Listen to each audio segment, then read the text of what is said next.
can go ahead and get started. Good evening, everybody. Thank you for joining us today. I would like to call into order the May 27, 2020 West Contra Costa Unified School District Board of Education special meeting.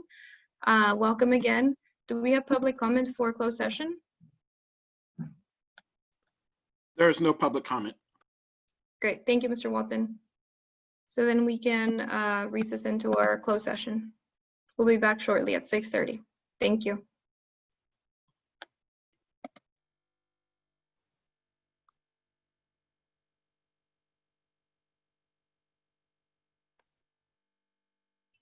Good evening, everybody. Ms. Tracy, looks like we have board member Panas, Lara, and Cuevas present, and we're waiting for Trustee Phillips, who is likely connecting right now. Mr. Duffy is present. Okay. I think we can go ahead and get started. Trustee Phillips is here. Great. Good evening, everyone. Welcome to the May 27th, 2020 West Contra Costa Unified School District Board of Education special meeting. I would like to begin our meeting with a Pledge of Allegiance. Please join me. I pledge allegiance to the flag of the United States of America and to the republic for which it stands, one nation, under God, indivisible, with liberty and justice for all. Thank you. Once again, thank you for joining us tonight. We continue to work collaboratively with a focus of supporting our students as we continue to improve the distance learning educational opportunities for our kids. I want to thank our students, families, district employees, and their entire WCCUSD community for how you have continued to support each other during this time to ensure our kids are safe and healthy while continuing to access their public education and daily meals. Thank you for all the work that you do.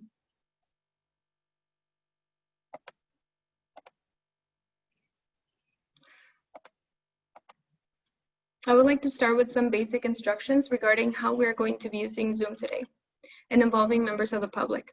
The board has directed staff to return to allowing verbal public comment. This may result in some uncomfortable situations, so we hope you will bear with us. It is our hope for members of the public to be able to participate and share their public comment with the board in a space conducive to a respectful public forum for all. All board members and the superintendent will be on video throughout the meeting.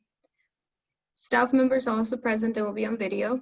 Members of the public will not be on video and will be muted throughout the meeting unless they have raised their hand for public comment. In order to comment on an agenda item at tonight's meeting, members of the public should raise their hand by pressing the Raise Your Hand button on the Zoom app or by pressing *9 by telephone when the board reaches the item on which you want to comment. When we get to that item, a member of district staff will call your name. Comments will be restricted to the amount of time allocated by board policy. Your hand must be raised before the first public comment is read on an agenda item. After the first comment is read, there will be no additional public comments accepted. In order to be recognized to speak, you must be using a first and last name. Thank you. Can we please have roll call?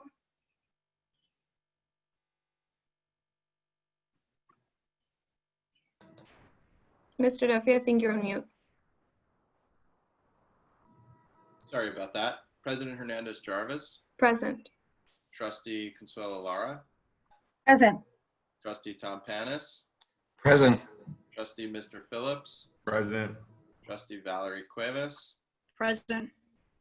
And I can't see on my screen, do we have any of our student trustees? Did Dawit continue with us today, or Carson? I don't think either are present today, so not here. Thank you. Thank you. Do we have a report out of closed session, Superintendent? No, we do not. Thank you. And our next item is B5, public comment.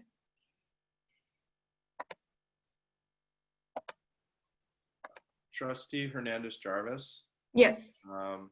I know we didn't put on this special agenda review of the agenda, and we might have a board member pull one of these consent items.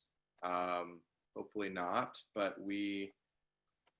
I would suggest we take I can't see it on my screen, the item that has to do with the facilities use agreement, and do that one in the open session. C7 and C8? Just C7, I think, was the one that the questions were about. So I'm okay with that. And I just, I think that we need to make sure that for all meetings, if they're special meetings, if they're not regular meetings, that we also include that Yes, part of our agenda for the agenda review and adoption. sure. President Hernandez-Jarvis, are we doing Yes, pulling Trustee things, Panas. consent calendar as well right now? Can you repeat that again? Are we pulling from the consent calendar as well right now? I think that before we do public comment, because that was supposed to be part of that conversation, we should pull those. If there's any agenda items that need to be switched or pulled from consent, it should happen right now. Okay. I'd like to pull C1 and C2. C1 and C2. And C2 by Trustee Panas and Mr. Duffy, C7. FUA for Invictus, the facilities use agreement, okay? And President Hernandez-Jarvis, Trustee in Phillips? addition to those, I would like to pull C3, C8, and C9.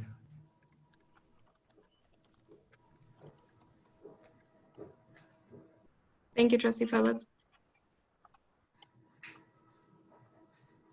So do we have a motion to adopt the agenda with following consent items pulled, C1, C2, C7, C3, C8, and C9? So moved by Trustee Panas. Is there a second? Second. Seconded by Trustee Phillips. Board, we need to take a vote. Please state your name before your vote. Panas, yes. Cuevas, no. Laura, yes. Trustee Phillips, I couldn't hear you. Phillips, yes. Do you want us to go in the same order from closed session? Trustee Phillips, could you repeat your question? My question is, do you want us to go in the same order as closed session so we're not talking over each other? Yes, and I'll go over that order right now. Thank you. And my vote is yes as well. So the agenda with the consent items pulled is adopted by a majority of the board. 4 yes, 1 no. Trustee Cuevas voting no, no abstentions, and no one absent. These are our student trustees. Thank you, board. So now we can have public comment. Mr. Walton? Yes, President Hernandez-Jarvis, we have 5 or 6 public comment right now. Great, thank you. We can have 3 minutes maximum for each. Thank you. And it just jumped to 9. The first will be Matt Horton. Mr. Horton, if you can unmute. Good evening, everybody. Thank you again for letting us talk in front of you. I'm just here to really briefly urge you once again to take up our issue. I know all of you are familiar with me by now, but just for the record, my name is Matthew Horton, and I'm a parent of a child at Lupine Hills Elementary. And we just want to make sure that you understand just how much support Dr. Mirza has from our community, and really urge you to take up this issue in closed session and let us keep our leadership in place for next year. Can't tell you enough how much she means to us. So please do everything you can for us. Thank you. Thank you. The next public comment is from Corina Steinberg. Hi, sorry, just jumping in. I've never been on one of these before. I am a parent of a student at Invictus. And I just wanted to share my support for the school, my appreciation for the school, and share my support for them needing additional space as the school continues to grow. I have a daughter who's a couple of years younger, and I cannot wait for her to come to the school and have the space to go to the school. The students there, I sent an email earlier. So the students there are just amazing. I've seen the growth in my son over the last year, over this school year, and I'm just really appreciative of all that the school does. And I just hope that they can continue to grow as they had planned. That's it. Thank you. Thank you. Before we continue on, I would like to just remind folks that this is for general public comment on items that are not on the agenda tonight. If you're speaking to an agenda item that is on the agenda, please wait until that item is called. And secondly, we will not be calling anyone that does not have a first and last name. So there are a couple of you on there who need to change your names. Thank you. Thank you, Mr. Watson. And I see that we have 11 hands raised. So we're going to have 2 minutes instead of 3. Thank you. Thank you, President Hernandez-Jarvis. The next speaker is Andrea Walker. Ms. Walker. Thank you for having another meeting and allowing us to speak. I'm talking about Dr. Mirza. Your decision to remove Dr. Mirza, to which we are and will continue to fight for, will impact our children, your students, negatively for years to come and quite possibly permanently. This will ultimately be reflected in the years to come via test scores and credibility and success of students attending Hercules schools, aka WCCUSD. Your job is to do what is best for our children, your students. In what way do you see replacing Dr. Mirza is in the best interest for our kids? Our children must be supported in a thriving learning environment in which Dr. Mirza has already established during the 2019-2020 year. How many principals do you know that can turn a school around 180 degrees in one school year? And why break something that has just begun its path to greatness? According to a website, greatschools.org, there are 5 key functions for a great or a good school board. 1 is to set a vision. Right now, all we see is a black hole with no set vision or high expectations for quality education that supports strong student outcomes. Number 2, advocates policy. This board has ignored all practical guidelines for transforming its vision into reality. You don't communicate with us and you refuse to listen to us. 3, demonstrates accountability. We have not, and excuse me, you are listening to us, so thank you. Number 3, demonstrates accountability. We have not heard anything from most of you. How can we maintain high academic standards, transparency, and accountability when there's no communication? You hear us, but we don't hear anything from you. Number 4, play a leadership role in the community. Most of you have gone above and beyond playing a leadership role and decided to, but you have gone above and beyond and decided to play God with our children's lives. Conclude your comment. Please keep Dr. Mirza. Our kids love her. We need her. Thank you.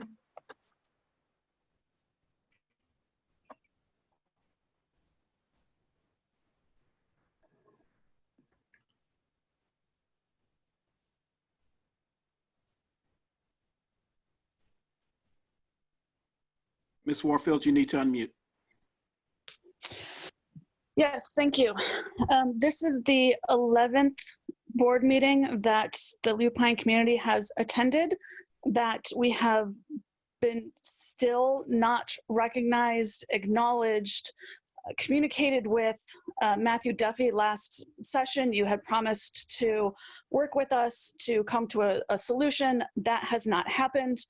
The supposed listening session that happened this week, Mr. Trujillo mentioned that he had never had so many parents show up, engaged, and all of us were in support of our current principal, Dr. Mirza.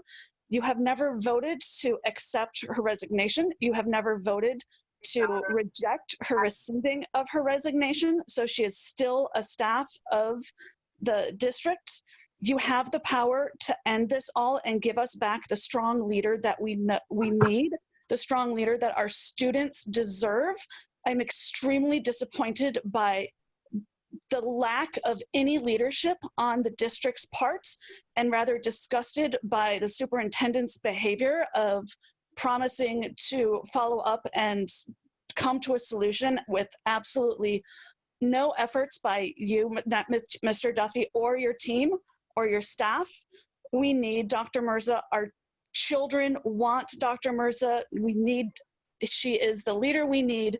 She's done amazing things to our school, and I'm very disappointed in everyone on the board and the superintendent Mr. Panas, if you actually listened to any of the session that you were logged into on Tuesday, you would know the extent that our community is in support of our principal.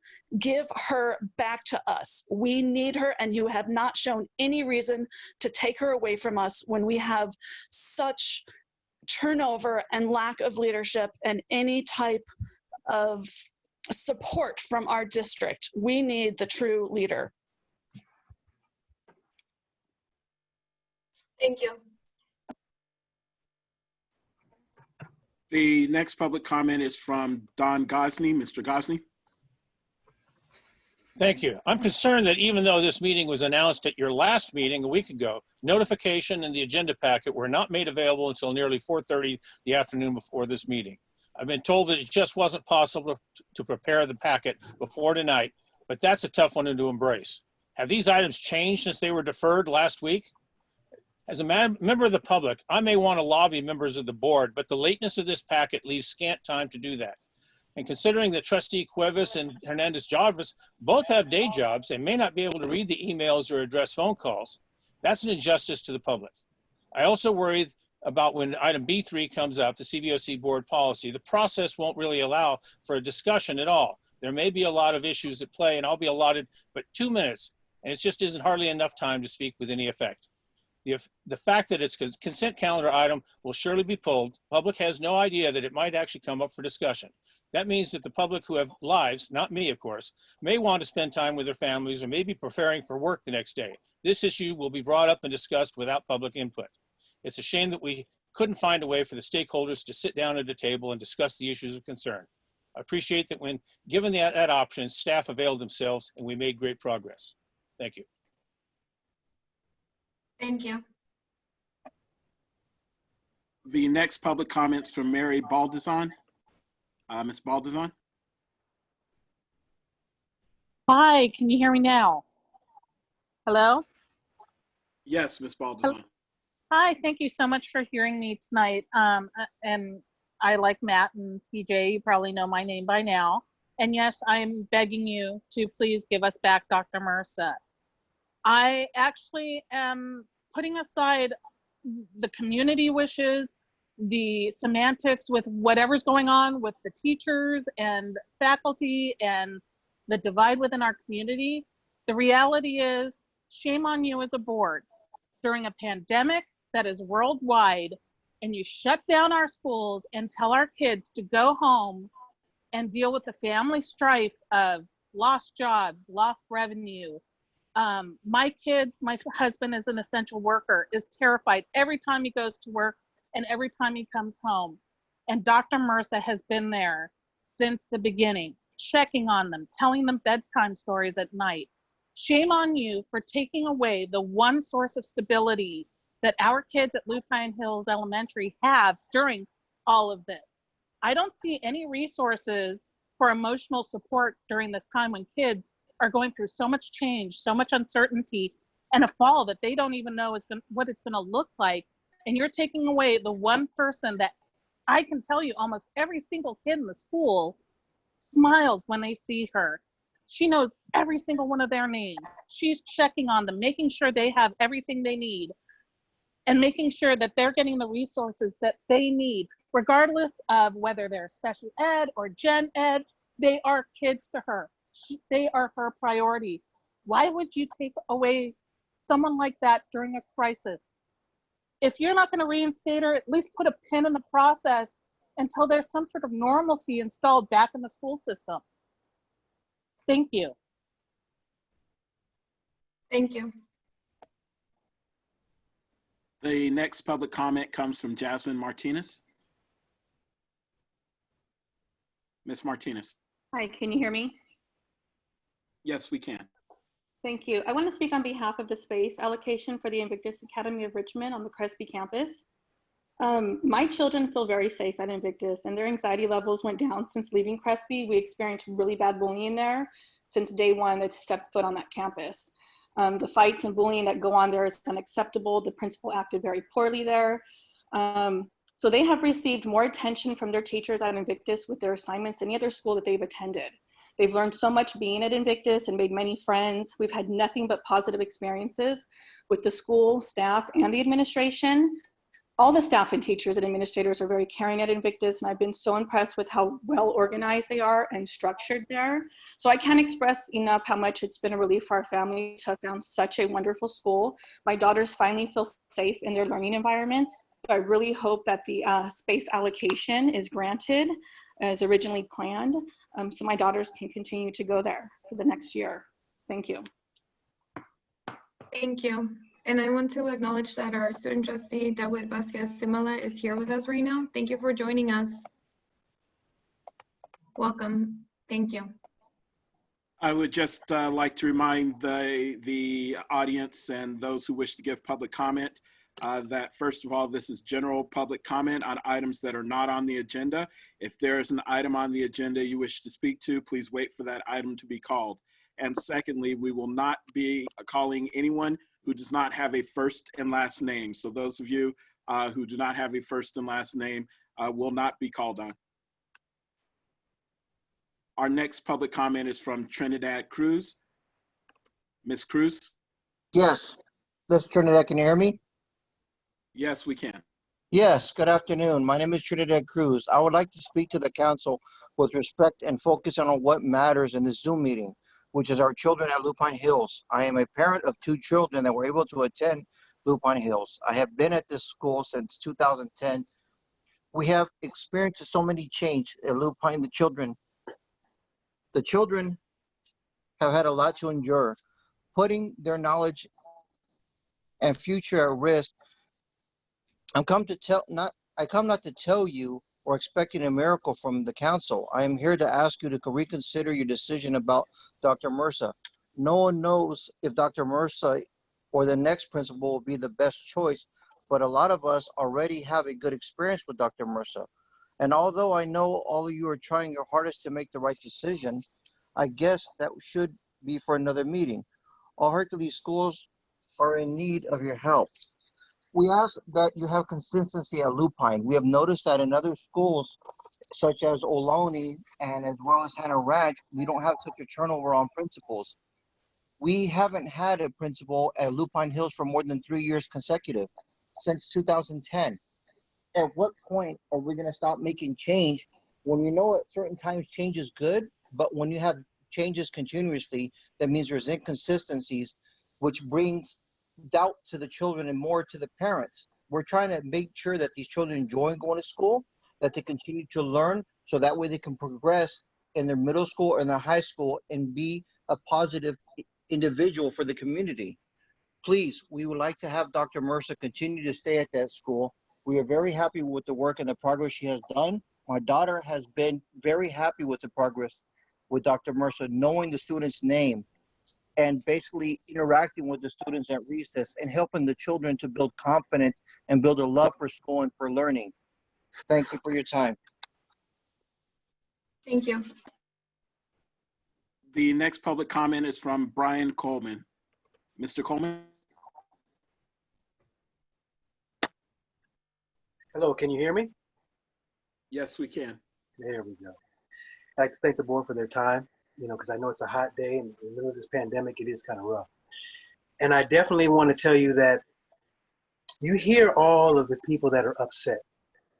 And I know it's hard to sit back and let a whole bunch of people vent on you, so I'm not going to vent. But what I'm going to do is be very to the point. You guys all know we're in a pandemic, and the future is ever more important now than it's ever been. So I'm speaking tonight on the fact that there hasn't been any type of leadership that any of the people want respected by the board.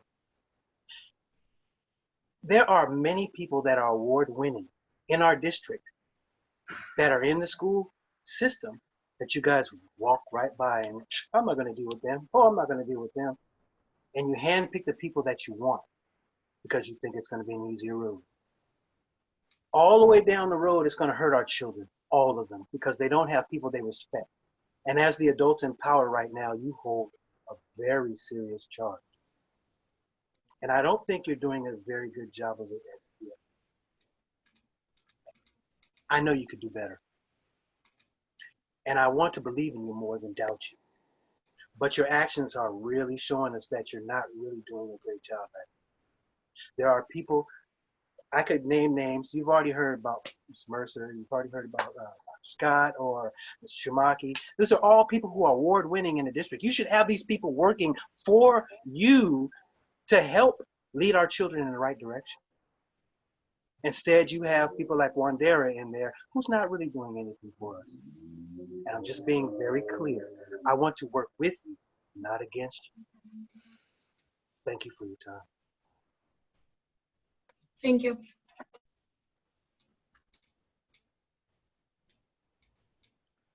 The next public comment is from Rose McGeegan.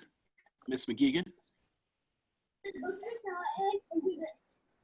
Yes, can you hear me? Yes, we can. Thank you for taking my comment, and I'd like to echo the sentiment of the previous caller as well. I obviously am calling on behalf of Lupine Hills and Dr. Mirza, not as a PTA person or president, but just as my own opinion.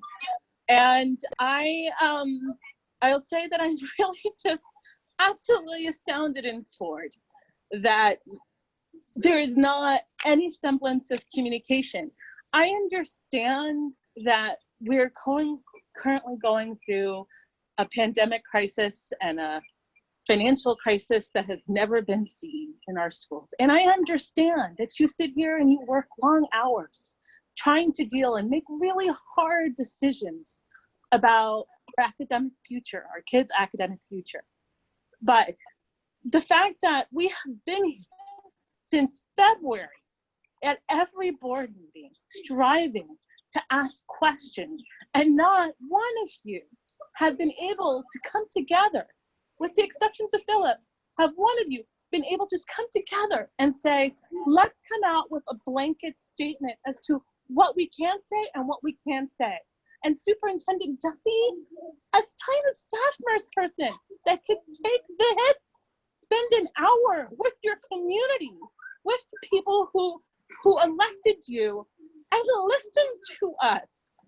How can we have an interview panel and be a community to hire in a new principal when you don't even allow a vote of no confidence to dismiss the principal? If that is the issue at play, that you have no confidence in her, that the staff doesn't have the confidence in her, then put forward a vote of no confidence and put this issue at bay. We need leaders in this district, and I am tired of having Please conclude your comment. I am tired of having to come every week to emphasize this. Thank you. Thank you. And I see that we have 6 hands raised. And I just want to acknowledge that Superintendent Duffy has been in communication and that we had staff reach out to the Lupine Hills community. I think that it's clear to us that there's requests for more communication, but I just want to acknowledge that there has been some communication done. We can go on with the next 5 speakers that we have. Thank you. The next public speaker is Audrey Shields. Ms. Shields? Okay, can you hear me now? Yes, we can. Hi, my name is Audrey Shields. I'm a local practicing attorney, a member of the community. I was raised in Richmond.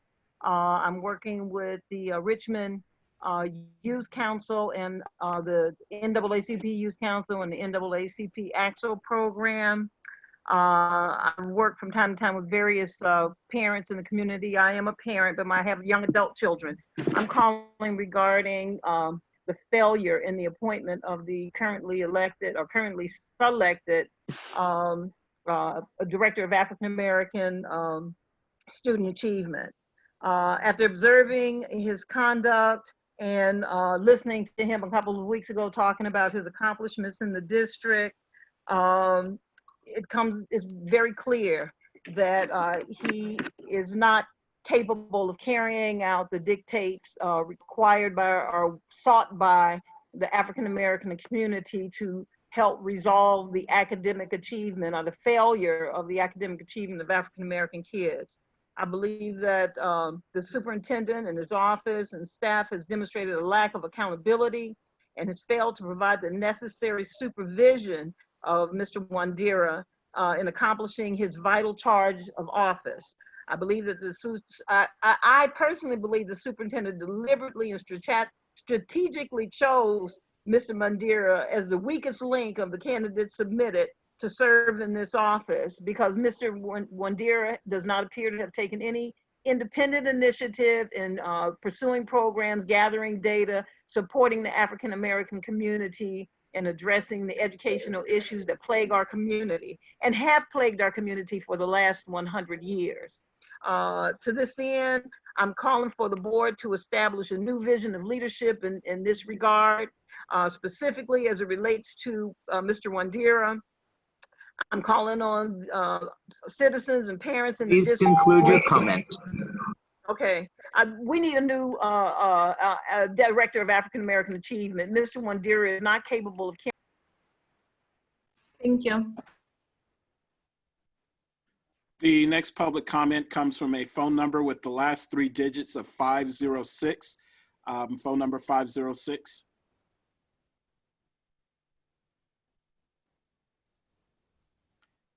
If you would unmute yourself by pressing *6.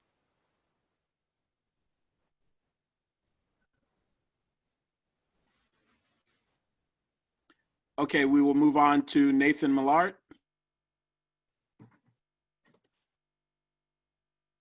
Hello, can you? Yes, we can hear you. Now we cannot. Yeah, can you hear me now? Yes, we can. Okay, thank you. I just wanted to echo the thoughts and what everyone else is saying, that we really hope you would reconsider letting Dr. Merza go. I can say for myself that my son has had issues.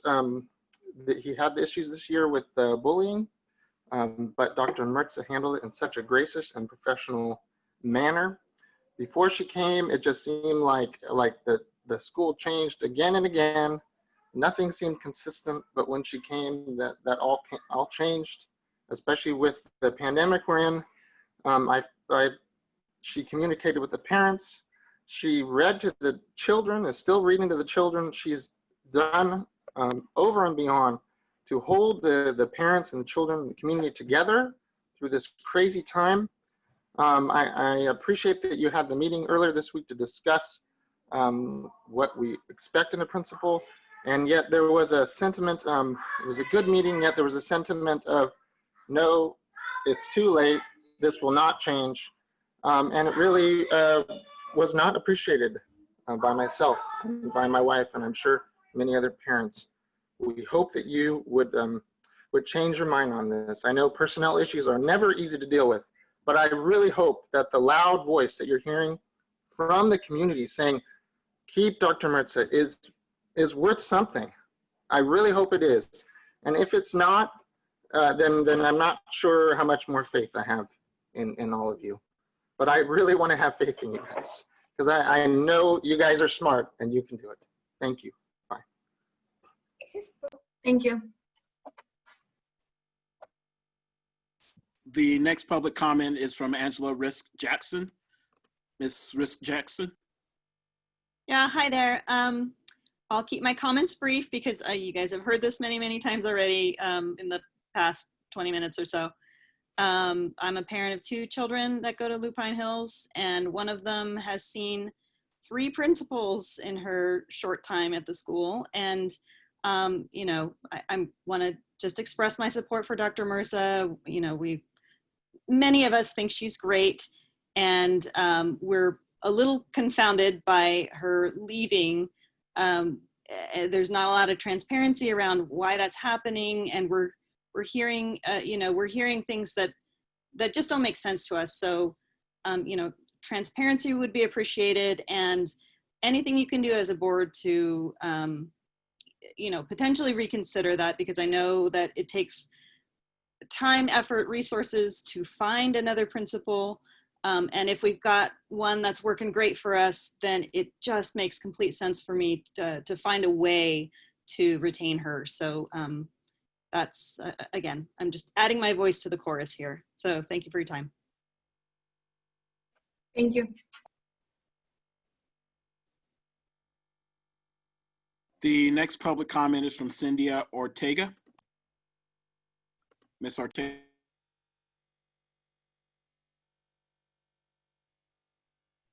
Ms. Ortega.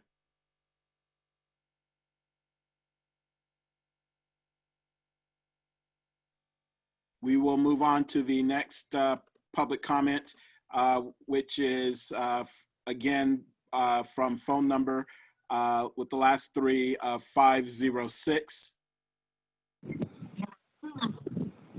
Can you hear me okay this time? Yes, we can. Good evening, Board and Superintendent Duffy. My name is Sarah Vargas, and I'm here again on behalf of Lupine Hills and Dr. Mersa. I stand in support with Dr. Mersa in solidarity with the entire group of people you've heard from this evening. Honestly, I have not fought for something this hard in my life. I am, and I don't beg either, but I am begging you guys to rethink this. It is not too late to keep Dr. Mersa placed where she is at Lupine Hills Elementary. There is no reason for her to leave. Please, there might be one or two parents who might have issues with her, but that's going to be the case wherever you go with anybody. That's just life for you. Dr. Mersa has hundreds and hundreds of supporters. My kids love her. They're having anxiety about going back to school because she's not going to be there. They're stressing over it. And not only are my kids, but many other kids are stressing over it as well. Do you plan to fund the school with another counselor to help these kids transition back after a pandemic with a new principal? They love Dr. Mersa. It'd be different if they didn't care for her, but they all care for her and they love her.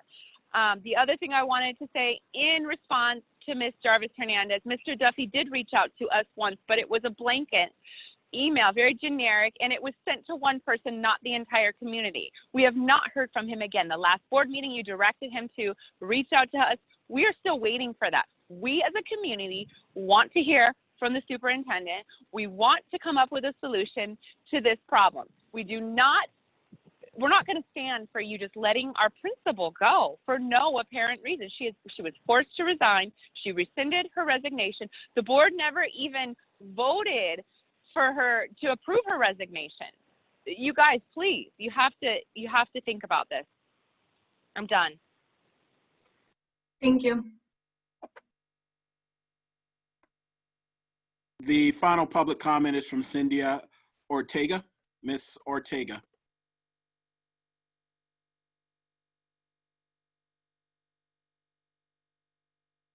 Ms. Ortega.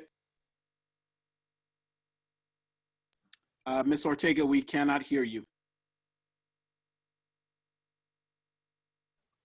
Okay, we will move on and to the other person with just a first name. We're not calling anyone without a first and last name. So that ends public comment on this item. Thank you, Mr. Walton. And thank you to members of the public who share their public comment with us. Again, to the Lupine Hills community, I can continue and will continue to have conversation with Superintendent Duffy to direct them to further communication.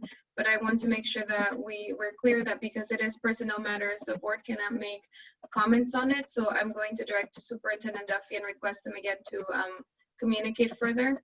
And I appreciate the effort from Mr. Trujillo as well with the communication that he had with the parents. Thank you. So now we have our consent calendar next, and we have the following items pulled: C1 and C2, C7, C3, C8, and C9. Is there a motion to approve the rest of the consent items? Madam Chair, so moved. So I heard Trustee Pana say so move first, and then I heard Trustee Cuevas. Would you like to second that motion, Trustee Cuevas? Thank you. I second. Thank you. So board, we need to take a vote. Can we please begin with our student trustee, and let's please state our names. Thank you. Talbot, yes.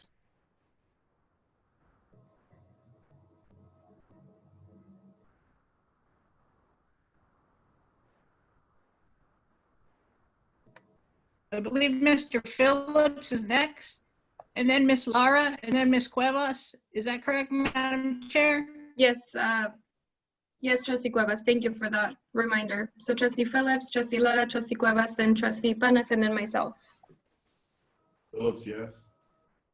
Laura, yes. Cuevas, yes. Panis, yes. Hernandez Jarvis, yes. Motion passes unanimously to approve the consent items with student trustee Rydell absent and everybody else voting yes. So we have our discussion items and reports up next. D1, elementary ELA adoption update. Hi, good evening, Board. President evening. Hernandez Jarvis.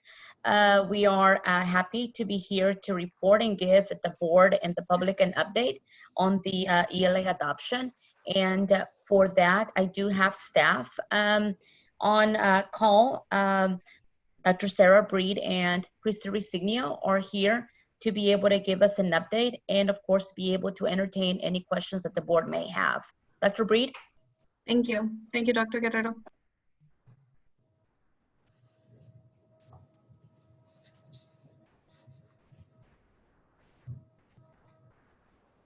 Mr. Walton, do you know if Dr. Breed is in attendance or Krista Resignio?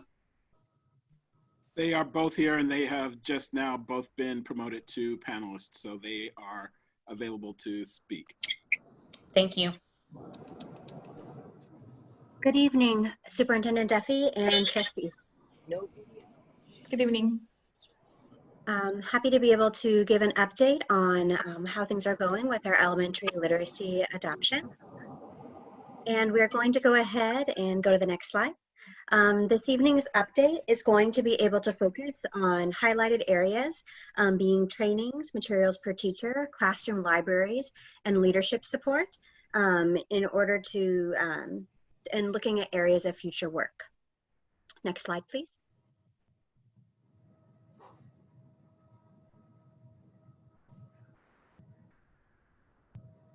Next slide, please.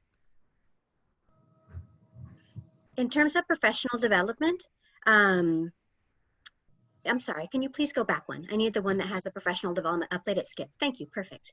So one of our main ways in which we've been holding professional development for our literacy lead teachers throughout the year have been through lab sites. And with the shift to distance learning and COVID-19, all lab sites over a 3-week period of us having this shifted to being online, with lead teachers opting into sessions on the topics that they were surfacing they needed the most support in. In addition, all elementary school teachers had the opportunity to opt in to any of 17 professional development sessions, specifically around holding distance learning for reading, writing, and phonics workshop. All the sessions were held online, and we had 455 teachers who would opt in to one of the sessions. In addition, we have held twice weekly office hours to give just more space for any support that might be needed on an as-needed basis. Next slide, please. Thank you. Looking ahead to professional development that we're looking to be able to support in this summer, we are looking to have a summer reading professional development training virtually that would be held the week of July 27th through July 30th. The majority of the sections are planned to be a focus for our teachers newer to workshop, which is the majority of our teachers, and having a much smaller section for advanced. The focus of these different sections would be around having the beginning reading section around assessment-based instruction and culturally responsive reading practices. And then the smaller advanced sections would be focused on supporting ELL students with small group instruction and also with conferring through the workshop model. Next slide, please. We now are going to shift to taking a closer zoom in on what's happening with classroom libraries. Classroom libraries have been a huge emphasis of the work which we have done throughout our balanced literacy adoption. And so wanted to be able to detail the journey of some of our, one of our school sites, Valley View, in collaboration with their teacher leader, and also giving you more information on that piece. Next slide, please. So thank you again to the Valley View School and Sylvia Zemke, teacher leader for that site, for sharing the hard work which she engaged in. And this is an attempt to give a view into the work in which we're doing more broadly. So thinking around an interactive library, one of the things that's emphasized within the libraries which we have made is designing environments for student engagement. And you see ways in which in this photo here that students are able to lift up the books that are most important to them, building up that classroom culture and allowing for easy access to books, the class genres, and helping kids to get just right books that not only are right for them in terms of decodability and moving up reading levels, but also that they love. Some of the key elements, I'm not going to read this all to you, but you want to make sure, as emphasized in this picture, display, it's attractive. It's something that the kids want to go to. It's the most popular place in the class. In addition, that the kids have access to the charts, which they are using during workshop time. So it's really pushing the needle in terms of having the teaching stick and having kids access the strategies as they're reading. In terms of display, there is certainly not one right way in which we should display books for students. However, it does help students if there's some kind of system so they know where to get the books that they're trying to get. Spines of chapter books can be made and put out in a way where it's really attractive to kids, and really just making sure that we are empowering kids to make thoughtful choices about the books that they are going to read. And the next slide, please.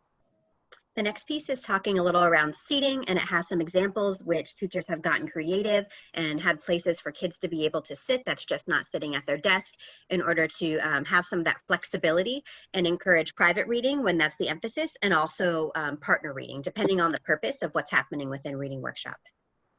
Next slide, please. So there's not like many things, there's not one right way, but having labels or book bins or having shelves in which it's laid out helps kids to be able to match to books that they're into without having to dig, and maximizes their independent reading time. Next slide, please. In terms of leveling, it does help students, especially reading at the lower levels, if they're able to know the books that are at their just right level so they can find them. Many of our schools, because we're using units of study and they mostly use the Fountas and Pinnell system. Some schools are using that, and some schools are using the AR system, or a combination of both. Like many things, there's not one right way to have it organized. However, having the kids know what the system is and having a system is the first step. And the school, as you can see, has taken many steps to be able to make this happen. At many of our other schools, just something to note would be that we have worked with our school community outreach workers to hold trainings for parents in order to engage with this leveling process with the teachers, because it is a lot of work and it's amazing when you can get it up and going, but as a manner of trying to lift up some of that hard work and make it collective. The next piece is talking around personal books and the ways in which kids can have access to the books that they're reading both independently and in book clubs, and that students ideally would be able to shop for books more than once a week. And this would occur outside of the reading workshop. The reason we do this is to maximize instructional time. So when it's reading workshop time, that's not when kids are going, maybe a reluctant reader might get up to shop for books. That's happening outside of it. So the focus of the reading workshop time can be on reading. Next slide, please. In terms of inspiration, it's important that we have ways in which that are accessible to the kids and age appropriate, but that provide incentive for reading. In some classes, there's some examples of it here. That's having a book buddy to be able to read with. It's exciting and engaging for the kids in some of the lower grades. In some of the other upper grades where they're engaging with different types of assessments, that helps to be able to provide incentive for reading. Next slide, please. Emphasize a little bit about book shopping, that it happens outside of the workshop time. But as you can see, the way that teachers can have systems set up, they make it so that it goes smoothly and it's just part of the routine. The teachers, when at a school, when we're just getting reading workshop, up and going, it takes a little bit of time to get these kind of systems there. But once kids are used to this system, it makes it so that it takes much less time. It's one of those things, like anything in education and in teaching, once we teach the kids the routine for something, they know it and things go much more quickly to be able to maximize learning time. In terms of leveling, different classes do it in different ways, but having a color system makes it easier for kids to be able to know which book is their just right book in the lower grades. Continuing on, please. Of course, we want to make sure that we're supporting our students to engage in real reading, and the way in which we can be really intentional with that is by making sure that we are laying out extremely clear high expectations in terms of what reading looks like, in addition to providing real examples of it and supporting kids to be able to opt in to what's going to really help them move up reading levels, which is actually reading. Which leads us to the next piece, which is on the reading process.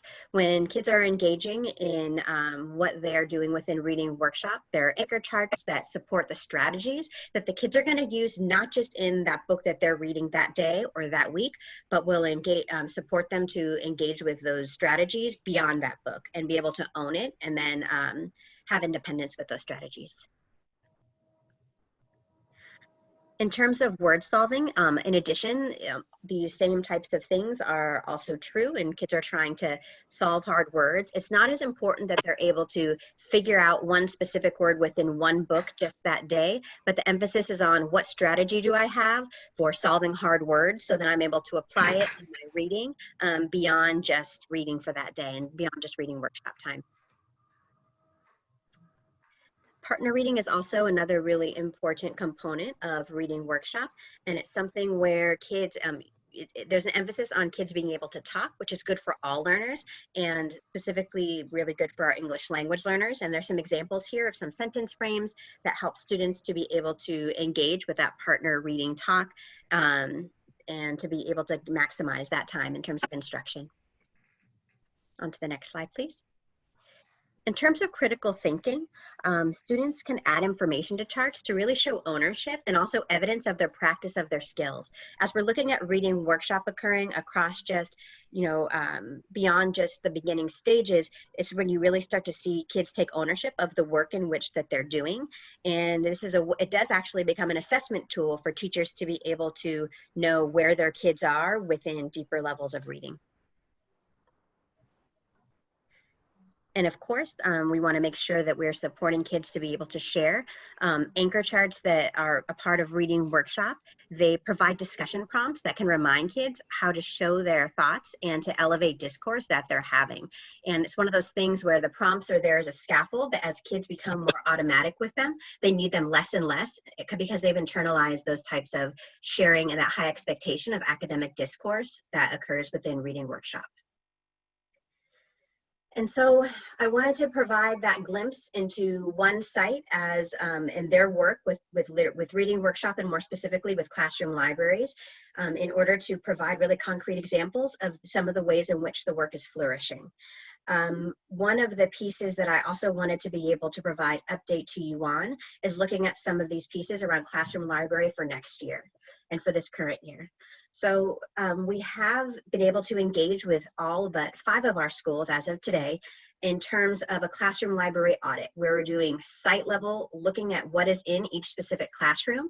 And the reason which we're engaging in this very detail-oriented work is to support equitable ordering going forward. So the idea is that we make reports, and in the slideshow, which I know you have access to, there's an example of one. It's not specific to one site, but then that would be able to empower a conversation between the site leader and myself and the literacy lead teacher around what orders we're looking at doing for going forward to make sure that we're not doing anything in a blanket manner, but really leaning into the classrooms that need the most. One of the things that I also wanted to make sure that we are clear about in terms of going forward is that some funds will be held in case of last minute teacher leaving a grade level or changing. It's not like we're looking at doing this equitable ordering that we're looking at spending everything right away. We're looking at holding some of it back in the beginning just to make sure that things are up and going. And if sometimes things always change, within the dynamic of how classes are laid out in an elementary school. And we're going to have a little bit held back for that. The idea is that the informed ordering will take place to have books in classes for fall, whichever manner in which that looks like, whether that means, and we're being thoughtful with this, whether that means we are continuing ways that reading workshop is occurring where it's done in a distance learning model and kids are having different opportunities to be able to get books within a system they have within their school, or if this is, whether it's a hybrid model or actually school is live again. But the idea is that we're trying to be able to be intentional, to be able to make sure that teachers are able to start the year strong with their reading workshop, having the books that they need. And if you can go to the next slide, please. So this was prepared for the last board meeting. It was, as I mentioned, it was 6 sites that had not had an audit, but now we're down to 5. We do have the plans in place with the site leaders to complete the audits at these remaining sites before mid-June. And the results of these audits are being used to purchase books in a manner that's equitable. And in closing, before I field any questions that you have, just want to say thank you for giving me the opportunity to share give a glimpse into what some of the work is looking like in terms of classroom libraries. And also the literacy team and I, we appreciate your ongoing support. I want to turn it over for any questions you have. Thank you so much, Dr. Guerrero and Ms. Rostegno as well. Do we have public comment for this item? There's one public comment from Cynthia Ortega. Ms. Ortega, if you would unmute. Thank you. And we have 3 minutes maximum. Hello? Yes, we can. Can you hear me now? Yes. Okay, I apologize for earlier. My settings were set up to where it didn't allow for the speaker to go through. Well, I just wanted to get back to the general comments. My daughter attends Invictus, and I know that they were having issues on the space, and I feel like they would need the space. I have nothing but great things to say about Invictus. The staff there is amazing, and my daughter has really shown growth since she's, started school there. Ms. Ortega, excuse me, with all due respect, Ms. Ortega, this is not the item, nor was the last, the general public comment. The Invictus item will be coming up on item B7 or B8. So at that time, you can raise your hand and you will be called on. Yes, and it will be item C7. Item C7.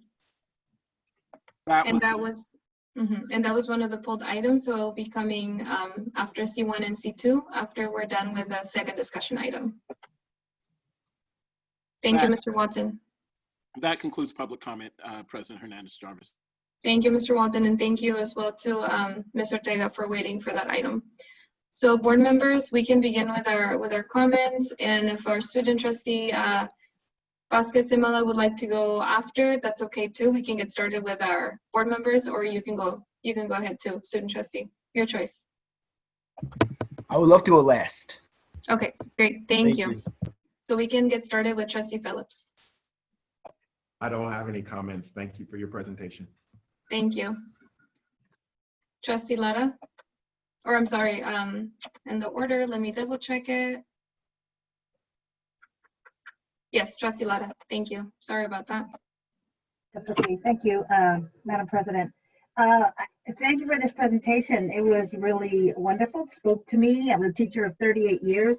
The last 20 years, I was teaching in this district. I taught ELD. I've also taught second grade. A lot of that looked very familiar to me.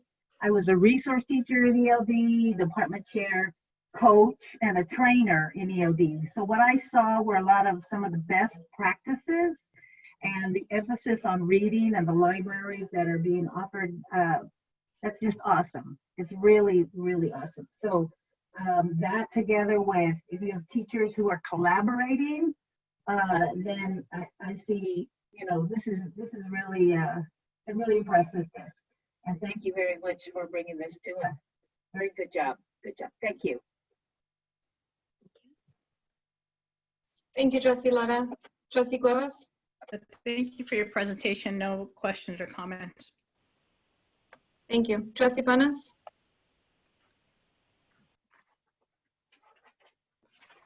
Thank you, President Hernandez-Jarvis. Mr. Signal, thanks very much for this update. That was very useful, particularly about the libraries and the books. I wanted to say, at the Stige Community Advisory Board meeting last week, the team at Stige was excited by how successful their publishing parties have been with the books the kids had created during Writers Workshop. And in particular, they know that the parent attendance for the publishing parties have been close to what they get on Halloween and on the first day of school. So obviously, parents are happy about that. Thanks for helping make that happen. I was amazed about the 455 teachers. That's just outstanding. That's terrific. And I was very interested in the summer plans. Do you see any issues, any looming problems? That's the next year. That's in July, not June, right? Correct. Do you see any issues coming up there that we need to be watching out for? Let me please clarify, in terms of the summer training? In the summer training, yes, the summer training. Not at this point. I think that we have the contract that's going to be coming for your review up on June 10th, I believe. And I think that everything is lined up in order to make it so that we should be able to hold the training without issue. There were some issues in relation to our relationship with Heinemann, who's the vendor who supports all of our orders for classroom libraries and for our units of study themselves. But it's something that I'm working with business services in order to make sure that some of the book orders that evidently had not been paid dating back to October that's going to be resolved. So once that is resolved, everything should be clear for us to move forward with the training. Wow. Okay. So bills back to October not paid. Okay. And we have lots of books to order for next year, right? And what percentage of our books do we get from Heinemann? So it varies depending upon the language. Most of the book collections at this point that Heinemann offers are in English. And so I don't have the exact number because it varies based upon those pieces. At this point, we're looking at the books order for next year being within the parameters of the 700,000 that have been allocated. We are looking that, that 46,000 of those $700,000 would be allocated for books for reading records, which are part of the curriculum and based assessments that we need to be able to support across all of our classrooms. But then the remaining 653,000, slightly more than that, would be for classroom libraries. That's the intention. Okay, and are those books are they on order right now? Or we have to wait till July to order those books? So I'm working closely with my team and with the vendors to make it so that we're able to do pre-orders and have everything. So as soon as June 30th, that date passes, we can place the orders right away in order to have them ready for teachers to start the school year. Okay, well, I hope you get those issues cleaned up with business services. I've heard some individuals suggesting that given we may be still doing some distance learning in the fall, that we actually need fewer books for kids. And I hear other people saying, no, that means we need more books for kids. So what's your perspective on that issue? Yes, so there's a lot we don't know about what the fall is going to look like.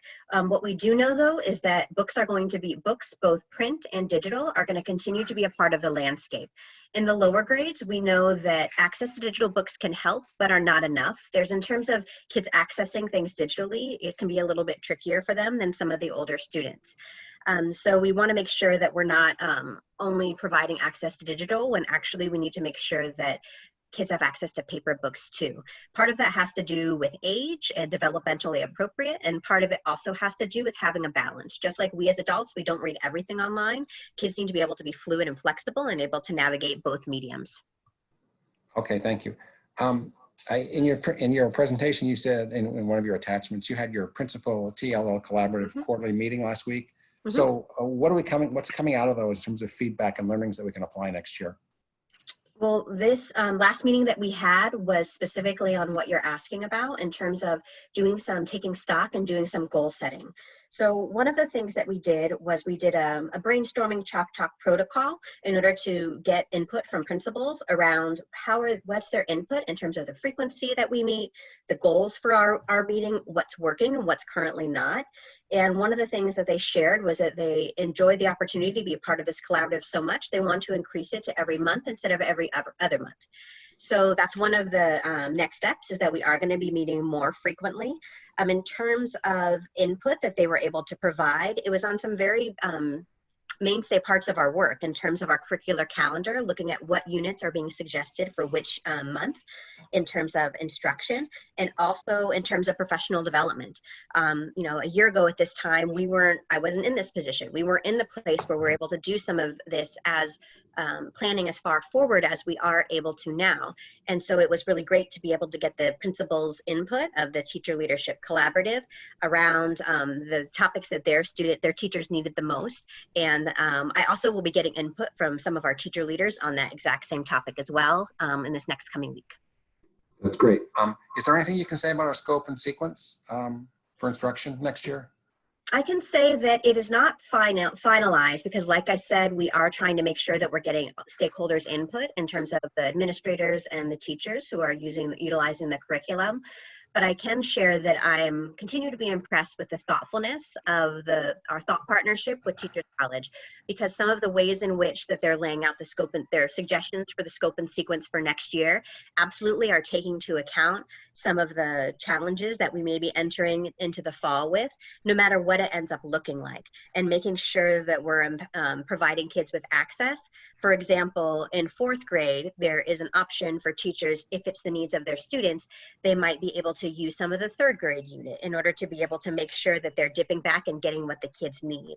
In addition, one of the things I think is nice, the way that it's laid out, is one of the scaffolds that's going to be there for all of our teachers across the grades is that Teachers College has made student-facing recordings of all of the mini lessons. So what that means is if any of our teachers opt into it, that they could be able to utilize both Unit 1 and Unit 2 for reading or for writing this amazing example of distance learning in order to be able to free them up to, one, see the great example and make any adjustments they might need to in their instruction, if that's our mode, and also to help them lean into the assessments that are going to need to be done, building community with their students at the beginning of the year, and doing conferring and small group work. So once again, it will be an option if a teacher wants to hold their own direct instruction mini lessons online, they can, and this scaffold will be for them to empower them to be able to do that community building at the beginning of the year or tighten up their own practices within holding workshop in a distance learning model. Okay, that's great. That's all my questions. I also just wanted to thank you for linking those videos and letters to the presentation. It's great stuff. Thank you so much. Thank you, Trustee Panas. Thank you so much for this presentation. I think it was really thorough, and it was somewhat quick too. Like, I don't know how, usually I feel like sometimes our presentations are long and we have a lot of information, and I appreciate that, but I felt like this one had a lot of information too, and somehow we got through it very quickly. I just want to say, thank you for all the information, for the insight as well into what is happening in terms of planning for the future. Even though I know there's a lot of things up in the air, it seems like the planning for equity and books as we look into next year is really happening. And I think these pictures too that you included of the work being done in classrooms with Teachers College reading and writing workshops really made me miss my students too. It got me very nostalgic and reminded me even more about how much I miss my kinder students. So thank you for putting those there and for really putting a face to all of the work that we're talking about here. I think you mentioned something that really resonated with me, the equitable ordering that you mentioned. Just the fact that that's something that is really on our radar now. I know that the board had these conversations last year, and I think that hearing this coming to us is really important, especially during this time. You answered one of the questions that I wanted to ask about what has changed for Teachers College now that so many districts that have this curriculum are doing distance learning. So I was really grateful to hear that there's student-facing recordings of TC lessons. And I'm running through my questions right here because I think you hit a lot of points that I had. But in terms of books and having book baskets or something for kids to take home, because as we try to plan for what our school an educational system will look like in the fall, we don't know exactly right now the date that we'll be going back, how it's going to look like, if it's going to be mainly distance learning, if it's going to be a hybrid, if it's going to be back to live instruction. Like, we're trying to prepare for these scenarios, and I just want to know what the work being done around getting books into the hands of kids in the summer. Because I know we have the summer school presentation after this, so if there's information about that we can go into more detail and ask more questions about that, then that's fine too. But I just want to know, like, in terms of you were talking about the funds for books for next year for classroom libraries, which I think is super important. And I also think that I just want to know, like, if district staff are planning to have like a book drive, or if there's any kind of potential partnerships with a community organization to get, level books and interesting books and fiction and nonfiction texts for kids, because I think that especially now that a lot of our children are stuck at home, a book can really be transformative. It can really change a life, and it's an empowering tool for kids in the classroom and outside of it even more right now that they're at home. And just for their cognitive, social, and emotional development, I think that it would be great to know if there's something that is being planned to get more books into the hands of kids as we leave at the end of the school year. So that's a great question. What we have in place for that currently is that the students' access to EPIC, which is their access to digital books, which they have across our system, that's going to continue. There may be some changes in terms of it not being available after 6 p.m., I believe, but other than that, it's going to continue. So some of the kids who are able to opt into some of the reading online, they'll be able to use a system that they're familiar with in order to be able to continue to access books. Another resource that we've been using for that similar purpose is a global digital library. It's something that is in 45 different languages. It also is a portal to online reading. It's a smaller amount of books than what is in EPIC, but it is all leveled. It is all more like levels A through G or level A through H in order to support kids in their growth in that way. In terms of getting books into kids' hands, there have been some site-by-site work, and I've been able to partner with a couple of organizations like Tandem and other ones that are donating books and having them at the pickup sites like Riverside and Montalvan and Nystrom in order for kids to be able to pick up books and take them with them. I do believe also that there's a looking into a partnership with West County Reads, who is also looking at donating some books in a similar manner. So those are the starts to that piece. Also, I've been collaborating with Miss Bogey from our library department in terms of creating some pathways for teachers to empower kids for their summer reading. Not so dissimilar than what we would do in traditional school, but having incentives and having things built in for kids to be able to access books no matter where they're coming from. And making it fun for kids where there's charts and there's little goals for them. That's what we currently have in place in terms of those pieces. One final piece I'll add is that I'm not sure if you're familiar with BookNook, but it is an application. It really is a tutoring application that helps an adult that's working with kids to know what prompts to use in terms of the books that they're reading. And through this COVID-19 crisis, we've been able to partner with BookNook and have some of our after-school staff who might otherwise not be doing direct student services be able to provide tutoring through BookNook. It is something that's happening on a small scale. I believe it's at 4 sites. We did choose them equitably, the schools that might need the most. But according to the leader of BookNook, that's something that can continue through the summer as far as he's concerned. There's some things to be worked out in terms of what that looks like with some of the after-school staff if they're continuing working in that time. And this is not something that takes the place of workshop in any way, but it is a tutoring program that could be a good supplement. Yeah, thank you. And I understand, you know, the obstacles in the way of trying to replicate or replace live instruction in a synchronous or asynchronous manner too, and the accessibility and all of the hiccups that can happen, as well as the planning that can go behind it and collaboration to kind of foresee those and really prevent them or try to address them. And so my last question for this, you kind of, I think, mentioned it a little bit about in terms of training. So to reach the parents and caretakers that are supporting, you know, students as teachers are trying to support them from a distance, are there like literacy at home strategies and things that are being taught to parents, like either as part of the Wednesday workshops or something that happens on a weekly basis to just to help parents to really know like how to read to their kids? Because I think a lot of parents know this and may be intuitive to some and maybe a habit, but I think to other parents who may not have necessarily have this role to be the main educator for their kid, it may be really useful. So I just want to know what the planning or the thinking or the actions have been behind that. So to this point, what we've done is we've gone through both a train-the-trainer model, if you will, trying to work directly with teachers who would opt into a session, giving them an example, a strong example of what it could look like to give a session for their parents. In addition, also to giving them access to a video of saying, this is what you might want to take into consideration if you're thinking of having a session like this for your parents. And if you just want to set the session up and show them the link to this video, you can do that too. And it's around the things you're talking about with reading, but also with writing, around setting up a space at home for writing and ways in which you can help your student to use their writing strategies and not just fix it all for them. In addition, there has been, as one of the Wednesday trainings with Mr. Trujillo in his office, that standing space has been there. We had one session in English and also one session in Spanish in order to be able to support those exact same things. So it's trying to, it's a very large target in order to empower our parents with the training and all of these skills, but trying to do so through teachers who opt into the training and then also through a parent-facing training that we had held. Great, thank you so much. I'm so excited by this work, and I'm so happy, you know, that we are still continuing to focus on kids and getting books that we need for them.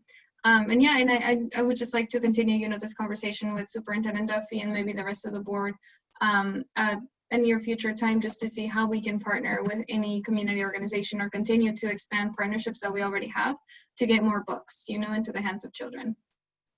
Thank you. Thank you so much. You're welcome. And our student trustee, David Vasquez Simala, do you have any comments that you would like to add or questions?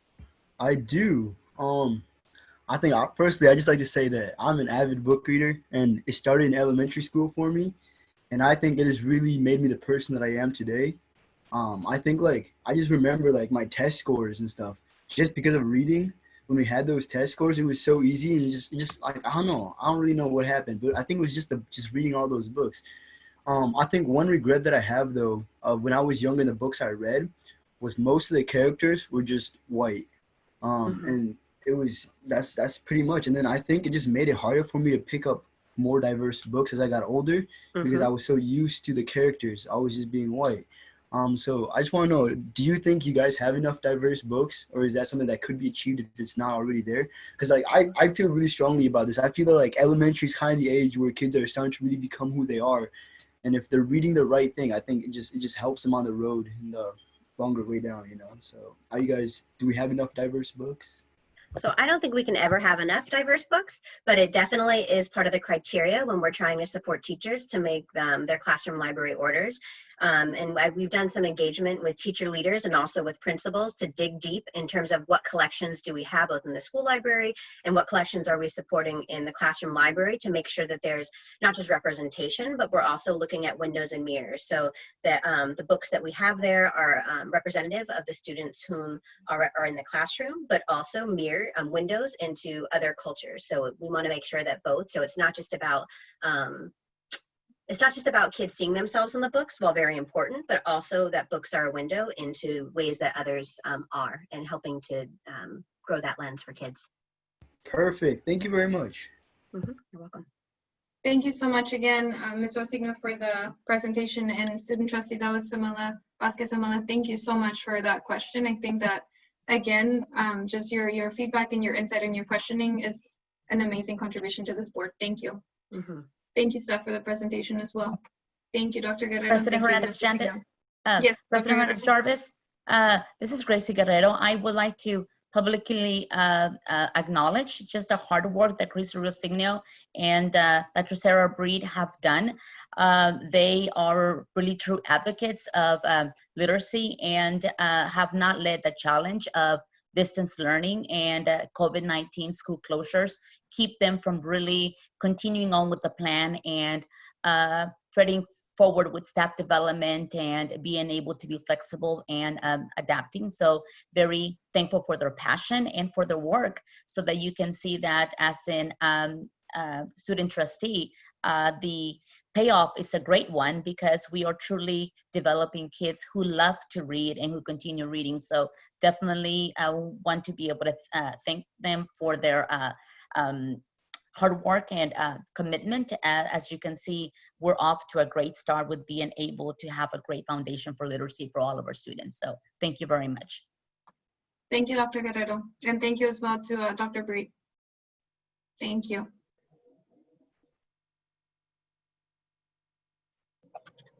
So board, that leads us to our second discussion item, D2, summer school overview. Yes, we have the opportunity to present to you the plan that we have going on for summer school. As you know, with the demands of the school closure, we are going to continue on a distance learning type of format. I will be asking Mr. Nick Berger to also explain some of the different programming that will be going on for special ed students. Ms. Logan, if I could have you show the attachment, please, so that we can be able to go over the 3 different types of programmings that are district wide for this summer. So I'll go over the high school credit recovery and the newcomer, also acknowledging that we'll be having special education distance extended school year. We did collaborate so that we can be in as much as sync as possible in providing the service to all of our students. So as you know, the extended school year is for students who have IEPs and who are also able to participate in this program. As far as the high school credit recovery, it is prioritizing 11th and 12th grade students who are behind in their credits, but certainly also open to students in 9th and 10th grade who also need to be able to recover credits so they can be on target to be able to graduate. As far as our newcomer students, it is offered for immigrant students who have been in the country less than 2 years. This program will be, and I shouldn't say housed because it's not physically going to be there, but it stems out of the planning that has been going on at Richmond High School. And this program has been in place for the last 5 years, I believe, and they continue to really uphold a language-based program for students who are most at need of developing their English proficiency. The high school credit recovery, as I mentioned earlier, will be distance-based. And we have tentatively identified 2 schools. If the need does determine that this is possible, and of course with further communication with bargaining units to be able to open lab sites as needed. Definitely hoping that we could be able to keep it distance learning based, just to be able to continue to observe the safety and the guidance that the health department has done. But definitely wanted to be able to keep that open. As far if you can go up on that page, please, a little bit, Ms. Logan. As I mentioned earlier, we wanted to be as streamlined as possible and be able to hold on to the same type of timeline starting June 15 to July 16th with no school being held on Fridays. I need to be able to touch base with Richmond, but they again are also going for the 20 days, but I just want to make sure that we're also going to be able to follow the same schedule. We wanted to be able to be consistent with the student hours as well, and also with the hours that we're asking the teachers to be able to be available for students and be able to participate in that instruction with our students. As far as the curriculum that will be used, we will be continuing to use the same type of credit recovery that we have had during the year, Ingenuity in this case for credit recovery, and English 3D that will be in use for the Richmond students who will be participating in this language embedded content courses. I do want to mention that in order to provide equity and access for students, we are working with the teaching, learning, and leading department to be able to have core course packets developed to provide a sort of hybrid type of format for students who may not have access or who may do better and opt for paper instead. If we would continue to go up on that page, please, Ms. Logan. As far as the approximate number of staff and students, we're able to see there that approximately 37 teachers will be hired for the credit recovery, and based on a grant that Richmond High School does have, will pay for 3 teachers and 1 administrator to administer the program. Also including the need for 2 grant tutors that will be helping Richmond High School be able to fund. Hoping to be able to have PD training for all 3 of those programs on June 10th and June 11th, which you know is fast approaching as we continue towards the end, the formal end, I should say, of this academic school year. We did also want to be able to communicate to the board a continuation of learning plan that we have for students, in which a curated types of activities and lessons and videos will be accessible on the district website, categorized on our e-learning page by grades and content, so that as our parents, caregivers navigate our site, they will be able to have access to a continuation of learning type of curriculum, so their students, whether they're participating in the 3 programs that I described or not, continue having to have access rather to learning activities throughout the summer. The silver lining with having things be available, in this case, content by grade, is for it to be able to be extended and enhanced almost on a daily basis, so that we can have a plethora of activities available to our students. And of course, for that, we need to ensure that we'll be having all of our students have access to electronics.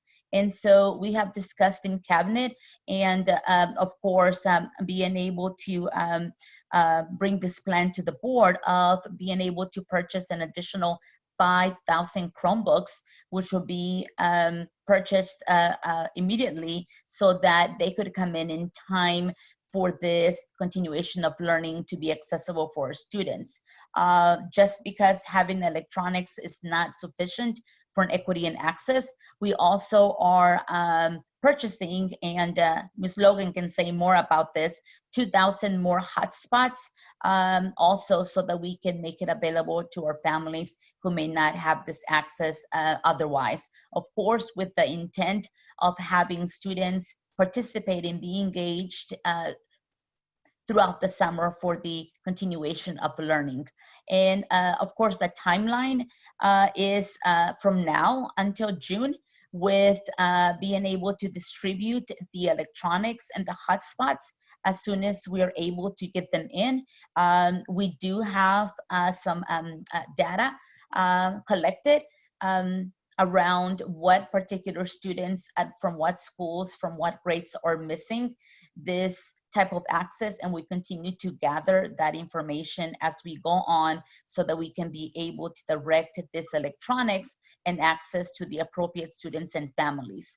And now, if Mr. Berger wants to add anything pertaining specifically for the extended learning for our special ed students, and then if there's something I missed about the technology that we are wanting to move forward with, if Ms. Logan would add to that. Thank you, Dr. Guerrero. And yes, thank you. I'm going to just start at the top, and I'm going to briefly go through our plans for this year's extended school year summer program. And this is the program for students who, on their IEP, the team determined that they would need continued education through the summer to prevent significant regression. So that's kind of the baseline we use for when students are invited or eligible for our extended school year services. So we have close to 900 students with that on their IEP. We've heard from close to 450 at this point that they do plan on joining the summer learning program, even though we're going to do it in a distance learning fashion. So in our planning, we really have been planning for a plan A, a plan B, and a plan C. And we are now realizing that we're not going to be able to bring students into our classrooms. But we have set up a plan where we have school sites designated for our extended school year program. So teachers, aides, speech therapists, occupational therapists have the ability to use a school site, use a classroom, and use the technology so they can participate in the distance learning that we're planning for our extended school year. So we do have Harding, Collins, Kennedy, and De Anza as our designated sites. And again, this will be staff only. And it'll be optional. We're really hoping to learn more about how to strengthen our distance learning and what types of things work for our students.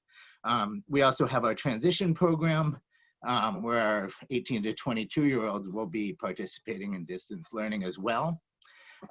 And we, so again, we're going to be going Monday through Thursday, 5 weeks, so 20 days of the extended school year. Our designated times are really traditional times when students would be in class, but we're trying to keep the same structure, certainly for our teachers, and plan the day so the students have a more structured distance learning day. So the instruction should be between 8:30 and noon, with some planned activities in the afternoon. And right now, the special education, the two directors, Director Rachel Avanesyan and Sonia Neely Johnson, are working really hard to make plans for this and kind of spell out the school day for these students so families are able to participate and it's as predictable as possible for the students. So the curriculum that we're using is the same curriculum we used during the extended school year. We're just really transforming it so it can be used with distance learning. We are going to need to get materials into the hands of students. They're very familiar with our unique learning and mystery science.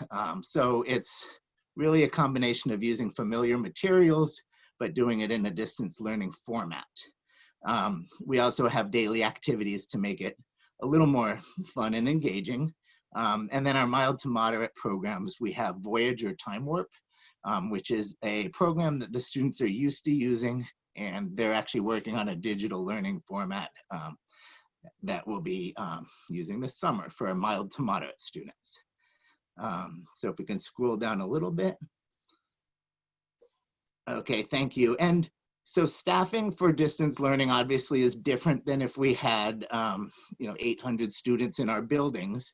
So we're working on kind of how to provide the best type of program and also learn if we do need to go into next school year or if we're going to have to take periods of distance learning, we want to be able to do it well. So we're starting off with each teacher having 1 or 2 aides depending on their program, and really working together to figure out how to directly serve students, get them into small groups, do some activities while some direct teaching is going on. So we're still planning aides to be part of the program, but we also know that the amount of aides will be reduced greatly. And the amount of programs we have is always going to be based on the amount of students that enroll. So it's a little bit unpredictable this year how many teachers will actually be staffing. And that kind of goes, it's the same as most years, where kind of at the last minute we make sure that we have the right staff. We are providing on the same days as the general education programs. We have a planned staff development day on June 10th and on June 11th, a teacher workday planning day. So we can make sure we're ready for our first day of our extended school year distance learning program. So if there's any questions, I'm available for that. Thank you, Dr. Guerrero, and thank you, Mr. Berger, for your presentation. Do we have public comment for this item?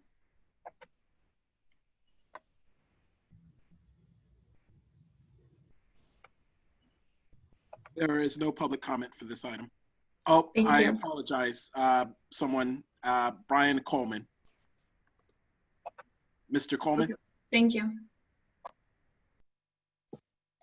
Yes, I had a quick question. I mean, I hear your distance learning and I've been watching and trying to pay attention to it all. You know, I made the same comment earlier. What is the direction that we're really going to really do for our children? I mean, having them sit longer in school, having some of the kids miss their graduations, having a drive-by. There's no real plan of success for our children.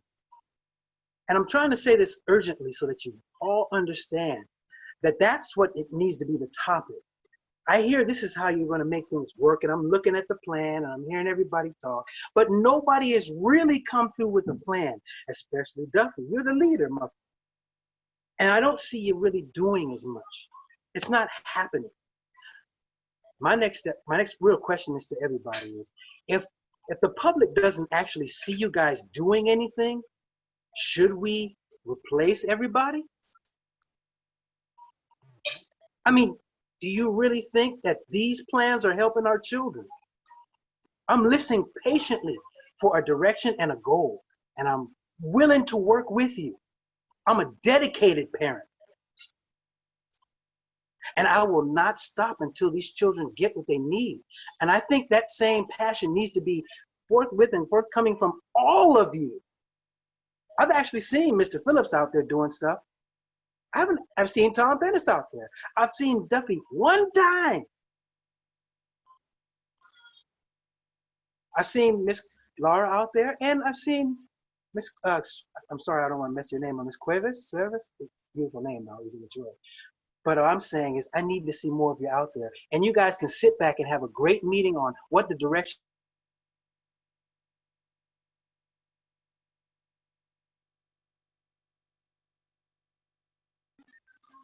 I hope my message was clear to the board. I respect you guys and all your hard work, but you're not instilling faith in any of these parents. Every parent I talk to is telling me the same thing. We got a board that's kind of worked with us and kind of not. We got a board that's not really helping people. What can we do? What can I do to help you? This is what they say to me. And I'm a parent. I think they should be trying to help you. We all should be trying to help you get all your goals reached. So these children, bottom line, are helped. Their futures aren't thrown in the trash because we're extending school years and we haven't still given them what they need. What do you guys want from us? You guys aren't even asking questions about what you need from us yet. What kind of plan is any of this for success? I'm just sick and tired of hearing all this pushing it on, pushing it on. Thank you for your time. Please do better. Thank you. We have two more public comments. Miss Yolanda Vieira Allen. Miss Allen, you can unmute yourself. Thank you. Thank you, Mr. Walton. Good evening, board members. As I'm listening right now, I am getting more and more concerned because of the situation that we're in. We have no plan for African-American students for this summer. We know we came into this last trimester behind, and that over 4,000 students are missing. And most of us, we would be surprised if we find out that a lot of them are not African-American students.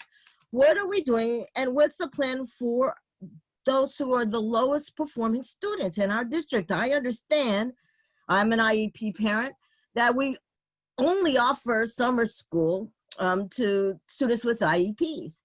And we also know that child search is not being done for African-American students. Child search is not being done for those students who are the lowest performing.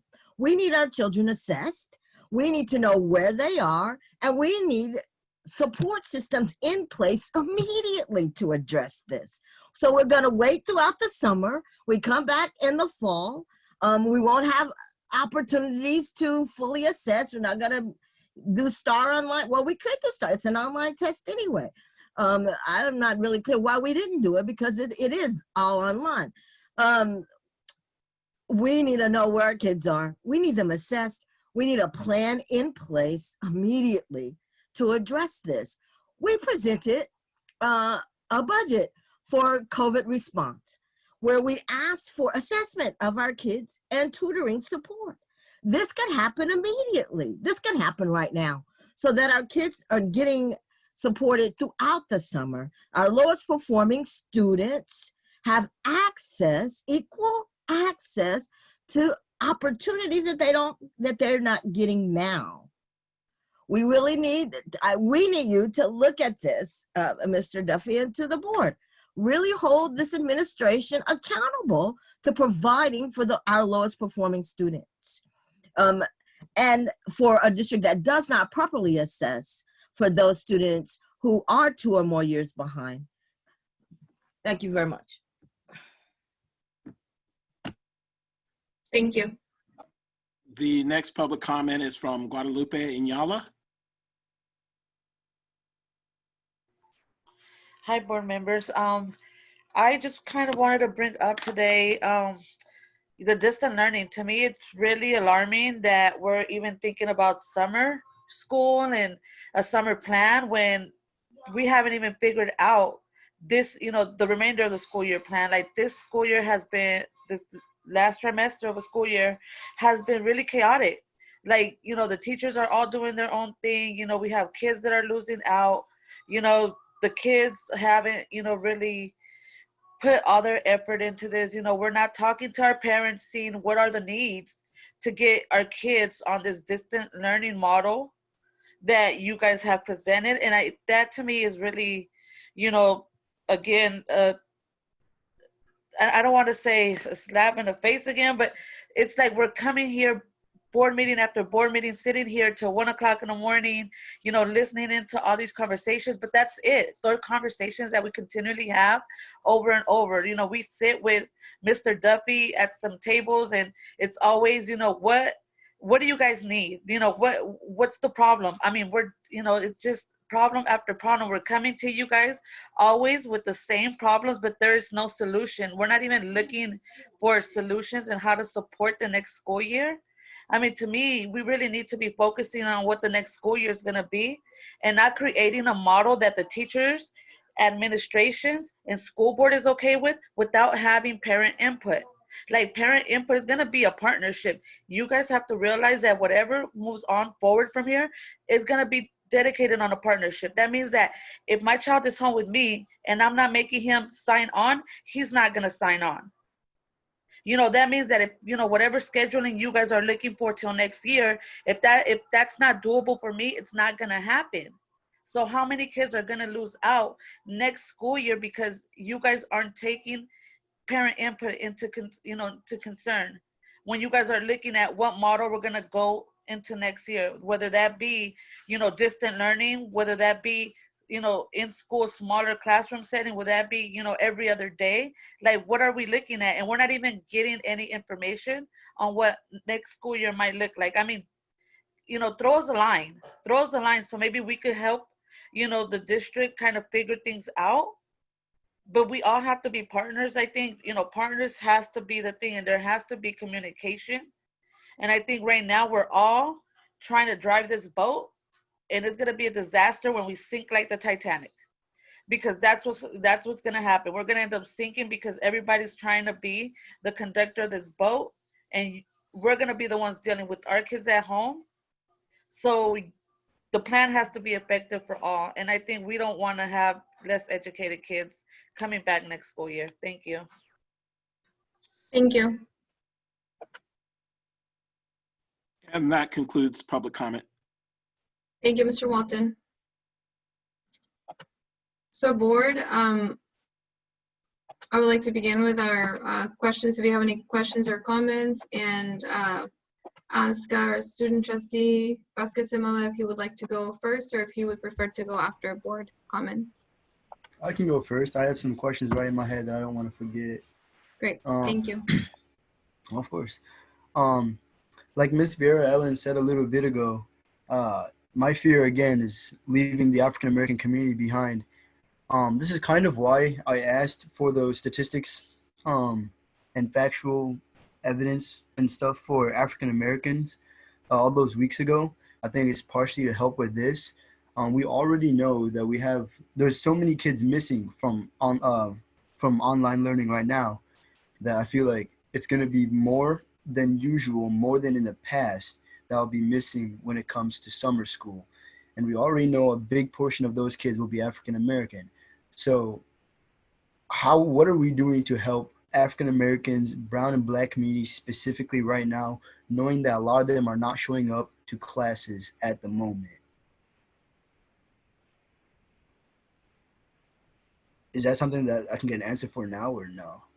Because that's what I'm most worried about right now. Is I feel like if we don't get this help right now, if we don't talk about this right now, I don't know. I think sometimes people feel as if it may be wrong to like pay more attention to a certain race or a certain group or ethnicity for certain things. But I think like it's not wrong. African American, like our group needs some help right now, brown, black, and this is like they're gonna fall further behind if we don't take care of this right now. So what are we doing to make sure that summer school, that they show up to summer school and that it actually happens? Yes, thank you for your question. Student trustee David Vasquez Sumala. Yes, I do agree that we need to be able to really look at our students who we haven't been able to reach. That has been the focus of the data points that we get every week now through Power School, to be able to further dig into the demographics and focus on the student outreach that is spearheaded at the site level by the teachers and also supported at the district level by the community outreach workers. We do have, through our parent and community engagement group team, be able to really look at that data and be able to have that further outreach. I know that the number of students who we continue to make that reach out and are able to get to be engaged are not certainly at the level where we want them to be, because we want only 0 students to continue to be disengaged, right? That's our goal, but definitely see those numbers going down. We will be able to continue our efforts to be able to engage those students, hence the need for extra devices and continuation of hotspots to be able to provide for our students.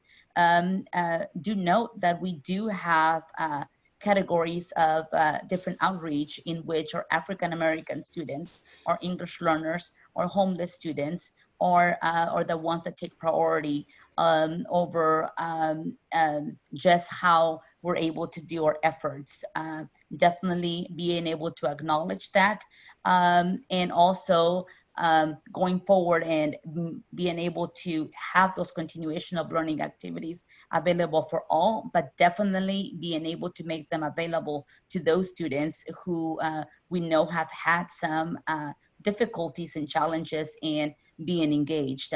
We'll continue to be able to get data points that are filtered through demographics to ensure that our students who have been disengaged, or who, in your own words, and certainly I agree with that, being able to be historically underserved, that we make them a priority to be able to do so. So the outreach is not going to stop in 2 weeks as the school year comes to a close, but will continue throughout the summer as long as it takes until we're able to determine just what plan we will have for all students coming in the fall. What kind of outreach do we have going on right now? Because see, what I heard from a lot of that is what I feel I heard is like that you guys acknowledge that we have a problem, that we understand we have a problem, but I didn't hear very many actions that are being taken. So I just want to know what, like, and we've been social distancing for months now. So what things have we done? But like, we should have this figured out by now. How are we going to reach out to those kids? It's been literally months. And so I just don't understand. What specific actions are being taken for summer school to have kids there? Because I'm like I said, I'm sorry, maybe misunderstood it, but what I heard, or what I thought I heard, was that you guys understand that there is a problem here and that we know that we need to fix that. But what do we have any idea on how? What actions? So I think what I failed to be able to mention is the specific action. So the actions vary from being able to have an outreach by phone. We do have schools that are doing home visits to be able to find where the students are and be able to find out what challenges they need to overcome to be engaged. A lot of contacts have been made not only by the school, but also by the district level, and document all the different forms and attempts at outreach so that we're able to switch gears in the event that a type of outreach is not being able to meet the outcomes that we want, which is to be able to engage those students. But those are two examples of actions that will continue throughout and will not stop just because school's stopping. Thank you. I have one more question. How many calls have we made? How many different houses have we gone to visit the people there and talk to them if they haven't picked up their phone? Do we have data on that? Yes, we do, and we have it by school. So definitely the site administrators are keeping up with that documentation, and I'll be glad to be able to talk more in detail if you have any specific questions about specific grade levels as well. Okay, thank you very much. Thank you. Thank you for your questions. Thank you, Student Trustee Vasquez Simala, and thank you as well, Dr. Guerrero. Board, it is time for us now to have the discussion. So Trustee Phillips begins, followed by Trustee Lara, Trustee Cuevas, and Trustee Panas. So thank you, President Hernandez-Jarvis. We all know about summer learning loss. It is something that is real, and it's something that sets children back, not just in West Contra Costa, but all across the country every summer. And so the idea is, how do you capitalize on summer so there's not a loss, but there's actually a gain? Now, on top of the normal summer learning loss that we have learning loss from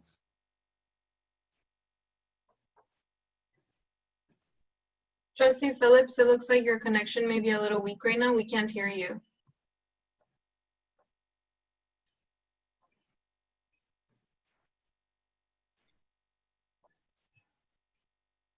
Can you hear me? Yes. Yes.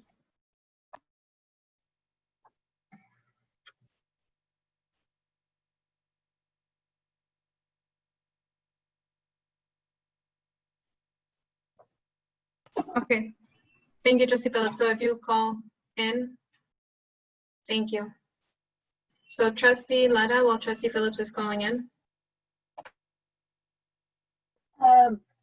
No, I think this is, I want to thank you for this report. I was on a phone call with some other board members advocating for funding. And that was one of the questions, what are you doing for summer? And a lot of districts don't have some things in place yet. So this is pretty good. I'm going to be sending this to that, to those people that were asking about it, to promote more, funding for our schools. So I think this is great. It's a good start. This is a brand new, what do they call it? Uncharted territory here. We are trying to do the best we can with what we've got. With little preparation, we're just thrown into a crisis. And the fact that we're surviving and really doing the best we can, I commend the staff and our sites and our teachers and our administrators for doing a good job. Thank you very much. I really appreciate all that you do. Thank you so much. Bye-bye. Thank you, Trustee Lara. Trustee Cuevas? Just a couple of comments. So I understand lots of folks are frustrated. I get it. We know that this pandemic, it's exacerbated existing inequities and access issues. It's not created new ones, it's made the ones that existed worse. And you all know that our district has struggled with these issues for a number of years, and we're trying to address them. But what the pandemic, in my mind, has done is actually made it clear that there's a couple of things you can do if you're asking, what can I do to support this effort and focusing on our students. The first one is, I think, to recognize that millions and millions of children have had their schools shut down. So we're talking about an immediate interruption disruption and trying to figure out then what it would mean to repurpose families, caregivers, their teachers to online distance learning. This immediate disruption is not necessarily what's best for all students. We know this. Research tells us online learning is not what would serve English language learners best, who oftentimes really learn and do language acquisition from engaging in oral language with their peers, with their teachers. But what have we focused on? So if you want to know and you think we haven't done anything, I just want to remind folks that we have in some ways, and maybe it's not what you want us to focus on next. And I think we can talk about recovery as opposed to rapid response and what it means to move there.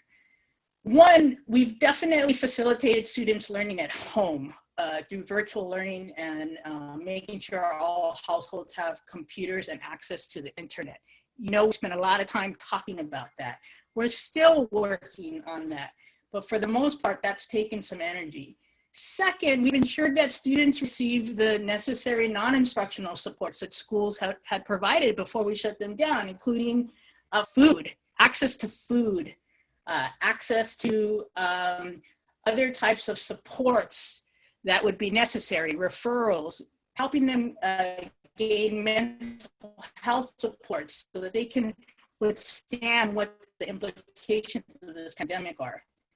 And I think the next step is people are asking the right questions. Now, how will we support high-need students through this process? Students who we know are learning English, who are foster youth, who rely on mental health services at schools. For the most part, I think the entire state has moved on from noticing that this is a collective need we have for devices and connectivity. We're still working at it. There's conversations about making this a public utility. Those are the kinds of responses that are going to actually close the gap significantly for everybody. So if you want to know what you can do, start advocating for those kinds of things, because then that helps. The second thing is, locally, I do know that research, as Mr. Phillips mentioned, is clear. All students will experience some kind of summer loss, learning loss over the summer. The challenge is going to be is that summer loss oftentimes hits students disproportionately. If you're a student of high income, sometimes you have enrichment activities that make up for that.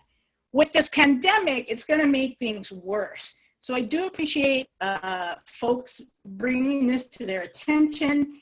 Think about the ways that with summer experience coming, we didn't expect parents to become the providers of routine, understanding technology. We've had to include that. And even with that, we still will rely on parents and our teachers in particular to now figure out how we use summer. And I agree with Board Member Lara. Most districts across the state don't know what to do. So if we're ready to talk about what we're going to do, then this is the beginning of that conversation, for sure.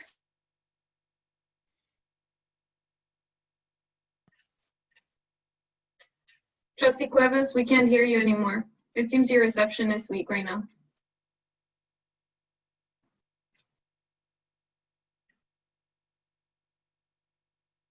Because I do think that that's important. Because if we do want to get to what serious learning is about, it's not online. It's not. And if you're asking for high quality out of online, then we're talking about the next thing you can do. Start advocating for resources.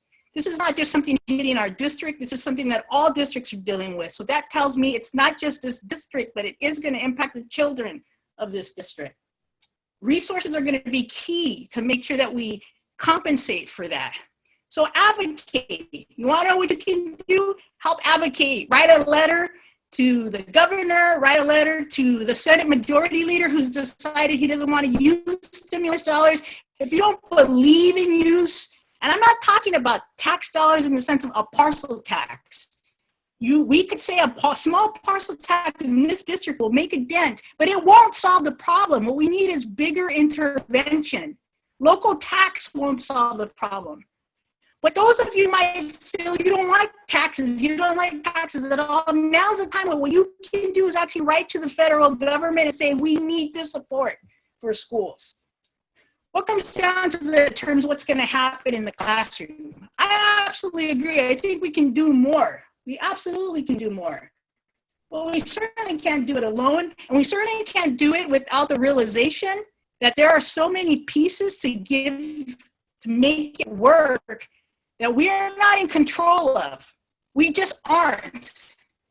Because I don't know anybody on this board who sits here and says, I want to hurt the children of this district. I purposely come to sit on this board to hurt the children of this district. So let's figure out what our energy is. If you have to sit and ask me, what can I do? Then I'd be happy to have a conversation. But I also like to ask folks, it starts with the person in the mirror. What can you do that is actually going to help us do something for children? That's an important conversation we need to have right now. Some people think it's as easy as, well, let me just make them work harder. Make those teachers work harder. Make those standards higher. Make those assessments more valid. We don't even have assessments right now. So how will you do that? How will you make them work harder when they're taking care of sick family members? So if you think that that's the solution, it's just as simplistic to the things that you might be criticizing that are leading to the outcomes you think we're not getting. And I think that's what I think the first question people are going to ask is, what can I do? Come walk in the shoes and read. Read everything that we are dealing with in terms of how to address these issues. This board, I think, has been in partnership with this community. If this board could rain dollars on every need that we have, I don't know anybody who wouldn't do it. But for me, the issue is, what can we do? Let's focus on advocacy. Let's focus on what we can do for real.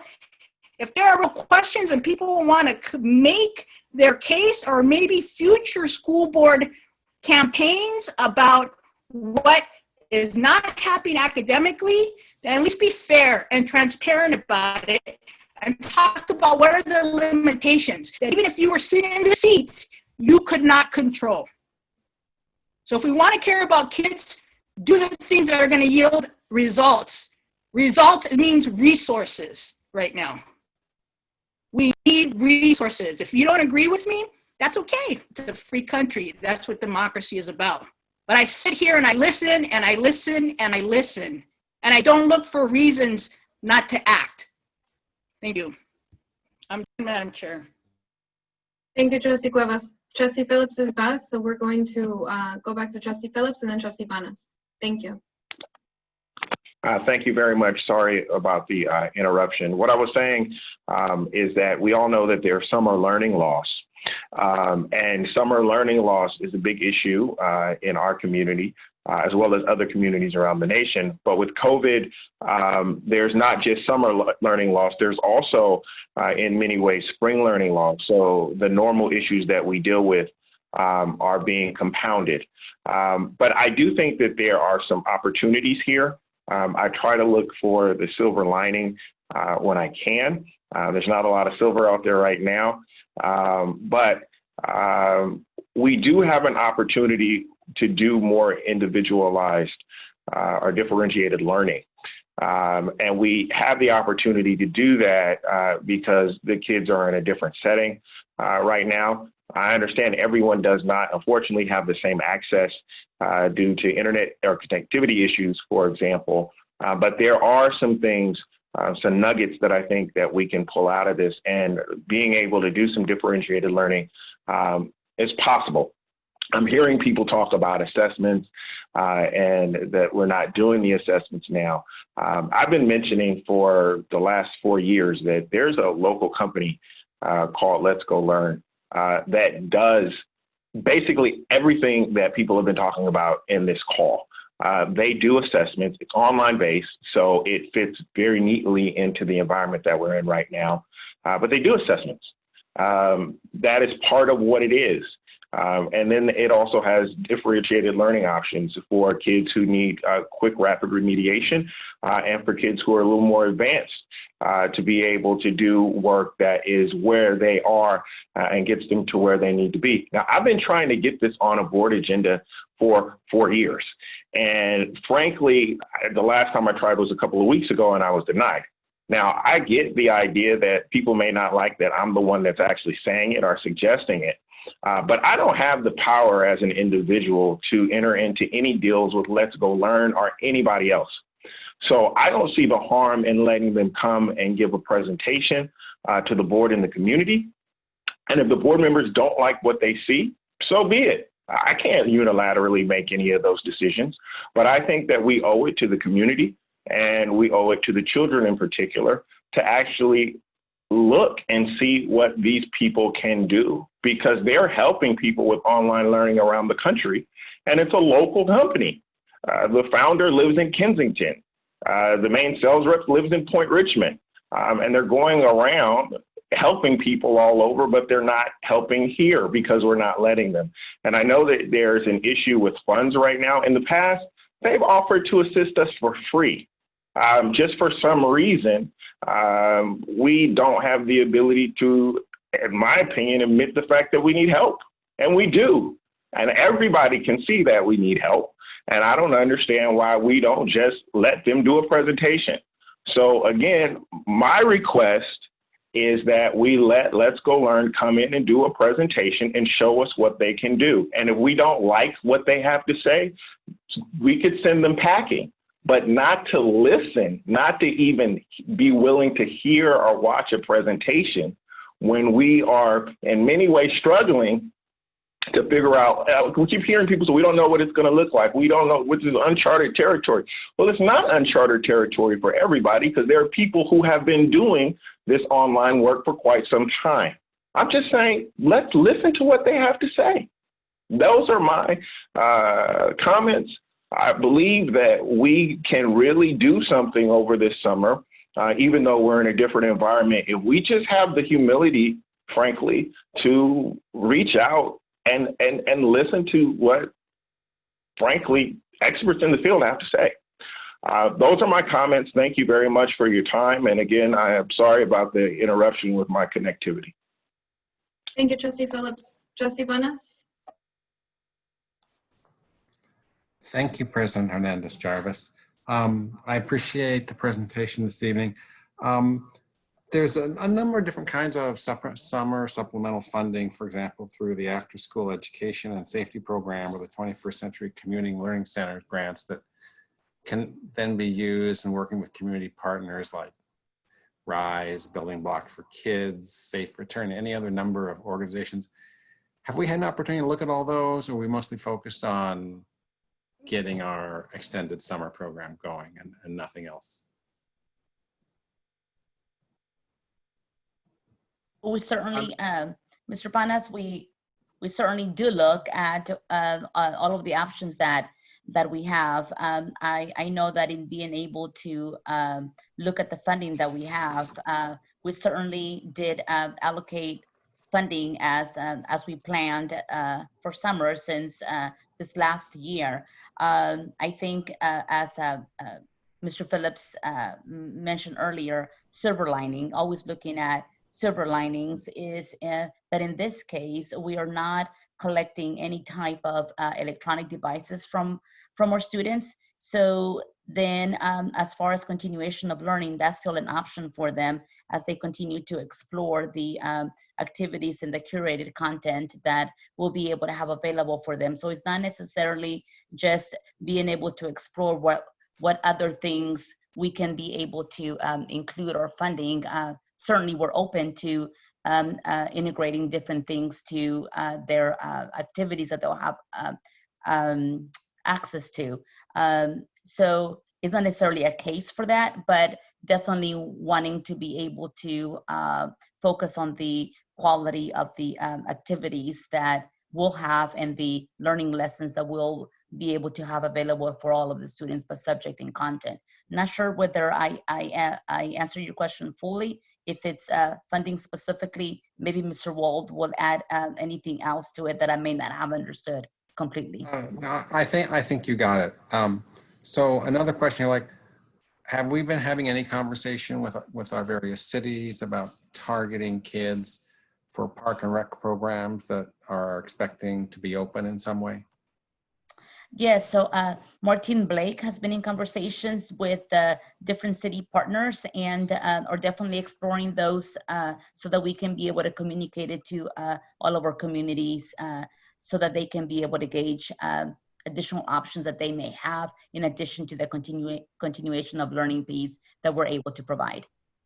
Okay, I noted in the presentation, you said we're getting 5,000 Chromebooks for this summer and 2,000 hotspots. Is that basically what we've been short to make sure all of our kids have it? I mean, like, I've got sort of, in a sense, no objection to doing this, but I thought we had gotten this equipment to our students, and now we're saying we're going to go out and buy 5,000 more Chromebooks for the summer.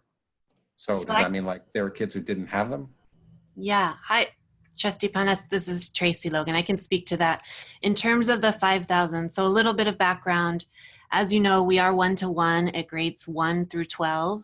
We are not in our kindergarten, TK, and preschool. So what that 5,000 represents is 3,500 for our youngest learners. We continue to hear from parents of our youngest learners and community groups about equity of access and the importance of our youngest learners having access to learning remotely, not just now, but certainly through the summer and next year, knowing that there will be some version of distance learning. As Ms. Rosigno talked about earlier this morning, reading being one of the most important components and the importance of having a blend of print materials as well as digital materials. We have ebook platforms, listening to audiobooks, reading independently, as well as the direct instruction that comes with video conferencing have been asks of our families of our youngest learners. So that's the 3,500 of that 5,000. 1,500 represents replacement of broken and lost Chromebooks that we anticipate as a result of all of our Chromebooks being in the homes. So this is not so much about summer programs, as Dr. Guerrero explained during June and July. This is about the really truly a lost learning initiative, making sure that we can sustain our one-to-one and our access for our students through the summer and into next year. So this is a new ask based on what we're seeing in terms of loss damage and what we're hearing from community.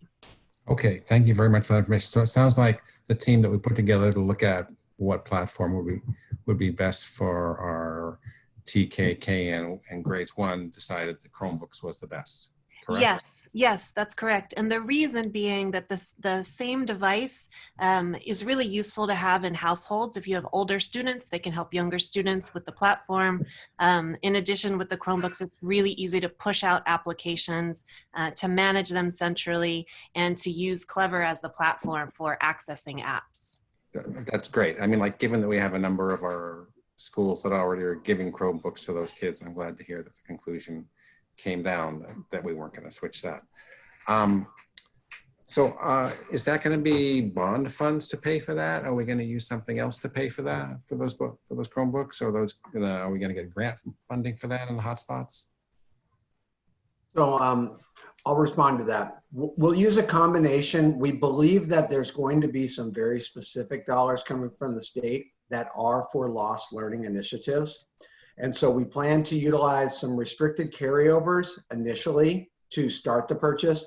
And then as those dollars are finalized through both the state and federal, and based on the guidance that we've seen from the governor's revision, some of the ESSER money from the Federal CARES Act may be directed for a new initiative. So this fits directly into preparing for not only getting through loss of learning for the summer, but having a plan to ensure that if we aren't able to physically open, that every student has better access than they do today moving forward, so we can continue to serve our entire community. And so we see this as an absolute investment in our students, that and creating some new content over the summer to keep them engaged while we continue to work through. So the funding will be a combination of any restricted carryovers and that new restricted one-time dollars. Okay, thank you. One last question here. Mr. Berger was talking about having Fairmont and Collins being kind of central sites for staff to work out of, but the students would not be there. We had Deanne's and Kennedy identified as sites for secondary students, but it wasn't clear to me if that's just, once again, staff resource sites or if there's going to be students there. Yes, Mr. Panis, we are not, we don't feel prepared to bring students in. So the classrooms that we're going to use are for staff and for being able to have the classroom environment, but it's still distance learning and the students will be doing. Actually, Mr. Berger, I think that was more of a gen ed than a special ed question. If I read the chart right, maybe let me check that again.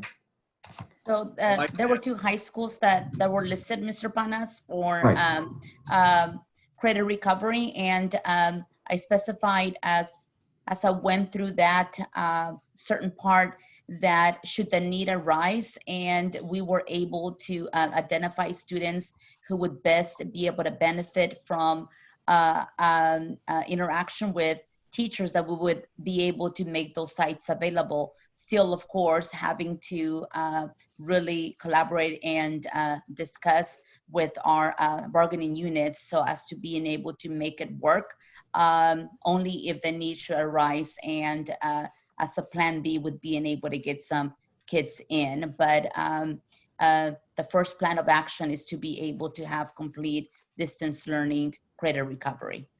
Okay, thank you very much. That's the end of my questions. Thank you, Trustee Panas and Dr. Guerrero and Mr. Berger. So I want to say, thank you for this overview, for the information provided, for the questions answered, and for, all the views that have been shared by our board. I think that, to begin to speak my truth about this, I think that what Student Trustee Vasquez-Momola really talked about, the students, that we kind of talked about at the last meeting, about reaching those 3,000 to 4,000 students that came to our attention that are not necessarily participating as other, as their peers. And I'm not going to make the conclusion that most of them are Latinx or African American students, but I do want to say that, it seems like from the participation data and the disaggregation, the disaggregated data on ethnicity, I think that there are some conclusions to be drawn about which students are accessing and being engaged in the learning on a weekly basis. And so I just think I want to take this opportunity to really think about ways that we can reconnect with students as we look toward the next school year, not just for the summer. I know that everything has been up in the air, but it has been 3 months, and I think that everybody was initially in a shock. And I think we still are to a great extent. And I think to acknowledge that is important, as well as to acknowledge the work that has gone behind the scenes, and with parents and with teachers, with counselors, with district staff, with everybody involved to make a plan, in an unexpected time in March, and then refine that in April, try to sort it out even more in May, and then look ahead at the summer and then fall as we see what shape the educational opportunities that we can give our kids will look like.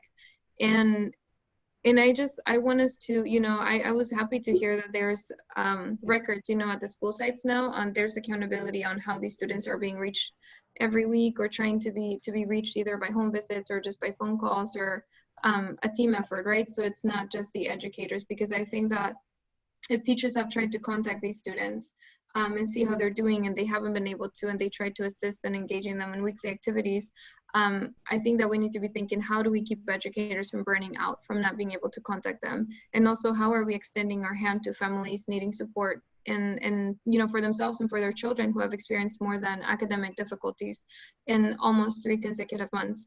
I think that everybody here wants what's best for all children in West Contra Costa, and I think that we need to do everything in our power to push and do every single thing in our power and responsibility to reach these students and account for their needs. So with that in mind, is there a current plan for outreach for those specific students for this summer? Not necessarily like a plan, like an educational plan, but just like a plan to get in touch with them and see specifically what hinder their participation. Yes, President Hernandez-Jarvis, that outreach does continue. and certainly not being able to look at the traditional end of our academic year as an end to the outreach. Like I mentioned earlier, it is a blessing in disguise that we do have electronics stay with the students. The only students that will be turning in their electronics will be the seniors that will be graduating. And so hence there will always be a platform throughout the summer and into what potentially this next year will look like for all students to have access to continuation of learning. And so definitely the outreach that I mentioned that prioritizes our African-American students or homeless students and our English learners will continue, and certainly acknowledging that teachers may not necessarily be the source of, the primary source of contact just because of their contract ending. We do have some actions being stipulated for additional staff to be able to continue making that outreach. So that's not going to end, and is going to continue well into what will our fall be able to look like. So I could add to that. I can add to that a bit as well. This is Ms. Logan. So we, as you mentioned, President Hernandez-Jarvis, the initial contact is with teachers. Teachers are calling, they're using every mode possible to try to get in touch with their students. The next level is that attendance clerk, site clerical, if there's a community outreach worker working with the school, and then site admin are also making outreach calls. We are keeping a central tracker. So I do want to clarify the numbers that was shared last week. And I know that we were talking about 4,500 students, and it is accurate that the week in particular that we were focused on last week, there were 4,500 students that were marked absent for that particular week. However, the other data point that is also important is that we track students that have missed every single week since we've been recording weekly participation. And that number, as of the end of last week, was 913. So that 913 is what we have a central tracker for. It's by school, it's student level with contact information, and schools are updating exactly their outreach efforts. What's been done? What are the next steps? What are they encountering? And then the level after that is central office intervention and support. So community school directors, social workers to the degree possible. What I see in looking at that data overall is that questions around has the family moved because they haven't been able to get any sort of contact, phone numbers not working, service no longer connected. So that's the next piece of this puzzle, is figuring out how do we have real wraparound supports to determine exactly what's going on with these families where we've tried every single mode of contact and not been able to reach. So that's where we are at this point, and we'll certainly keep you updated on those numbers and exactly what those outreach efforts look like. Thank you. Thank you, Ms. Logan, for clarifying the number, as well as Dr. Guerrero for emphasizing the continuation of outreach. But I guess my question is if there's a plan, for them. Like, so once we establish if we're not able to contact them because they move or they're no longer part of the district, what is going to be the plan to keep them connected? Like, if there's anything, if there's a draft of this, or what's in the works to see what the next steps would be. And if we don't have the information right now, it's fine. Like, I can wait, but I just want to know that it's something that's being worked on. Well, I'm happy to jump in. I think multiple teammates or team members have said it. I think we're going to continue with the plan that we have in terms of trying to track down students. And I think we're doing a good job with it. And we have a system where we reach out through the teachers, as Ms. Logan said, then through the principals, then through the school community outreach workers, then using community engagement resources to get even more targeted. And we now know we have, a little over 900 kids that we haven't heard from, which is, a reasonable number at this point. So we're going to keep working that, keep shaking the trees on that way. To make sure by the end of the summer we have found every one of those kids.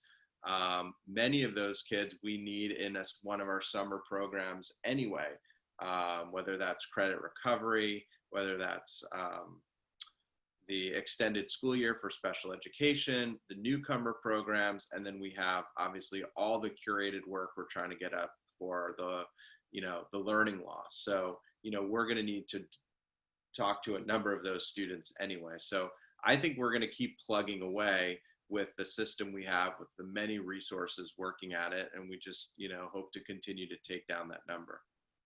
Thank you, Mr. Duffy. And I think I would appreciate, just continued follow-up with you and with other staff about the work being done around that to have more clarity. Thank you. And I think you kind of brought up my next question. I just have 2 more and then I'll be done. So the continuation of learning plan, so is that going to include like an open access Google Classroom or something that is very tailored and not so much like the parents clicking on anything that looks interesting, but like a guide to what can support specific standards? Because I think that's something that I've heard from parents too. The need to know, like, not necessarily a scope and sequence, but just a guide. Like, this is something that you can do to support these kind of skills. This is something you can do versus just clicking on Mystery Science and then just watching the videos. Yes. Right. Sorry, Dr. Guerrero, I'll let you go there. But yes, we haven't finished it, but that is absolutely the goal. Yes, I was just going to add, President Hernandez-Jarvis, that the vision is that to be able to give parents a guide. So as I stated before, I think the parents are also facing a challenge because overnight they have turned into teachers for their children with not necessarily the training that is afforded to our teachers. So certainly being able to have any guide to make this guidance as parent friendly and user friendly as possible. And also, again, being able to archive these lessons in a way that parents are able to target by grade and by content. Also being able to give the flexibility if they want to be able to continue to enrich above the grade level, or they can certainly be able to do so as well. Wanted to be able to afford them that flexibility. Thank you, Dr. Guerrero. And I have another question about my last question, and then I'll be done with my questions for this item. So I'm wondering about just the focus that we can have too for K through 2nd, so kinder, 1st, and 2nd grade. Just in terms of like the summer slide that we usually have, plus now that compounded with a COVID-19 dip that we're having because of the interruption to formal education that our kids are having. And in terms of trying to pause regression and allow for a little bit more progress for our kids, as well as supporting the roadmap literacy goal of grade 3 reading proficiency for our kids. How can we do, how are we envisioning targeted intervention for K, 1st, and 2nd? How are we going to provide that with the limited resources that we have specifically for K through 2nd? Right. Thank you for asking that, President Hernandez-Jarvis. I do believe that those grade levels that you just specified and mentioned are those that really serve a foundation for students. And as part of the continuation learning activities, that is one of the things that, as you heard earlier in our report with Ms. Resignio, as far as the literacy embedded type of activities that are the foundation for any core content will be a very crucial part of those activities and lessons. And I do want to be able to maximize that expertise that we're able to have with our English language arts department. And of course, being able to have that for our English learners through ELD as well. Thank you, Dr. Guerrero.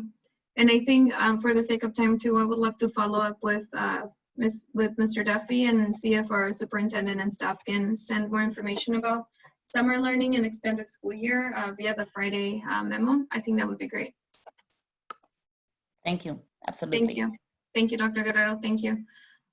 So if there's no further comments on this item, now we're moving on to our next items that were pulled and the consent. Yes, Trustee Phillips? Yeah, I do have just a quick comment on the platforms for the younger learners. So the TK through first grade, and the decision from the task force to move to the Chromebooks. Trustee Panis asked a question about that, and the reasons that he was given are that I heard anyway as to why the decision was made to stick with the Chromebooks. I heard two reasons. One, that it's easier to push out apps on Chromebooks. And the other reason I heard is that they, other family members can use the Chromebooks. And while I appreciate that it's easier to push out apps on Chromebooks and that other, family members can use the Chromebooks, that's not what the platforms are for. They're to aid the learning of our youngest learners. And what I was hoping I would hear somebody say is that we, compared everything and we found that this platform was actually the best platform for those small children. And I didn't hear that. But again, I'm one person. But I would hope that the decision as to which platform to use for TK, kindergarten, first grade is not that older people in the household could use it or that it's easier for us to put apps on it, but that's actually the best platform for that child to use. That's my final comment. Thank you very much for the additional time. Thank you, Trustee Phillips. Thank you, board, for all of your comments, and thank you, staff, as well, for all of your work. So now we can move on to consent items that were pulled. C1 and C2 by Trustee Panas, C7 by Mr. Duffy, C3, C8, and C9 by Trustee Phillips. So we can get started with C1 and then C2.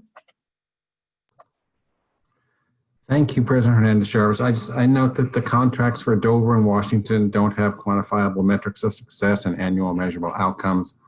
Plus, they did not indicate if the funds were already budgeted. So I move that we approve all the contracts except the BACR contract at Dover and the Ed Fund contract at Washington, and have those come back.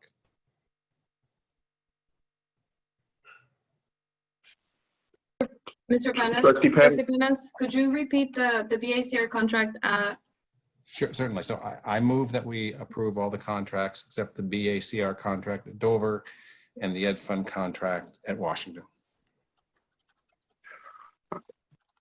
Trustee Panis, will you accept it?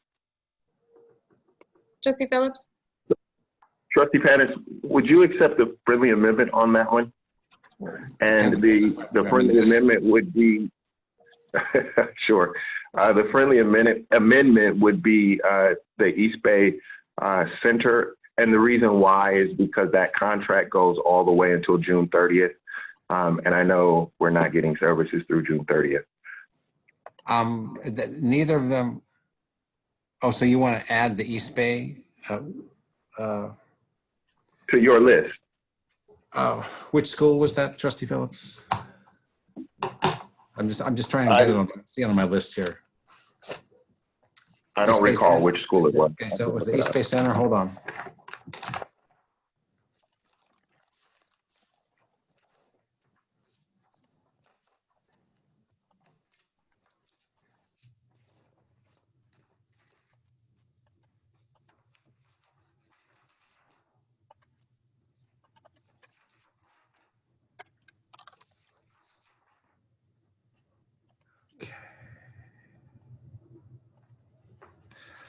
Okay, sure, I'll accept that. Thank you. I second your motion. So to reiterate it, so you're seconding the motion with all contracts except the BACR at Dover, the Ed Fund contract at Washington, and the East Bay Center At King. at King. Okay, so that is the motion, was seconded by Trustee Phillips. Can we please take a vote, board, beginning with our student trustee and then following the same order? Dowd, yes.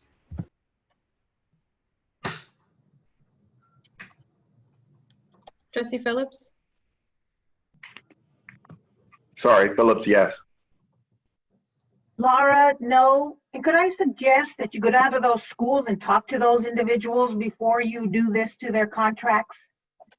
Thank you. No. Cuevas, no. Only because you're withholding to the West, the Ed Fund? One of them was a contract with. The Ed Fund. Trustee Cuevas, you're breaking up. We couldn't hear the first I part. already know just because you included Ed Fund in there. We just talked about the important role that Ed Fund's playing in meeting the needs of community right now. So I'm voting no. And then I'll be making, depending on whether this passes or not, I'll make another motion. Thank you, Trustee Cuevas. Thank you, Trustee Panas. And Hernandez Jarvis, I'm voting no on this one. So the motion does not pass. Motion fails. 3 voting no, Lara, Cuevas, Hernandez Jarvis, and 2 voting yes, Trustee Phillips, Trustee Panas, and 1 student trustee, Vasquez Simula, voting yes. Madam Chair, can we take up, because there's no action yet taken on this item other than Mr. Panas's motion? Yes. That still leaves the whole set. I'd like to just move the item for approval, please. I mean, this is an ongoing issue in terms of staff needs to fix it, but I can end up being here every week. Staff, you need to fix it, but I'm not gonna hold the contract on it right now, on anything. Like move approval of all these items. Second that. You're moving approval of all the items for C1, correct? Yes. Seconded by Trustee Lara. Can we please take a vote? Beginning with our student trustee. I don't want to vote. I'll step out. Thank you. President Hernandez Jarvis, can we actually have some discussion, please, on the motion? So the motion was seconded. Right. It is 9:20. I think if we're gonna have discussion, I would request that it's done by 9:25.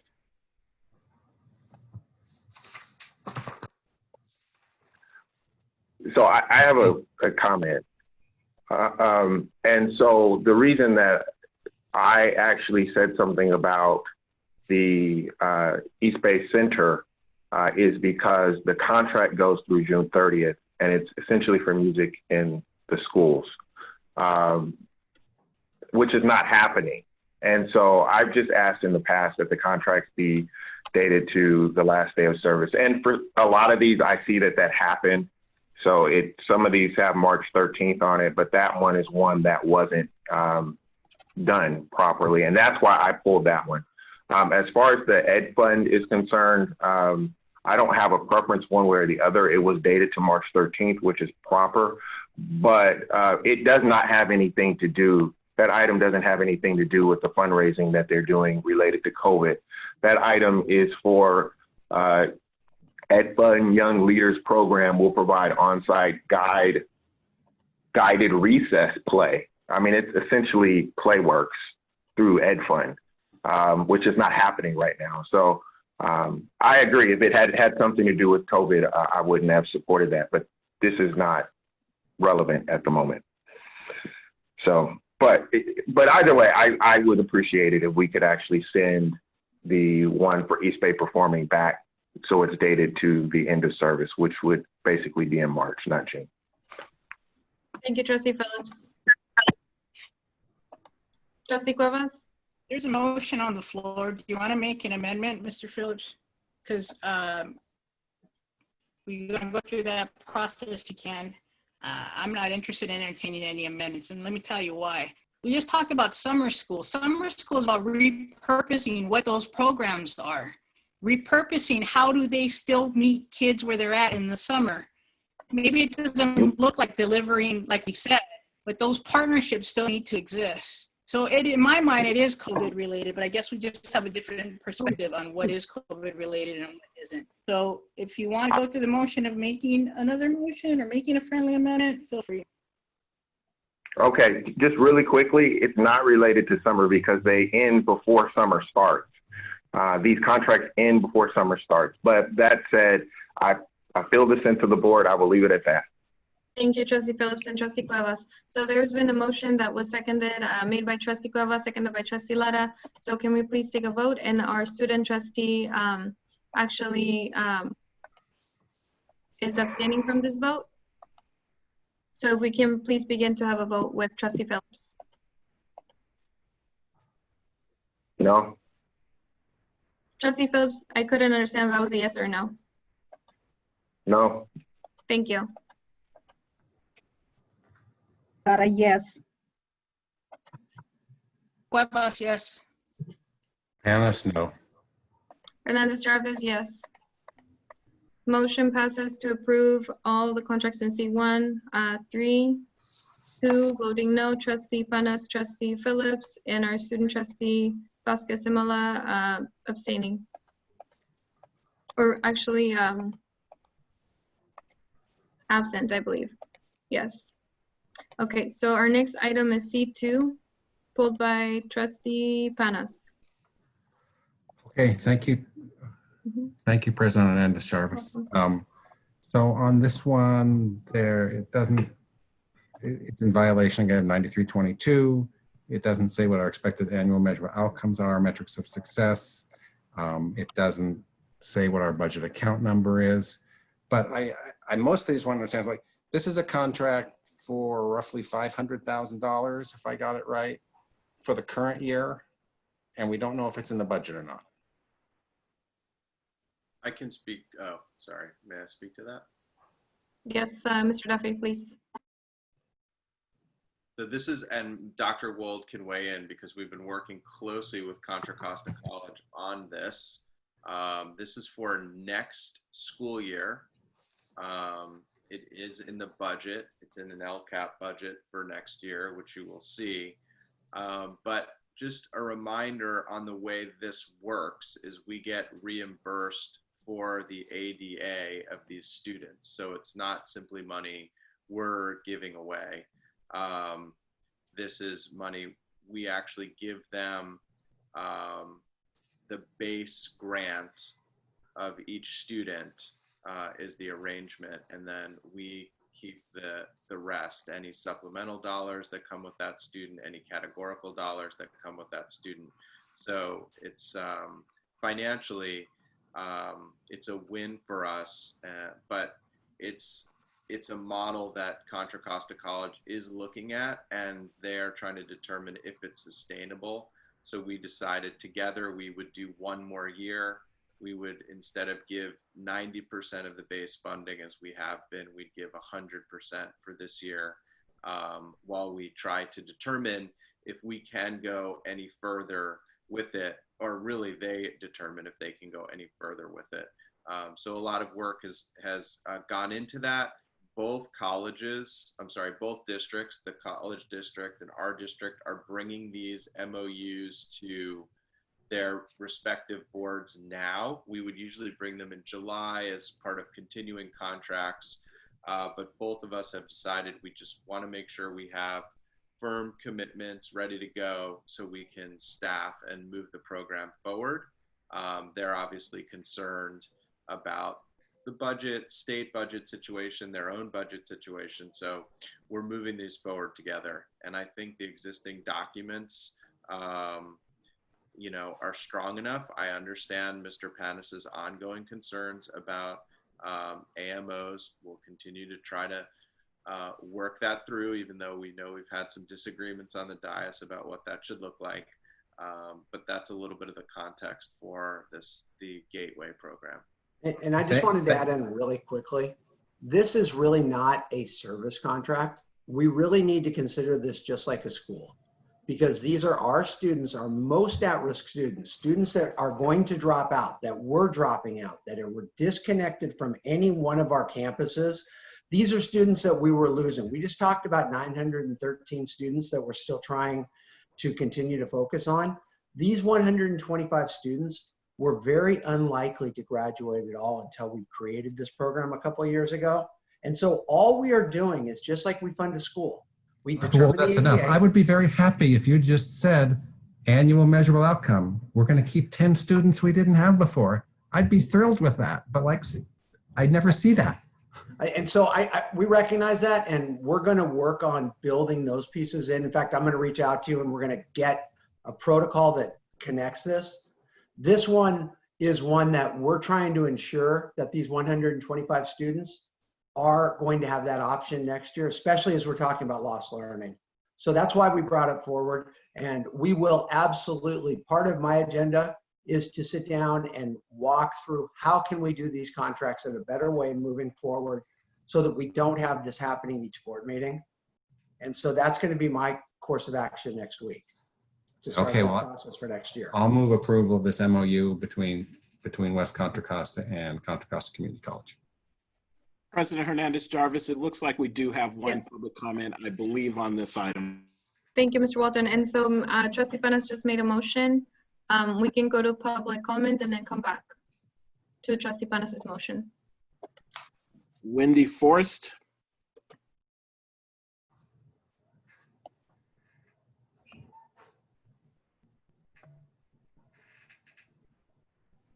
I guess that was an accident. Then there's no, and Okay. There's one other person who keeps trying to speak. We are not accepting public comment from people without first and last names. Thank you. Thank you, Mr. Walton. So Trustee Penas had just made the motion to approve C2, and I forgot to read it at the beginning, so I apologize. I want to just read the title. Extension of the Contra Costa College Gateway to College MOU to June 30th, 2021. Second the motion. Trustee Phillips seconded the motion. Can we please take a vote, board? Clara, yes.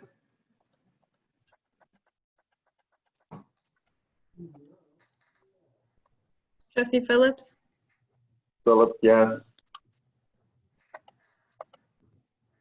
Trustee Panas, Yes.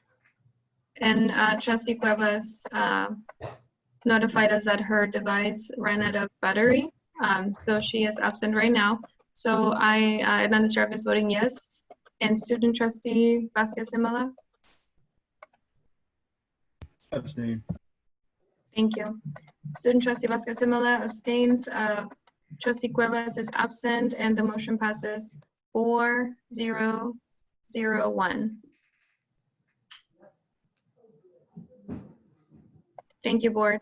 And I just want to echo, that I do believe that we need to make sure that we do right by our board policy 9322, and that we continue to get more detailed and information on contracts that is specifically pertaining to that board policy.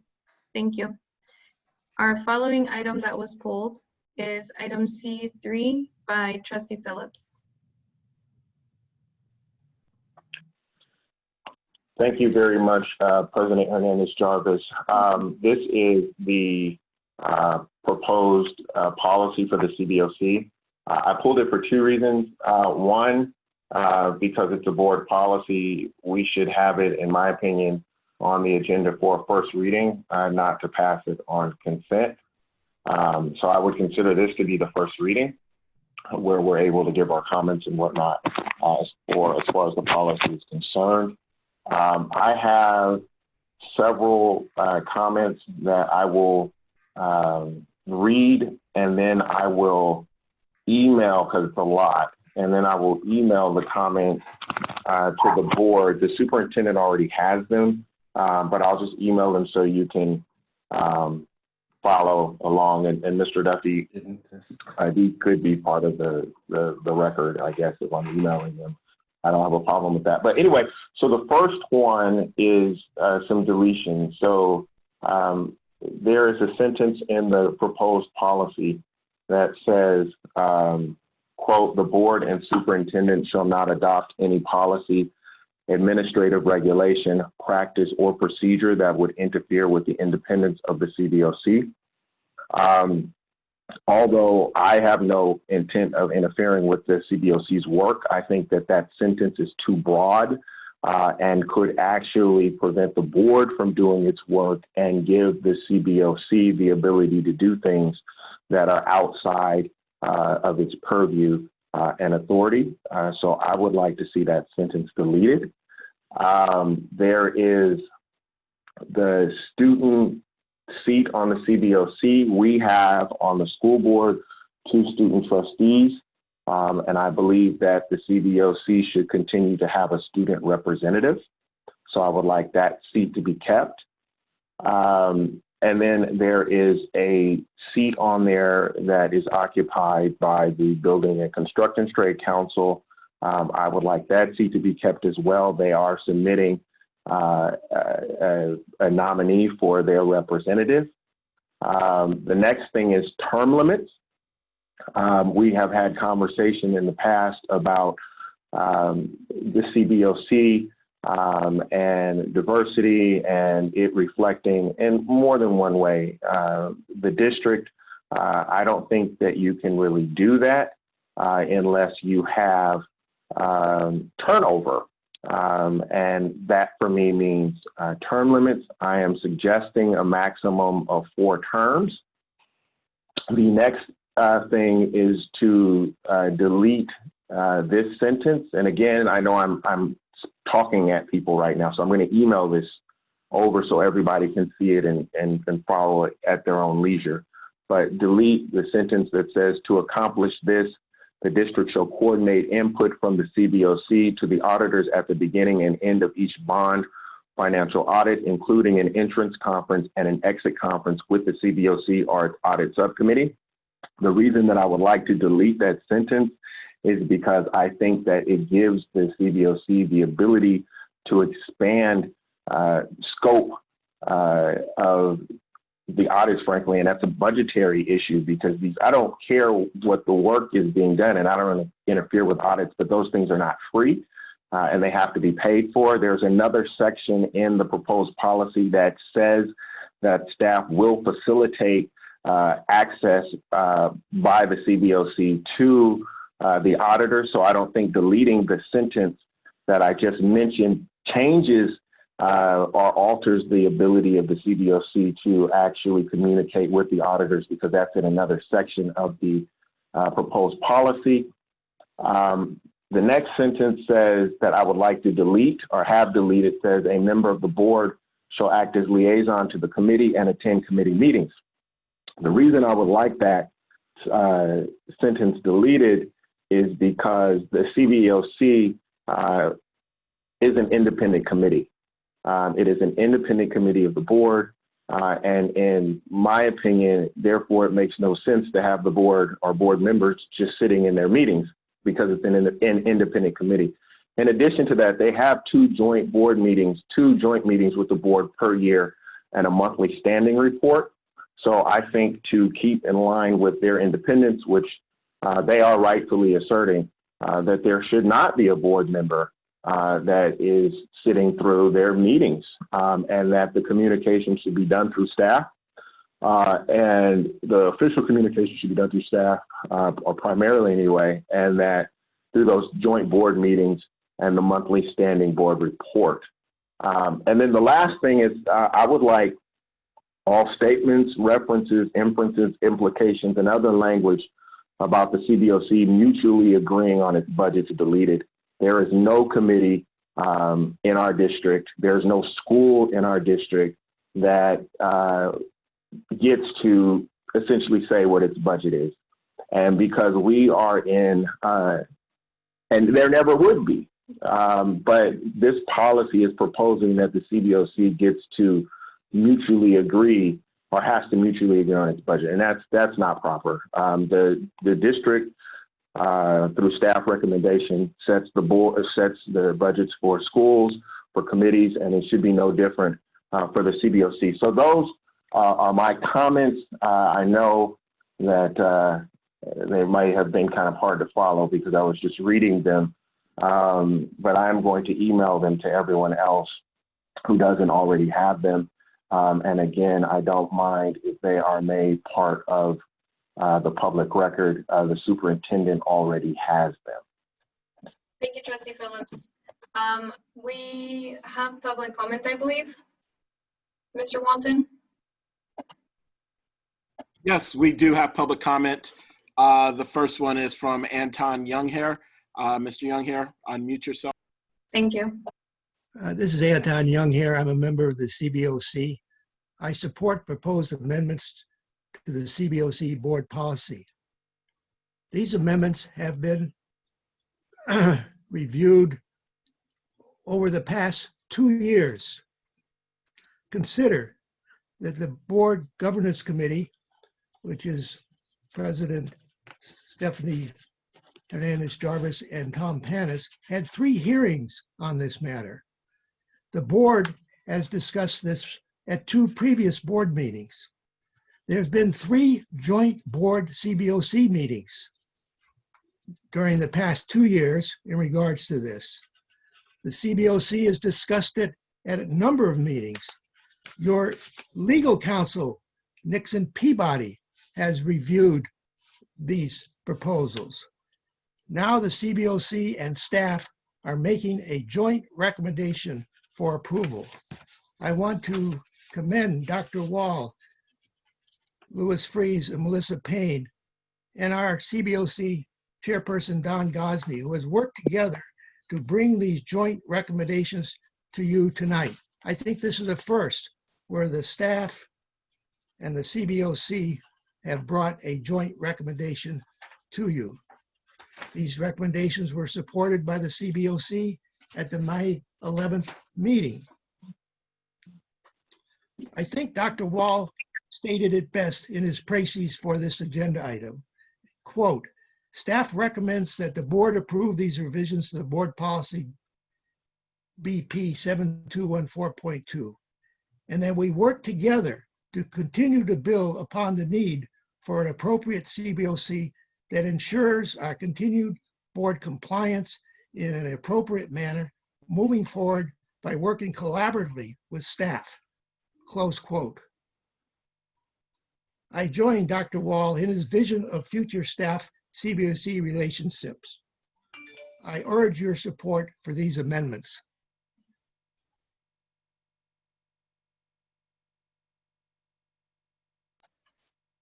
Thank you.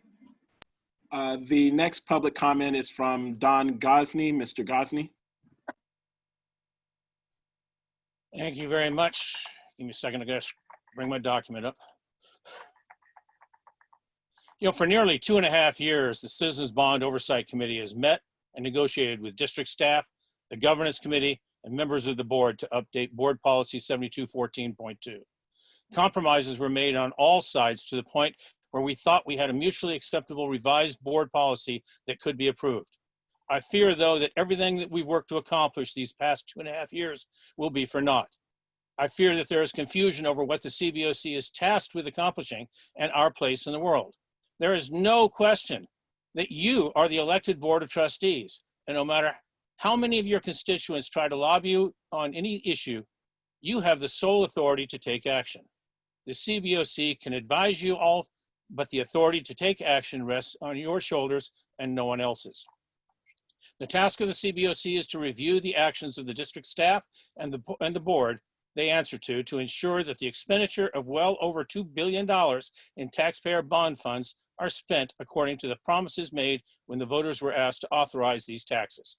And that's it, no more. You're all smart people, so you don't have to be reminded that Proposition 39 and the State Ed Code clearly codify the independence of the CBOC. It also establishes the basic form of a CBOC. Over the past 20 years, though, the many boards of education sitting where you sit have chosen to expand on those duties. They've insisted on community participation and transparency. I worry when I hear that at least one board member has more than a half dozen rewrites and other board members have their own amendments. Each of these would require far more than the 2 to 3 minutes from me to discuss. I won't be afforded that opportunity. If I can request, if there are revisions, and Mr. Phillips has already presented some, let's just table this issue and set up a single item study session where members of the board, the staff, and the CBOC can have a discussion about the individual issues of concern so an accommodation can be reached where all sides walk away feeling satisfied. At the very least, the individual revisions proposed should be acted on separately so the board doesn't have to accept the bad just to keep the good. We need to start the healing and accepting that these will go a long ways towards that end. As I'm nearly out of time right now, so if you choose to reach out with questions, I'm here. Thank you. Thank you. And our final public comment.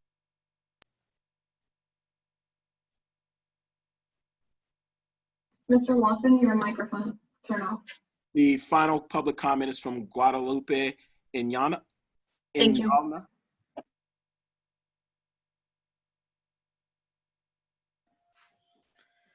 Hello, board members, once again. Well, I think Anton and Don said a lot of what, the whole CBOC. I am now the current vice chair to the CBOC, and, really appreciate, the work that the board members are doing. But I think there is a really big lack in communication, in which why I feel the need to make sure that every committee within the district has a board A liaison.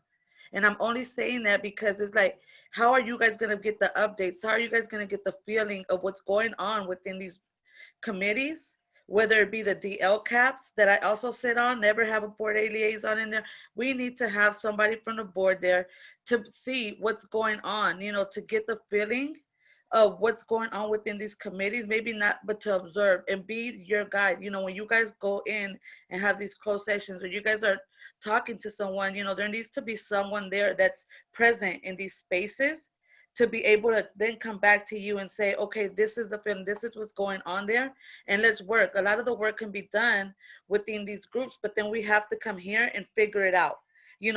Like Dawn is saying right now, they work really hard. We've all worked really hard in the CBO doing the amendments, and then Mr. comes in and, wants to amend some of the writing. Maybe some of this could have been done, in a session outside of the board meeting.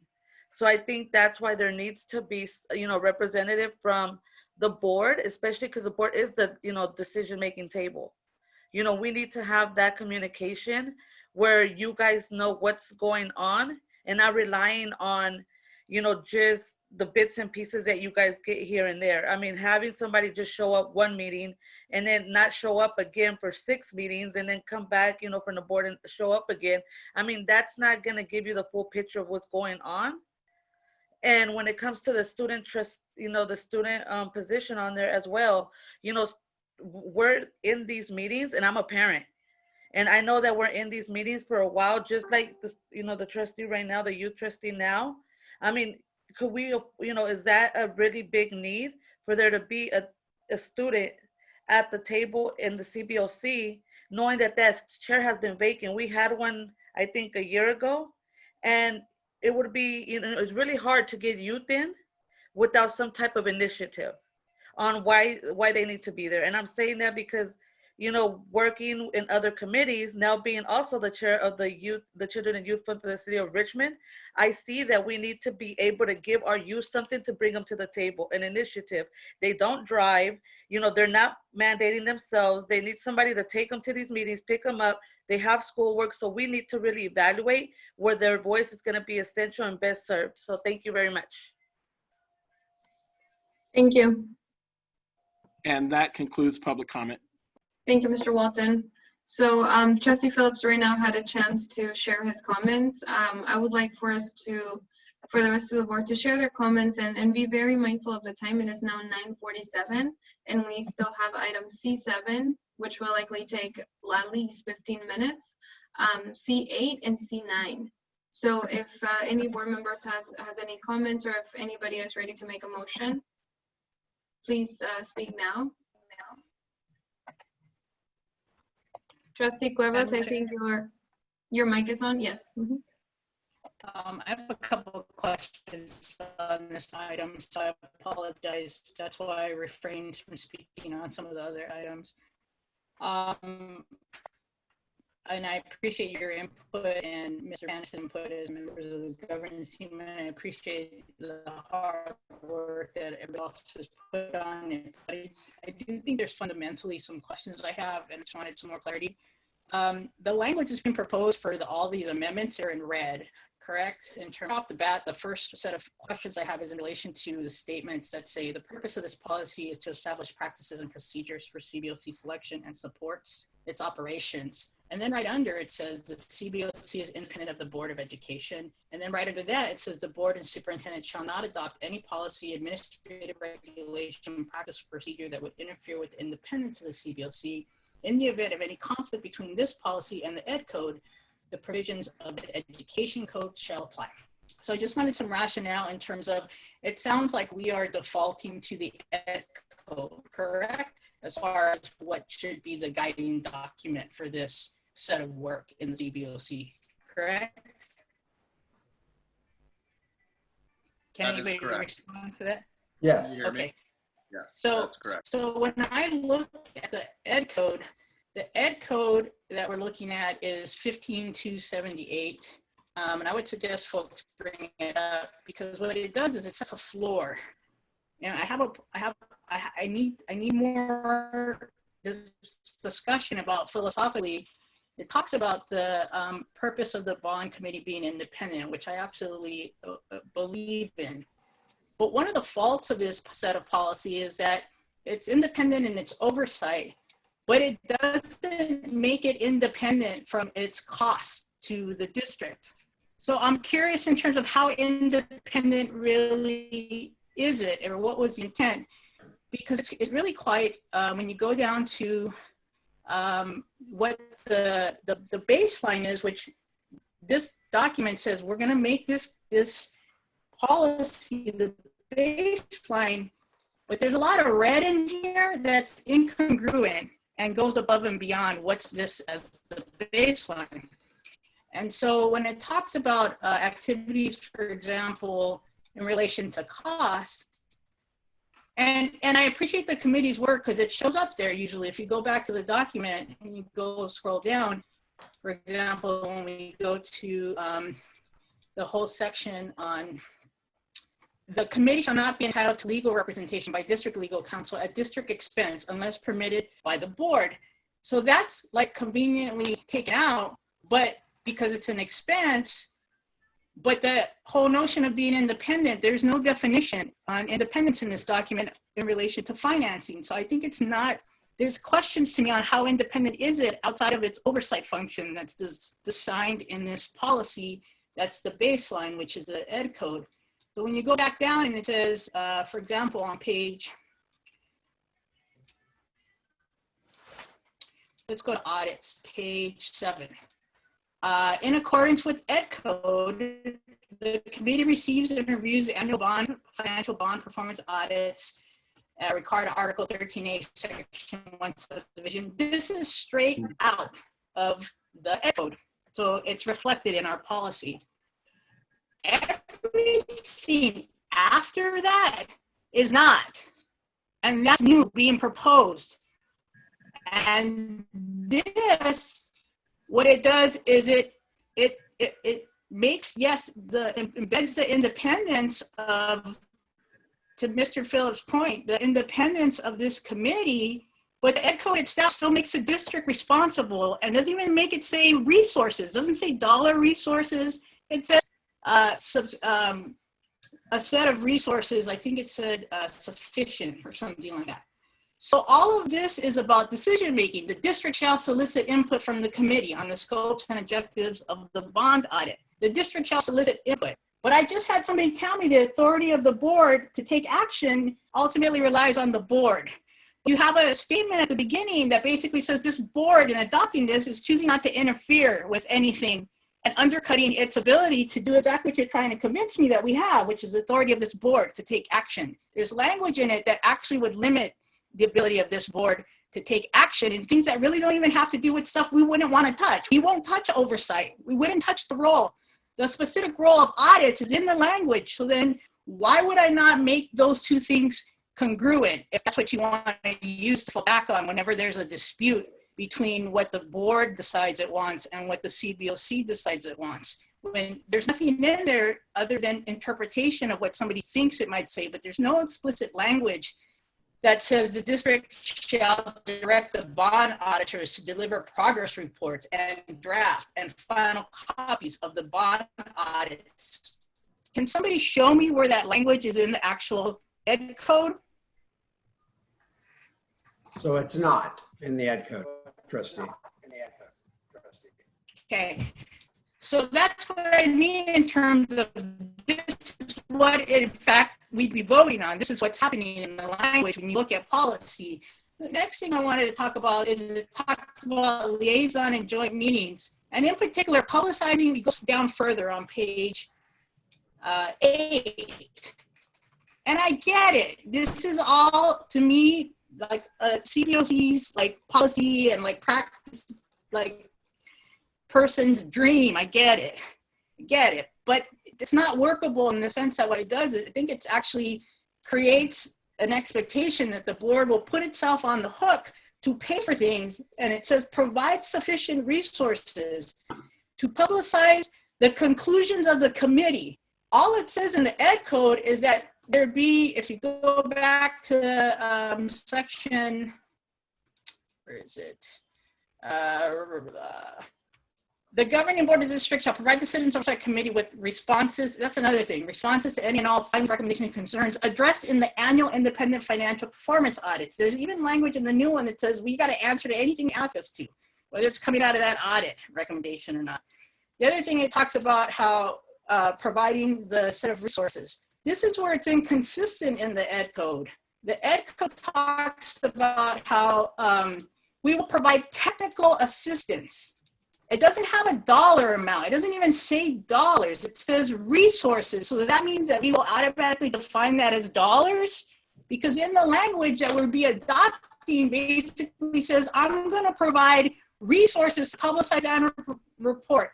I'm going to provide sufficient resources to publicize the conclusions of the committee. And if I have a dispute about what I can do and what that means in relation to the law, then you say, go back and look at the law, the ed code as a underlying authority. There's not anything in it that establishes what might be determined as sufficient resources. I could say a district is in fact supplying sufficient resources right now, or doesn't have to beyond the technical assistance, because anything I can define as a resource is a resource. And so my question is then, it goes back to the circular argument. Well, how independent is this board really? Because they're still on the hook, and I don't necessarily know where that's worked out in the actual ed code policy of what the district is on the hook for. And so I would prefer if we could go back and really talk about what are the things we don't touch in relation to oversight, because it's clear in the policy, and come up with a draft that actually aligns these things. And then we start from there. And people can lobby all they want about all the other issues, but if you, in your heart of hearts, believe that the ed code is what should prevail, I would suggest that we actually just adopt the language in the ed code right now. And then go back to the table and figure out what actually makes sense for 2020 in West Contra Costa. And what we can now with the COVID-19 and all those other budget implications, what can we actually do? I actually think what this does is actually have language in it that actually undermines the argument that the authority to take action is with the board. What it does, it has language in there that says this board will limit its authority. So I would propose that we not take a vote on this, because to be quite frank, I don't know if you have the votes to move it forward. Those are my comments. Thank you, Trustee Cuevas. Trustee Panas? Thank you, President Hernandez-Jarvis. I note that the staff, as we heard, has approved this. I also was reminded by Trustee Phillips that this is a first reading. I mean, it's actually come before the board before, but it's been a long time and it's been changed in some substantial ways. So I'm thinking that we should consider this a first reading You know, we're hearing a lot of people say they want to make changes to it. And I think we need to figure out how we're going to adapt to the changes that people are talking about. But I mean, I think we should consider this the first reading and say we're going to have a second reading at a future meeting, the next meeting, whatever, but we're going to have to figure out how we're going to amend this thing to make board members happy. Madam Chair, if I could make a recommendation, I would suggest it go back to your committee. If you've heard from the board now, who are actually going to take the vote where the authority does lie. And one of the things as a former chair of the governance committee, which I understand because I've chaired it, is a reflection of the work of those two committee members, but it still has to be passed by a majority of the board. I remember when I tried to push campaign finance reform, we got a lot of stuff through committee. The majority of the board wasn't ready to act on it. Was I disappointed? Absolutely. So I would suggest though that we keep working at it and refine it, because I think there's some clear gaps there. And if we do want to make it where folks continue to feel they have a voice to work on it, then we'll take it back and keep working at it. Thank you, Trustee Cuevas, and thank you, Trustee Panas. I was really, Trustee Lara, I'm not sure if you had a chance to speak. Trustee Lara? Yes, first of all, I want to thank you, Trustee Phillips, for bringing this to us. It was excellent suggestions, and I'm so glad it's going to be for the first read. I actually have a lot to say about this, but I want to wait and save it for the second read. So thank you. Thank you, Trustee Lara. So I think I've heard the board now loud and clear that we're gonna have to bring it back again. I was actually really looking forward to this item because I felt like it was one of those instances where we had a committee, we had the CBOC, and we had the staff agree on something that had been worked on for over a year, probably a year and a half. But now I hear everybody, and it seems like we're gonna have to go back to the table and get more work done on this, and I acknowledge, you know, the work by the CBOC. Thank you. The work by staff to craft this together. So thank you. I don't want you to think, you know, that this work was in vain, but I do want us to acknowledge that there are some things that the board wants to see to make sure that we can adopt this policy. And I think that if we were to try to make a motion right now, it would not pass. So that's the direction, Mr. Duffy, that I'm giving you as part of what the board is sharing with me today. Got it. Sounds good. Thank you. Thank you. Thank you, board. Thank you, Superintendent. Thank you, Dr. Wold. And thank you to the CBOC members as well. The next item that was pulled was by Mr. Duffy, C7, which is the facilities. Let me read the title, Final Facilities Use Agreement for Invictus Academy of Richmond for the 2020-2021 school year. After this, board, we have two more items, C8 and C9, both pulled by Trustee Phillips. It is right now 10 o'clock, and it is my hope that we can finish these items before 11 o'clock. Thank you. So, Mr. Duffy? I'll be really quick for folks who were following our last board meeting. There were a couple of issues that came up around this item. And for the public, we presented on this item a PowerPoint with slides that explain a little bit more of the rationale, how we got to this place, some of the legal requirements. So I hope that's comprehensive for both the board and the public. I did just want to ask if we could open the document, and I know Tracy's not with us right now, so potentially Marcus, we could just open the document. I just wanted to share one page and maybe let Louis Freeze talk about the one page on sort of how we came to arrive at the decision to split the main building versus start building portables, because that was some of really what the question was last time. So I just wanted to do a quick explanation of that, and then a motion can be made, that would be great. If there needs to be more discussion, we can do that as well. Yeah, if Marcus can get the slide up, that'd be fine.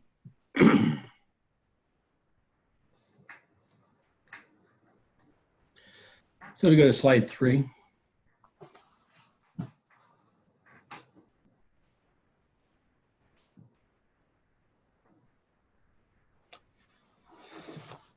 So I think what's being asked is really to look at why we made the decision to move Invictus from their current location within the Crespi campus to their new location within the 100-200 buildings. When we received the preliminary offer or the proposal from Invictus for their FAU for the 2021 school year, prior to responding with an offer back to Invictus, I met with both the Invictus principal independently and the Crespi principal independently. And then we met as a joint group together to talk about the facility needs, what would be best for both schools. One of the things that was considered is Invictus currently occupies a portion of the school that's remote from the, I will call it, from the main building, where it's completely tied together with hallways and such that students would commingle if we had to move Invictus into that facility. So one of the discussion items that had come up and was proposed by the Crespi principal was that we relocate into the 100-200 wing, which by doing so we could accomplish several items. And one would be providing Invictus with their own entry onto the campus, which would then avoid the confusion and the congestion that happens when both schools drop off in the front of the campus at the beginning and pick up at the end of the day. This would also allow the Invictus campus to have their own identity. And then by locating in the 100-200 wing, they would have contiguous classrooms that would be independent from the Crespi campus itself. Although they had adjoining hallways, we're making provisions to do some separation doorways in order to close that off so that they would operate independently. In doing so, we knew that there were some challenges that we'd have to go through. And some of those challenges were relocating the Fab Lab that existed within the 100 wing of the Crespi campus, as well as the new career lab they were developing. And the biggest part was probably the science labs that the 200 wing has the science classrooms within that portion of the building. And so those were some of the challenges, and we were able to overcome those. And probably the biggest one, we're able to offer the science labs now within the 300 wing by providing sinks and water in those classrooms, as well as relocating their chemical storage. For that art classroom, we were able to relocate that room as well. And one of the concerns was providing water for that particular, for art, and we're able to accomplish that. The cost of doing these improvements is $120,000, and it's about a 65-day build over the summer to make the renovations as well as the move for the two campuses. And really, because it was mutually agreed upon, and that was the offer given back to Invictus, we believe it was a win-win for both campus. While it is hard to co-locate, they do have the right to do so, and we were trying to find the best option for this. And so we are compliant. We made the offer. It's been accepted by Invictus, and we hope that we can move this one forward. We did look at the option of adding portables, and the cost to do so is about $600,000 as a ROM for that. And it would take us the better part of a year to do that, about 290 days would estimate. And there was no way we could do that and accomplish it by the opening of school this August. So does that answer your questions, Mr. Duffy? Yes, it does. And I know we have, I think, about 15 public comment for this item. So we probably want to go to those now. Yes, we want to dive right into public comment, and we're going to do 1 minute each. I see that there's now 22 hands raised. So we're going to do 1 minute, please. The first public comment is Cynthia Breedlove. Ms. Breedlove. Hello. Hi, my name is Dr. Cynthia Breedlove. Thank you for listening to me. I'm a teacher at Juan Crespi. I'm a special ed teacher. I do have some underlying health concerns in that I have COPD. So I wanted to talk about two things. One, the co-location. I know that they're entitled to have their space in their facilities, but that agreement was made before the pandemic. So my concern is social distancing and physical distancing. And reading the document Stand Up for Students dated May the 5th, that was the executive letter written to the governor stating asking for an executive order to cease co-location for the 2021 school year just because of the pandemic. Had it not had a pandemic, then it probably would not have been a problem. But now we have that case. And so I think that we just need to wait a little bit. And there's a safety concern with students on the campus, with high school students, with middle school students. Thank you. The next public comment is Shantae Jones. Ms. Jones. Yes, hi. I'm a parent from Invictus, and I do not agree with what the comments are being made about the school. My daughter goes to that school. We were at Hercules Middle. My daughter was extreme bullied at Hercules Middle, and nothing wasn't done about it. And now since she's at Invictus, her grades have skyrocketed, and she is successing through everything. And I'm saying by you going through with this move, you're going to be investing in future lawyers, doctors. And concerning my daughter, you're going to be actually mentoring to her so she can become the next Kamala Harris. So please move forward with this. This school is safe. And everyone has come out the pandemic. By our kids living through the pandemic, you guys going to create future doctors, lawyers, so history, when it repeat itself, they would know how to do it. So we can't, everybody just have something to say at the last minute. Please give this school a chance. Please Look at the grades. comments. Thank you. The next comment is from Jasmine Martinez. Ms.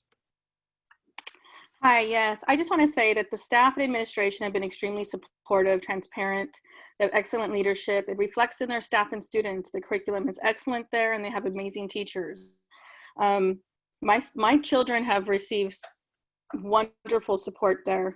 They felt supported. Their confidence levels have increased. I've seen an improvement in many areas. I know I only have a minute. I had much more to say, but I just want to say that I see Invictus growing more grade levels in students each new academic year.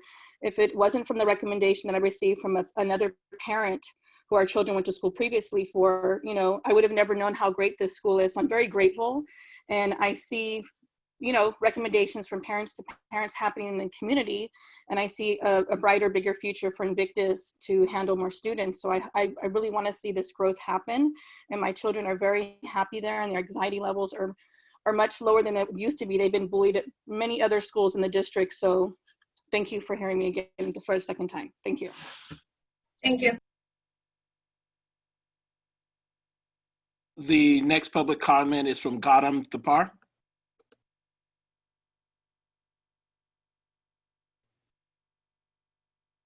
And hold on one moment.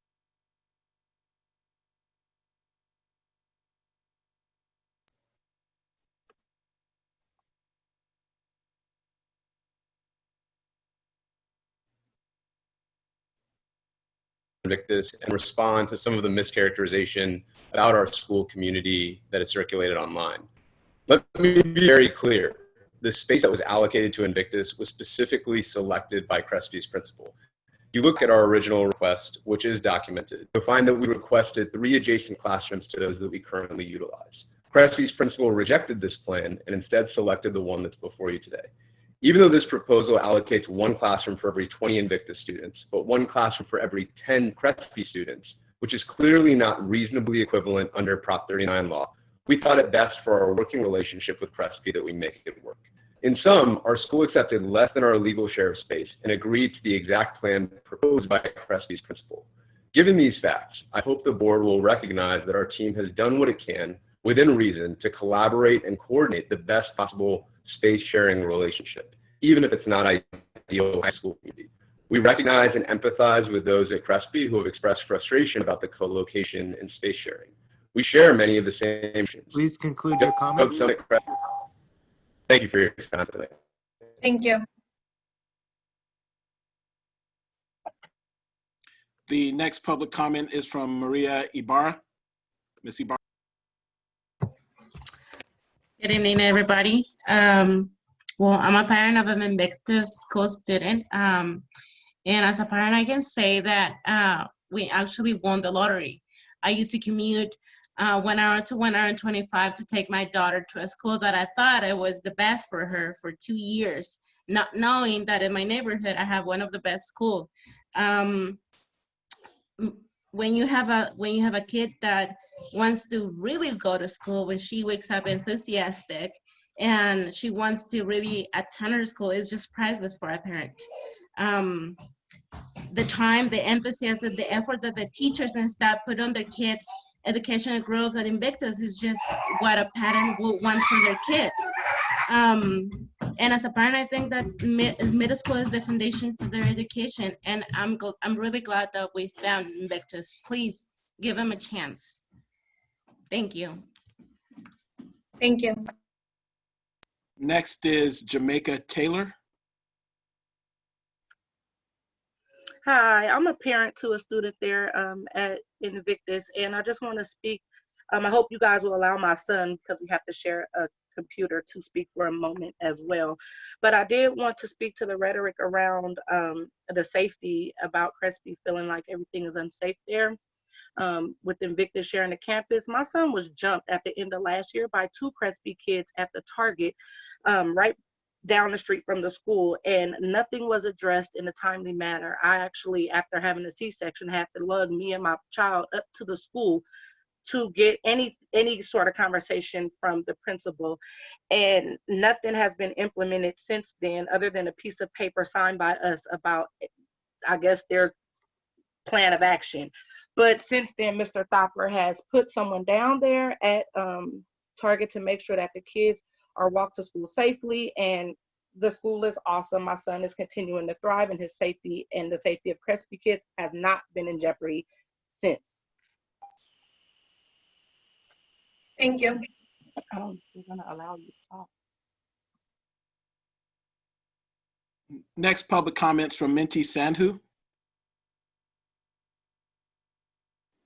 Hi, I'm a parent. Hi, can you hear me? Yes, we can. Okay, I'm a parent to a student at Invictus, and all I can tell you is my son has been to different schools before, but this is one of the best schools that I have seen so far. My son is excelling, and the vision that Mr. Thopper and the teachers that have there is unbelievable. They can see our students going to good universities. They can, my kid has been talking about not just going to good universities, but earning scholarship. I do want you guys to give them a chance to grow. They definitely need this space for our kids to excel. And I think in this community, we need schools like that. So I would really appreciate if they will be given a chance to grow. Thank you so much. Thank you. The next public comments from Brendan Henrique. Good afternoon or good evening. My name is Brendan Henrique, and I'm a science teacher at Juan Crespi Middle School. I'm a third-generation public school teacher who's dedicated to equity of learning for all of my students. To truly provide an equitable science education that ignites the love of science for all of my students, Crespi needs assurance that before the start of the school year, we will have lab facilities that are equal to what we have now. I know it was stated that it was 65 days. That would cut it very close to the start of the 2021 school year. We will need facilities that are truly equivalent with renovations for storage and refrigeration. In order for Crespi students to experience the full extent of hands-on phenomenon-based science, construction of lab facilities must occur first. Crespi students deserve this opportunity to explore the world around them through science, and we need adequate and safe storage, refrigeration, and equal facilities. It would be a gross inequity if we were not able to have this by the start of the school year. Over 250 members of our community support us. I thank you for your time. Thank you. Cynthia Ortega is our next public speaker. Hi, yes, can you hear me? Yes, we can. Okay, yes, so I would first like to say that I'm grateful for my daughter being able to attend at the Invictus Academy Richmond. I feel the teachers and the staff and the principal Thopper are absolutely amazing, and they're all very hardworking. Alongside with my daughter, she's really grown there, and she's really put in hard work, and she's very productive in school now. The school that she was going to before, it wasn't like that. And through the pandemic, Invictus has had a plan like straight away and and then my daughter's studies were never jeopardized, and they're pretty much like on board with everything. I feel like she has excelled in her academics there, and they need the extra space. I feel my daughter is safe there. I have nothing but great things to say about Invictus. Conclude your Thank you. comments. Thank you. Next public comment is from Sonia Richardson.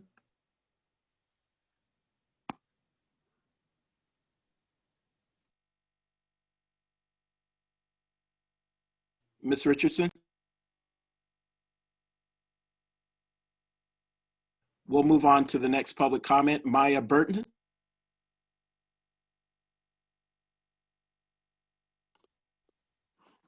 Can you hear me? Yes, we can. Okay. Good evening.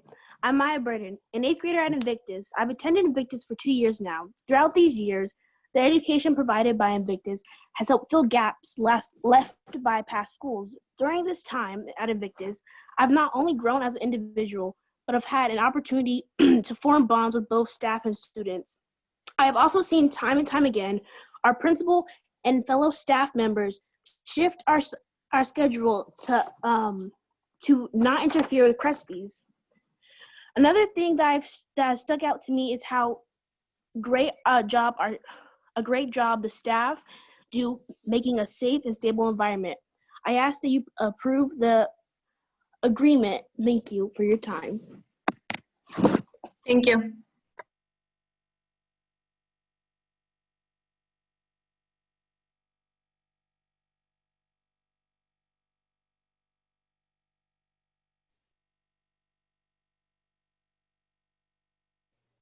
Go ahead, Ms. Chamberlain. Hi, I'm Kimberly Chamberlain. I am a community member as well as a member of the School Supervisors Association. I'd like to speak on 2 accounts. One as a community member. This is my home neighborhood. I have had students from Invictus come into the elderly neighbors' backyard, sit there, eat after school, leave their garbage, been asked to leave. The school site has been notified by the elderly neighbors. I'm speaking on behalf of my neighborhood, and been treated very rudely by the community at Invictus, the administration specifically, and I did not care for that. The administration has also been rudely treating the members of SSA at Crespi, and I've had numerous complaints, which I have written to all of you, and I am tired of the rudeness. We need to have some accountability by the administration, their students alone. Thank you. Thank you. Next public comments from Vision Emprendedora.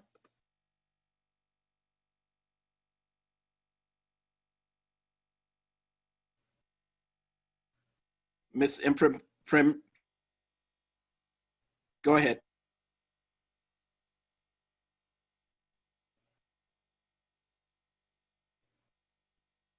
We can't hear you speaking. We'll move on to the next public comment, which is Sarah Ree. Ms. Ree. Hi there, my name is Sarah Ree. I'm a current teacher at Invictus. And I'd like to address some misinformation that's been circulating about our school recently and also bring to light some of the values that we hold. One of the great privileges of being a teacher is that I get to work closely with families, and our families trust Invictus with their kids because they know we prioritize safety. I can say with utmost certainty that supervision is part of my role, but what's more important is that families know this to be true. You've heard from them today, and in every survey we've sent home, 100% of them have indicated that they feel their child is safe at Invictus. Our commitment to our students also goes well beyond their physical safety, and a range of data, again, proves this. But what I want to say is that these results reflect not just the quality of our academic program, but also speak to the safe learning environment we've created. We know that there are challenges to co-location on both ends, but I hope that the board will make decisions in service of all students who deserve a great education. Thank you. Thank you. The next public comment is from Guthrie Fleischman. Good evening. My name is Guthrie Fleischman. I'm the principal at Juan Crespi Middle School. I'm not here to talk about the quality of education provided by Invictus. Whatever they do or they don't do, it should not be at the expense of a public school in our district, of our students or of our teachers. The stories from my staff members, from my students, from my parents have been ongoing since Invictus came on our campus regarding the way in which they've been treated. Additionally, the ongoing encroachment into our school building has an adverse effect no matter how you slice it. We really just are looking for assurances that the facilities will be up to date before school starts. Mr. Freeze, I appreciate the statements that you made tonight about science storage and refrigeration. And I just want to say that whatever Invictus is doing or not doing is for us secondary to the way that we are being treated. And we want to make sure that we are taken care of like all students and teachers should be. Thank you. Next is Guadalupe Chavez. Hi, can you hear me? Yes, we can. Okay, thank you. Hi, my name is Lupe Chavez and my son attends Invictus. I just want to talk about the strengths of the school community and how pleased I have been with our experience there. The teachers are incredibly invested in their students, both academically, emotionally, and socially. They hold their students to high expectations. Unfortunately, many of our students of color are often held back academically because they are not being challenged appropriately. There is always communication between myself and my son's teachers and the admin. If ever there is a problem or concern, they immediately call me. There is definitely a strong positive relationship between teachers, students, and families. I work every day. I work long hours. Next public comment from Alejandro Alvarado Jacobo. Hi, I just wanted to speak on behalf of my daughter for Invictus Academy. I just wanted to let you know that that school has met all my expectations. They communicate with the parents back and forth and whatever the child needs. They're very protective of their environment. My daughter's eager to go to school and enjoys. She's thinking about the future. And another thing I wanted to say is the fact that the school is so safe. They have cameras and they won't allow any of the other negative comments that they say about the school is not true, because we have to pick up our kids on time. I am a test of that I have to be there on time to pick up my kids. Unfortunately, that falls into a parent not being responsible and picking up their kids on time. But other than that, I can say that this school has, believe me, for me to say that this school has met all my expectations. My kids, I have 4 kids, and they have all been Please in different conclude your schools. comments. Thank you very much for listening. Thank you.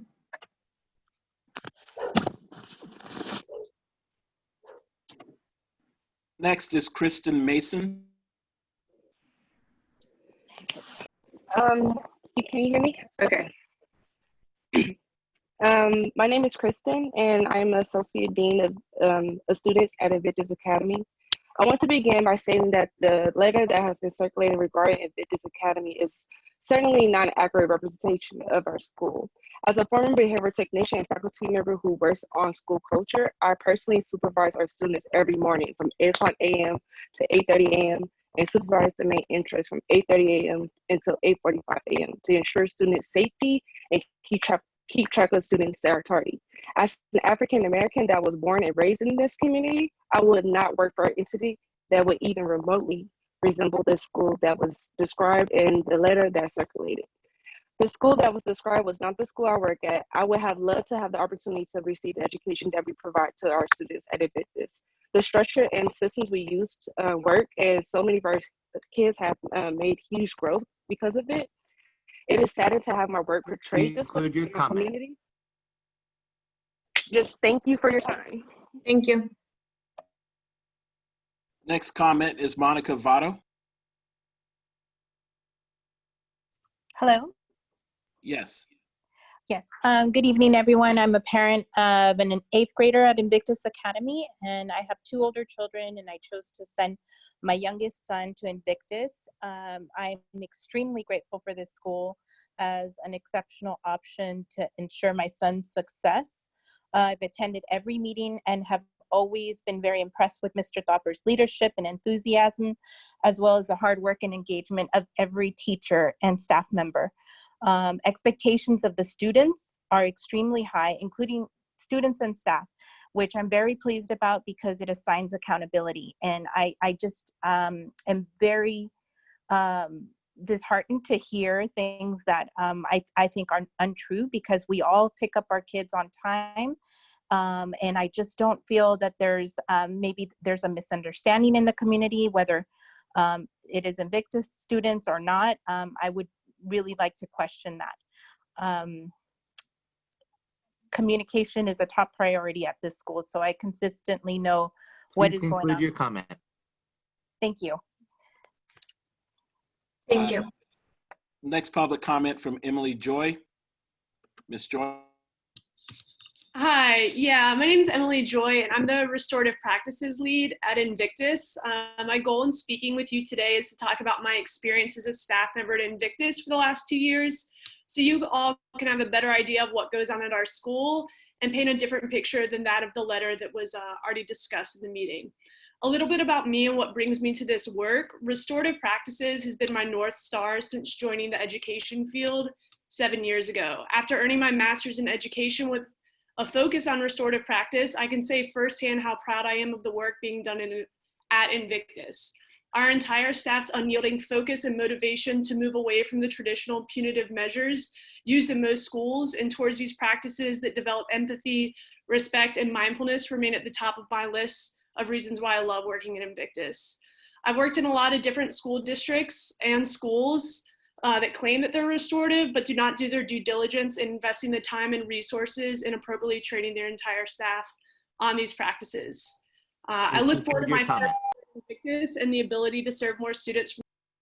Thank you. The next public comments from Alonso Ojeda.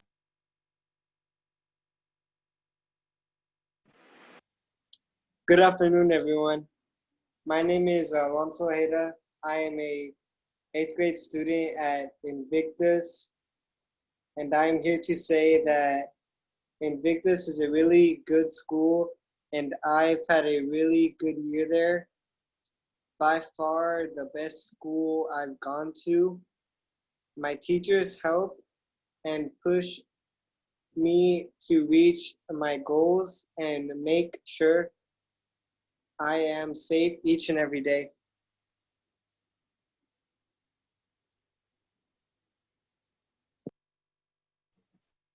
Our next public comments from Thank you. Elizabeth Illen.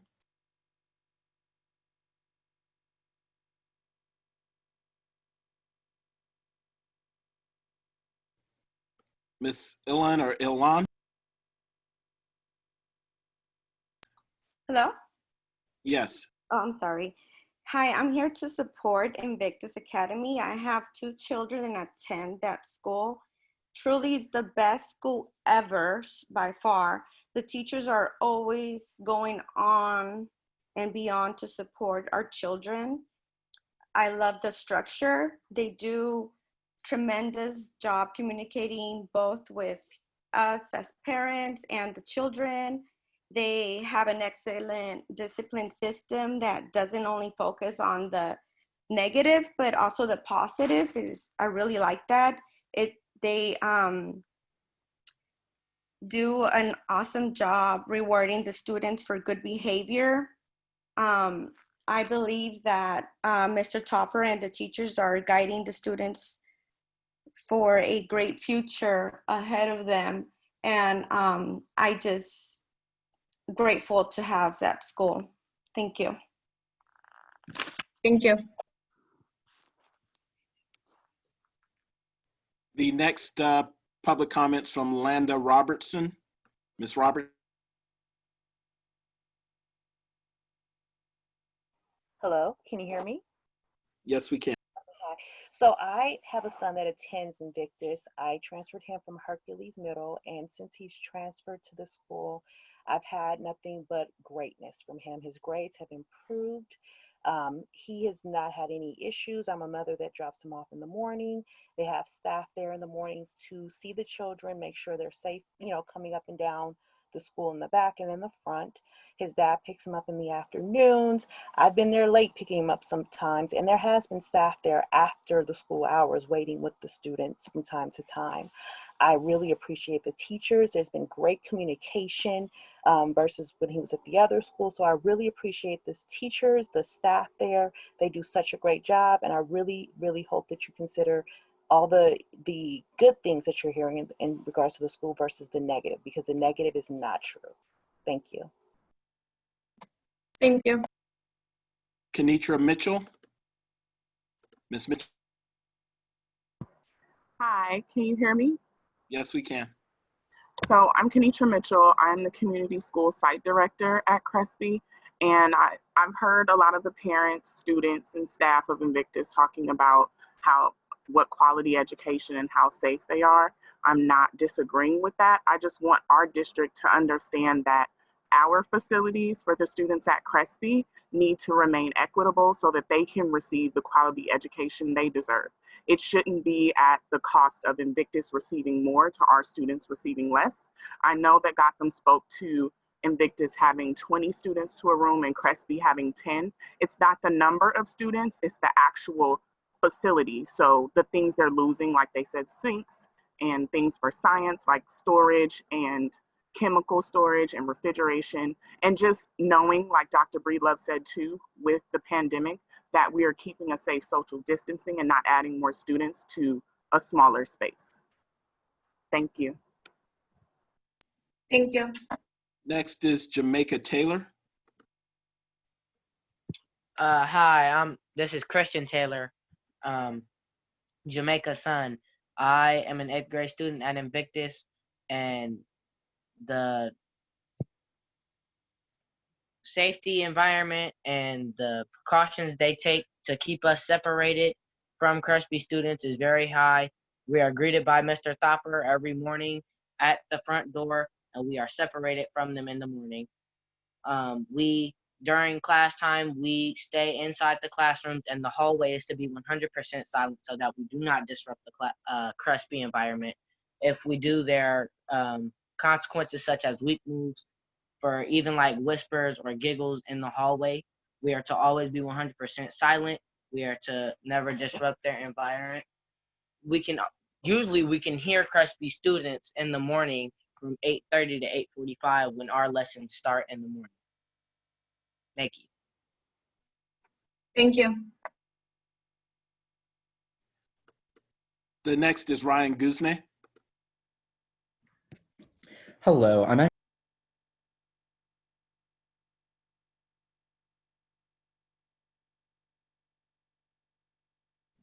can you guys hear me? Yes, we can hear you. Okay, thank you. So I will be speaking for Mr. Martinez, the Dean of Students at Invictus. A letter he wrote to you guys, and I want to just say this out loud for everyone to hear. Every time there has been a concern raised to our school, we have worked to solve those concerns with diligence. A thought has been put into every protocol, every plan, every decision, including difficult ones like disciplinary decisions. As someone who has been suspended over 6 times and kicked out of schools 2 times, thinking about how to approach discipline was my main goal. We have designed a restorative approach that focuses on identifying the root causes of the behavior. Then we match the behavior with a restorative assignment that serves to teach the student about the behavior and empower them to reflect. We then reintegrate the student into the school community after we are confident that the student has learned from the experience they had. Every time everything we do at Invictus is intentional and do what we do with a purpose. Had I been presented with these opportunities to Please learn conclude your comment. From my behavior, I would have made so many changes earlier. Thank you. The next public comments from Wendy Lopez. Hello, can you hear me? Yes. Can you hear me? I'm a mother at Invictus Academy. I just want to let you know that I've been fighting for the public system for a long period of time. My daughter was in public school for 6 years. She was bullied. Her academic was really bad. She ended up graduating for 6th grade with a low proficiency of reading, writing, no social studies, no science, nothing else. In the first year in Invictus Academy, she went from a 3rd grade to a high school level in reading.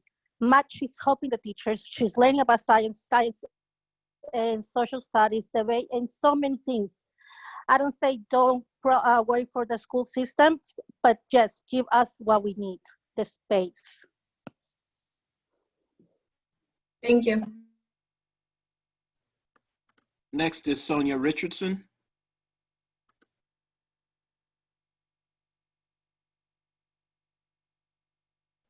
Ms. Richardson.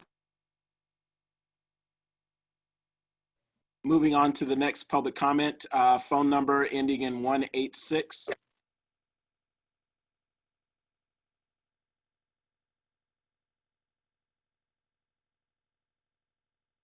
Please press *6 to speak. We'll move on to the next public comment. Yari Estrada.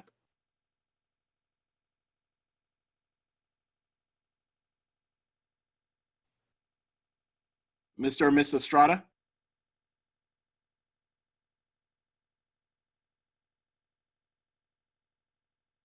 We'll move on to the next public comment. Oh, hello? We'll move on to the next public comment. Karina Steinberg. Hello?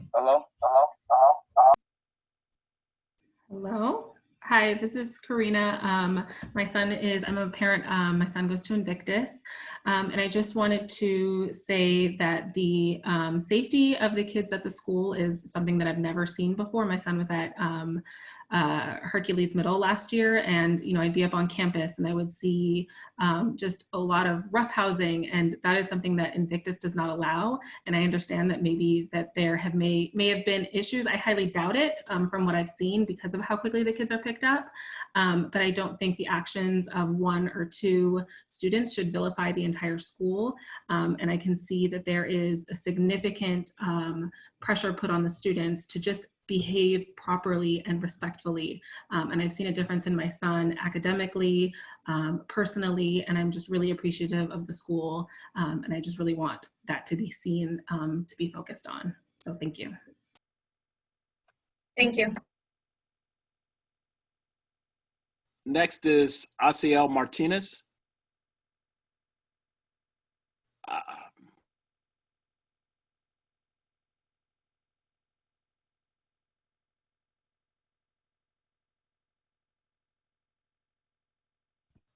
Hello? Mr. Ms. Martinez, go ahead.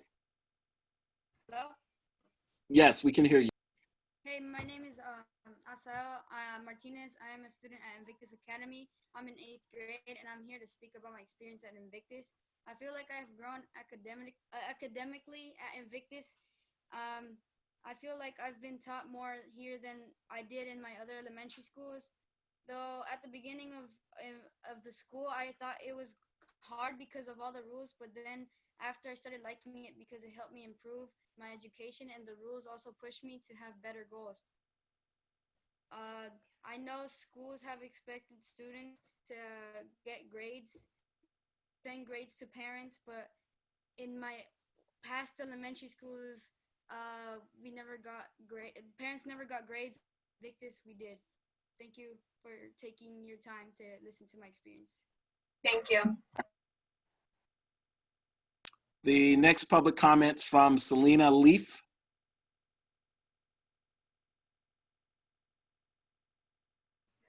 Okay, thank you.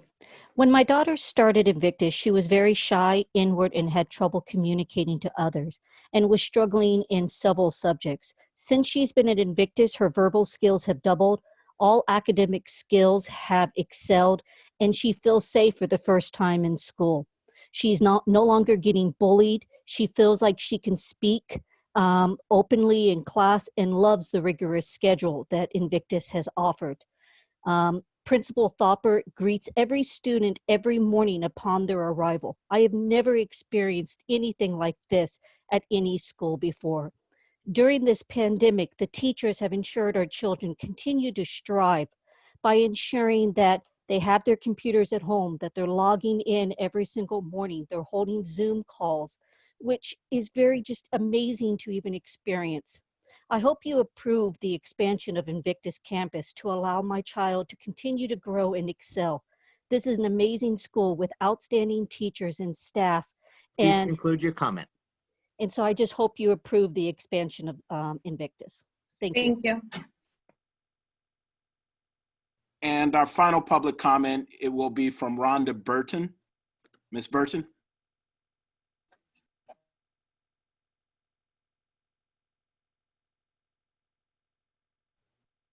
Ms. Burton, you can unmute yourself and begin to speak. Okay, can you hear me now?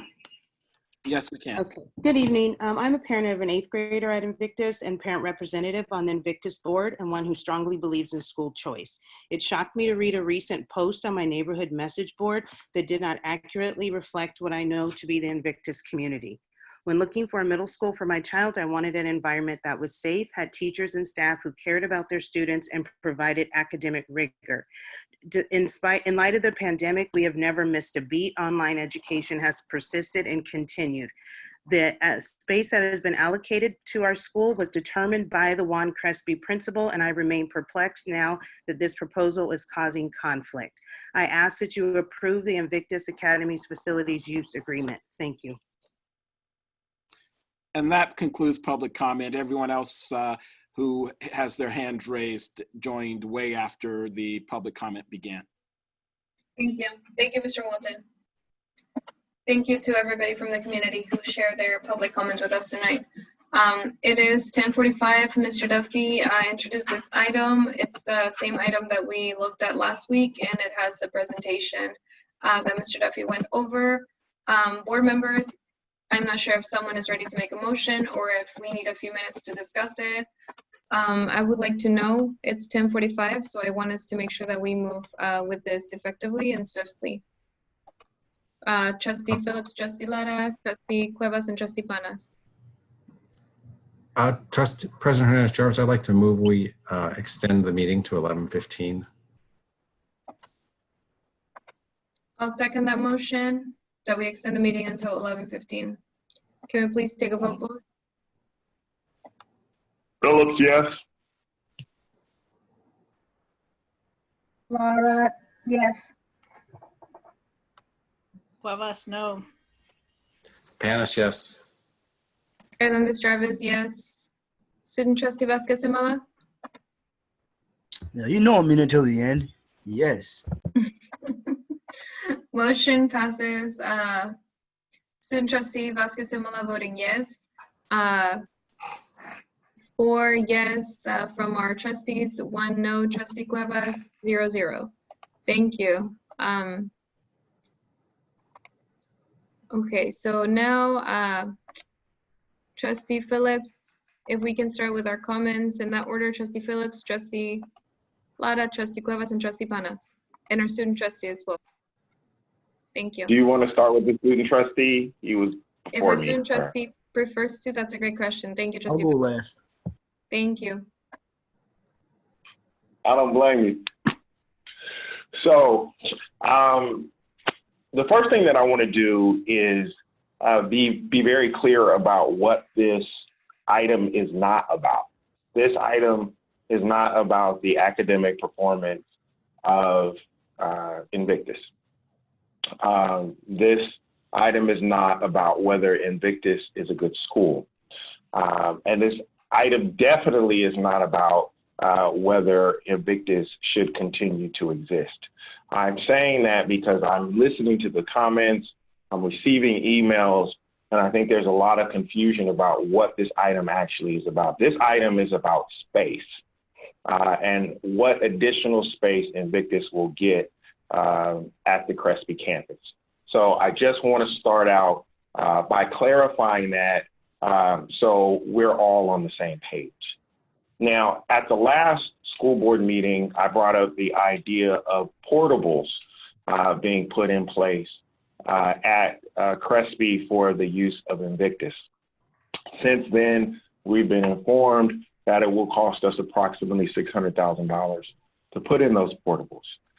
Everyone knows that we do not have our funding right now. Our budget right now is not in good shape. And we don't have, in my opinion anyway, we don't have $600,000 to use on portables for Invictus. I hope that that would have been a way to alleviate some of the strain and some of the burden on both school communities, but I don't see that being possible with a $600,000 price tag under the constraints that we all know we're working under with our budget. But there are two other things that are very important still to me. First is that COVID protocols are put in place in this facilities use agreement. And frankly, not just this facilities use agreement, but the one for Voices as well, which is coming up next. The reason why I believe the protocols have to be put into the facilities use agreement is because Invictus is not one of our schools. Now, we can work towards getting something in place with the rest of our schools, the rest of the district schools where we're talking about opening up and whatnot, and we have the ability to flex with them and do all different kinds of things because they actually are required to take direction from the board and from district staff. That's not the case with Invictus because Invictus is not a district school. So this facilities use agreement, I look at it like it's a lease, okay? Like a lease for an apartment. Once you sign the lease, what's in the lease is what's in the lease until it expires and you sign another lease. And for that reason, I feel it's very important that something is put into the facilities use agreement around COVID protocols. Now, I understand that we may not know exactly what all of these protocols are at the moment. So I'm not playing hide the ball or catch-22 with Invictus or anyone else. I need to see a clause in this facilities use agreement that says Invictus will comply with the COVID protocols that are to be put in place by the district. Now, that gives the district and Invictus the ability to move forward, knowing, though, that down the road, protocols are put in place that they will be abiding by them and that they have to abide by them. Now, I have no reason to believe that Invictus is going to do anything to put children in harm's way around COVID, but it's not my job to believe and to hope that people will do what they're supposed to do. As a board member, it's my job to make sure things are put in place to require people to do what they're supposed to do. And so unless there is a clause put in there saying that Invictus will comply with COVID protocols, and yes, I get it, they are still to be created, I won't be supporting this. Now, the second thing is, it is extremely clear to me that there are issues at Invictus, at the Crespi campus between the two schools. It's obvious. People at Crespi are complaining about people at Invictus. People at Invictus are complaining about people at Crespi. I'm not there to witness firsthand who is right and who is wrong. Oftentimes, in situations like this, it's somewhere in the middle, right? But we can't continue operating in an environment where we have two schools on the same campus and they are in contention, I'll put it that way. And so the other thing that I need to see put into this agreement is a stronger dispute resolution clause. There is a dispute resolution clause in the facilities use agreement. It's very simple. It says something like, the parties agree they'll try to work everything out. That's pretty much what it says. There needs to be something put in place that when, and we know how to do this, okay? I'm not making any of this up because in our charter school MOUs, we have these types of dispute resolution clauses. So we don't even really have to make up any new language. Just reach into one staff, just reach into one of those charter school MOUs. This is a charter school anyway, so it works. Pull that language out, the dispute resolution language. I think we have pretty strong language with the A-method school MOUs, for example, and dump that into the facilities use agreement. So when the Invictus folks are having problems with the Crespi folks, the Crespi folks are having problems with the Invictus folks, there's a mechanism to work out these problems. Because frankly, I don't want to have a bunch of more board meetings where people are complaining about other people and other people are complaining about other people because we didn't, just put a dispute resolution clause into the facilities use agreement. Like I said, I look at this thing like it's a lease. And if you want your tenant, and for all intents and purposes, Invictus is our tenant. If you want your tenant to abide by certain things, you put it in the lease. So put it in the lease. I'm asking for a clause on COVID protocols, and I'm asking for a stronger dispute resolution clause. If those things go in the lease, I'm happy to support this because I do understand that this item is about space, and I do understand that Invictus has a right to space. I do not dispute that. It's the law. But there's a certain way that Invictus needs to govern itself. And we can make all of that work by just putting in a clause for COVID protocols and for a stronger dispute resolution clause. So those are my asks. Without those, I'm not voting for it. And I'm done.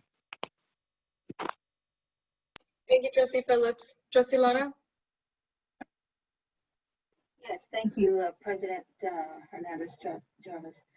We are in a state of emergency right now because of COVID-19, a global pandemic.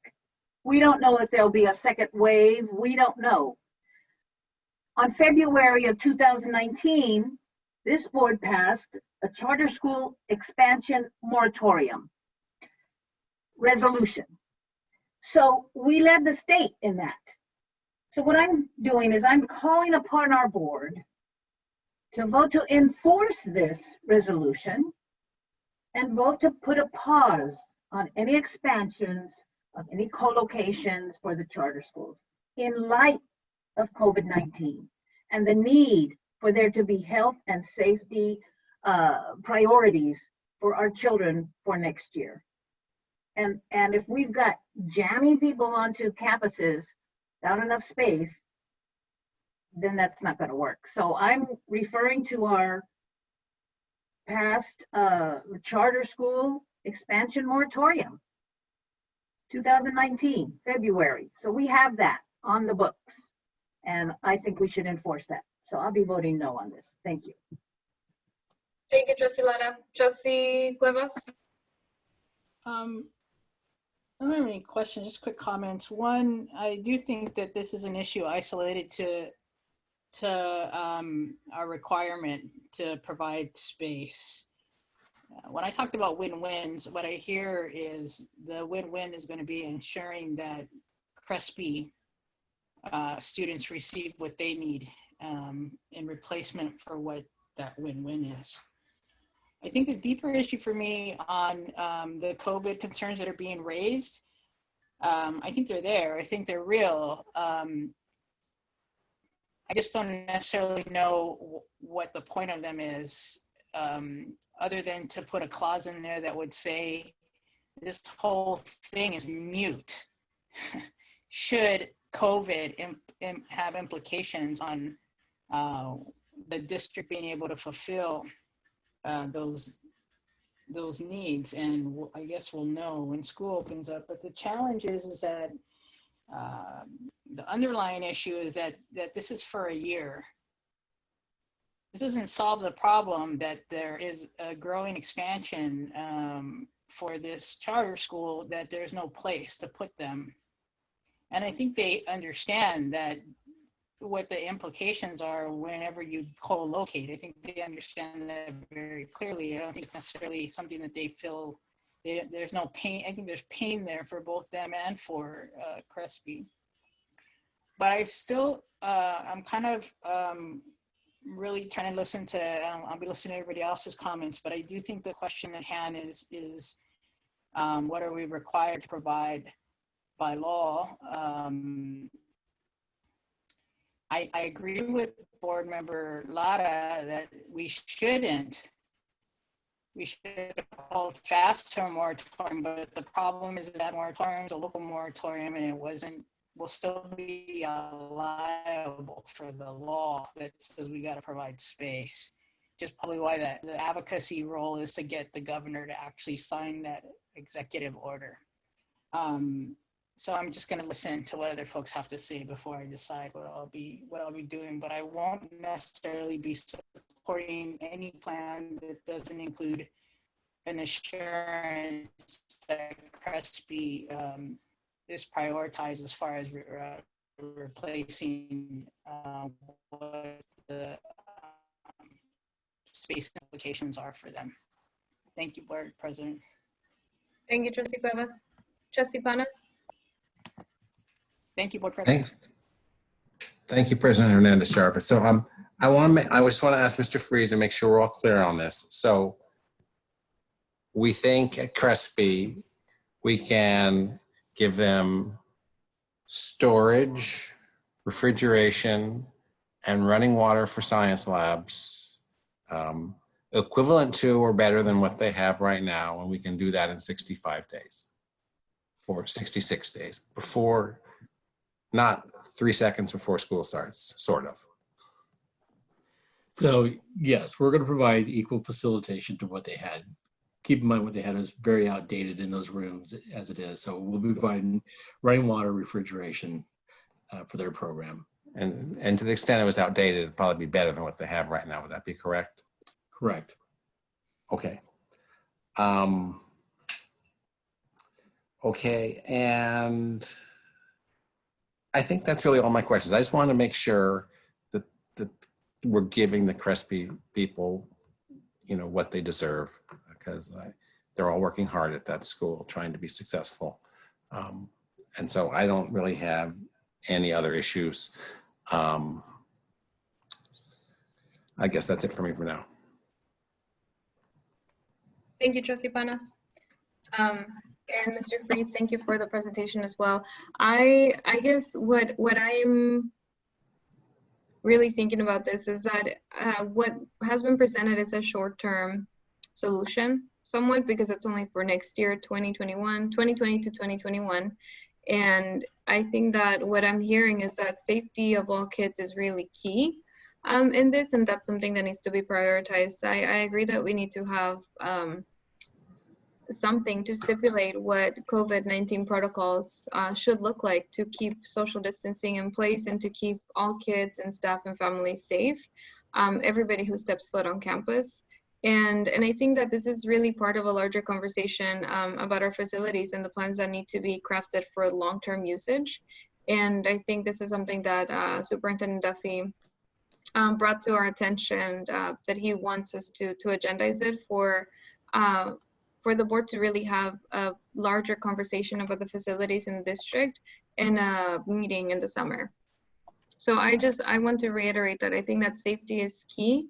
I think that we need to make sure that we displace the least amount of kids or no kids, right? Like, I think for sure I want to keep as many classrooms together with Crespi and with the students that are part of the Invictus school, that they're also kept in their areas that keep everybody safe, and that we don't allow for any kind of interactions that would increase the potential of contracting COVID-19 for anybody on campus. So I think that that's one of my main concerns.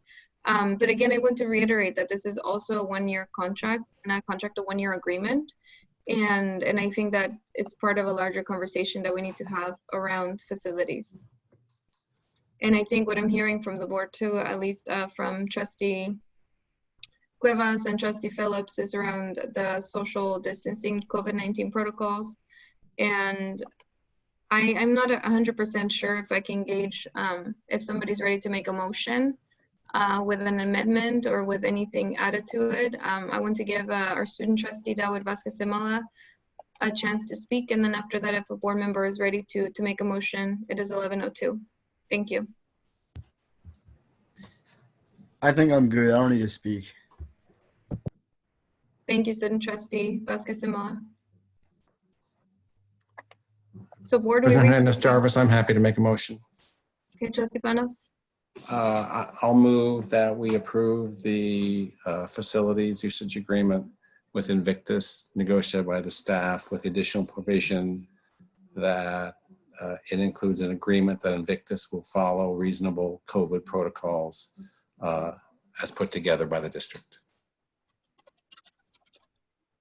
With an agreement that Invictus will follow.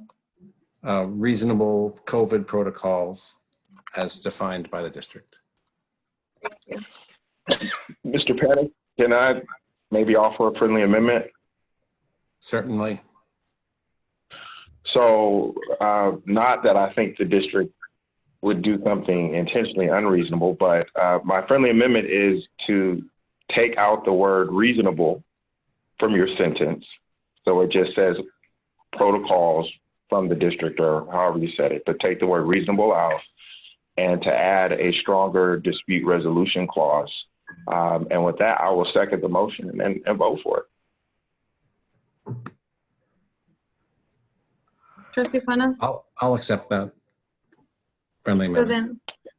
So then you accept the second friendly the motion. amendment by Trustee Phillips to add that, to remove the word reasonable so that it would read an agreement that Invictus will follow COVID-19 protocols as defined by the district and a clause on dispute resolution. No, there is a clause on dispute resolution already. I'm saying a stronger clause. I'm not drafting it, but a stronger clause to address the confrontation that's going on between the two schools. Thank you for clarifying. And Trustee Panas, you accepted that Yes. amendment? Okay. And Trustee Phillips second that. Okay, so board, can we please take a vote? Can I just ask a follow-up question? Even if you put a COVID-19 protocol in there, which is not, I don't necessarily know if it's the time to put it. What I'm saying is you might be putting language in there, well, we're going to be on the hook to provide an extra space that they need that you're asking them to have for COVID-19. Remember, the only entity that's on the hook for providing the space is the district, whether it's a COVID-19 protocol or not. Trustee Cuevas? Trustee Phillips, go ahead, please. Yeah. So this agreement is laying out the additional space that they're going to get. They're not going to get any additional space that's not in this agreement.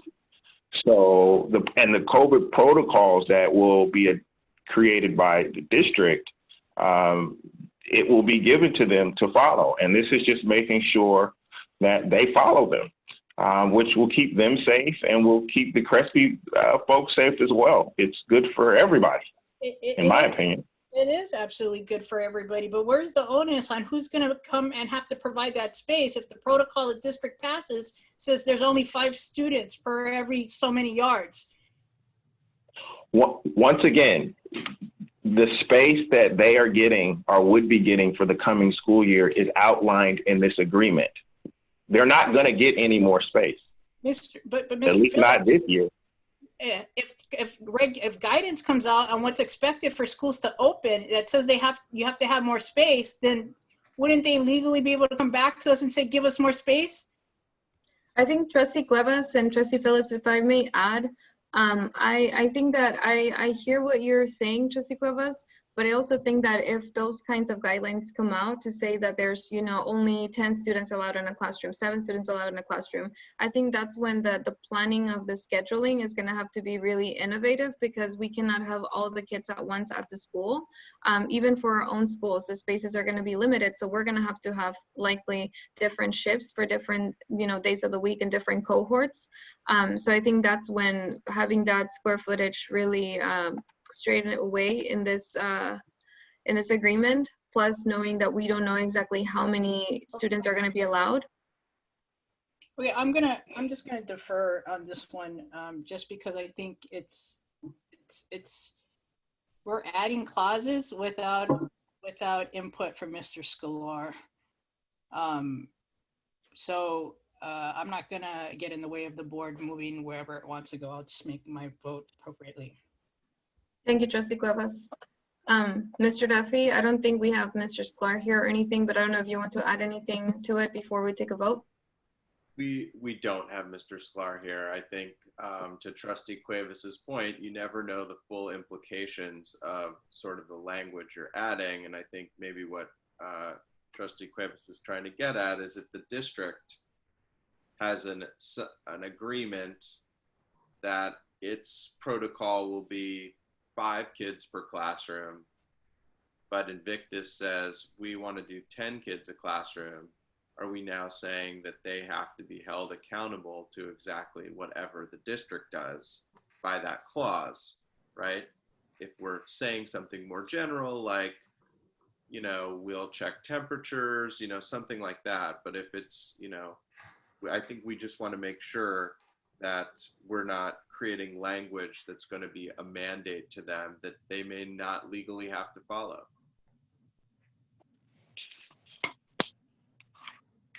So would language, Superintendent Duffy, so would language to acknowledge or to, in a way, create what Trustee Phillips and Trustee Panas have motioned and seconded to have a COVID protocols, how can that be put into this agreement in a way that's not mandated in a sense, but that is highly encouraged in a way that we can get them on board to do it? So just for clarification, President Hernandez-Jarvis, I'm one person, but the purpose of putting it into the facilities use agreement, i.e. the lease, is for it to be required. And if we are talking about just suggesting that they follow safe practices, if that's where this conversation is going, my second vote is gone. I'm just letting you know. Yeah, Thank you, Trustee Phillips. Trustee Cuevas? I'm not saying that. What I'm saying is we can put it whatever we want. I just want to know what the implications are that make implications for the district. Yeah. So yes, I believe in strong language. What I don't want to do is then have that become legal basis for Invictus to come say, give us more space. That's what I'm talking about. But that's just me. I say go ahead and have the vote as it's presented. Thank you, Trustee Cuevas.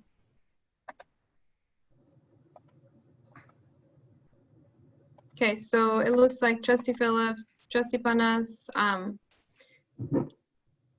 Trustee Panas had made the motion. Trustee Phillips made the friendly amendments that Trustee Panas accepted, which was to have the agreement that Invictus will follow COVID protocols as defined by the district, and that there would be a stronger clause on dispute resolution. That's the motion, and that was a friendly amendment to it, and it was seconded. So board, can we please take a vote? And I'm not sure if Trustee Lara has anything last to say. I know that you had a chance. Okay, thank you. So can we please take a vote? Dawit, yes.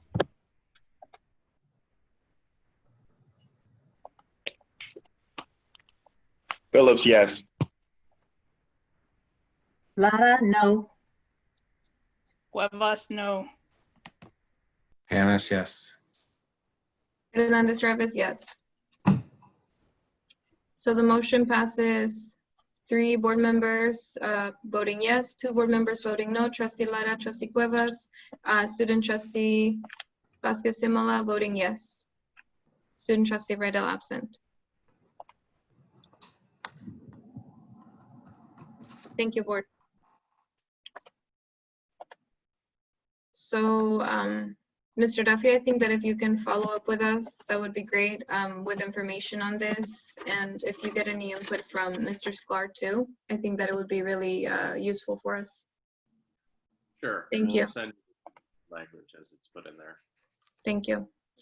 And our next item that was pulled from the consent calendar by Trustee Phillips, C8, as well as C9.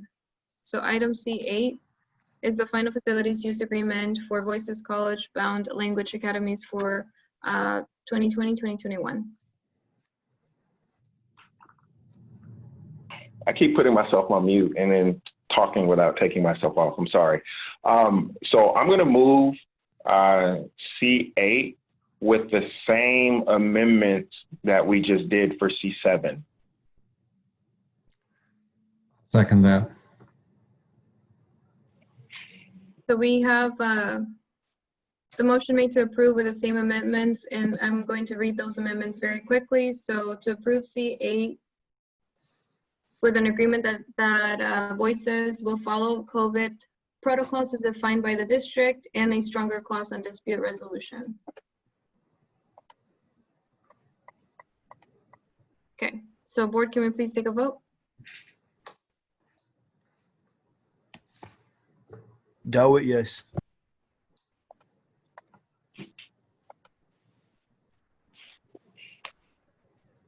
Trustee Phillips? Phillips, yes. I'm sorry. Yes. Okay, Laura, thank you. Laura, no. Again, because I don't know what the legal implications are, the unintended legal implications, I'm voting no. Annis, yes.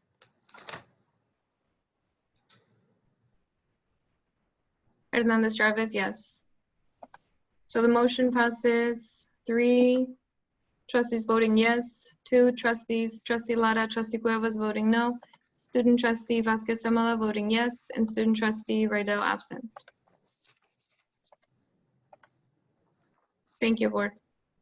The last item that was pulled by trustee Phillips is C9. That's our final item. West Contra Costa Unified School District Air Quality Guidelines Index.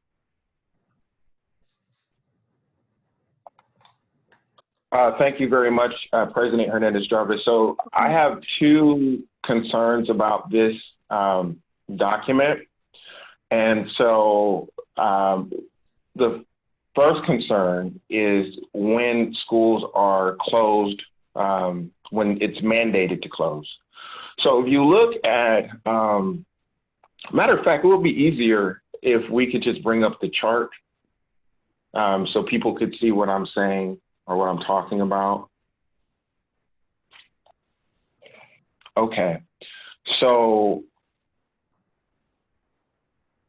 if you look at the unhealthy part where it says 151 to 200, and then under that it says, and I need to get my screen a little bigger, I don't know if folks can see that at home either, but if it's over 185, or maybe I'm not reading this correctly, but I think it's saying that if it's over 185, schools are closed automatically. Is that accurate?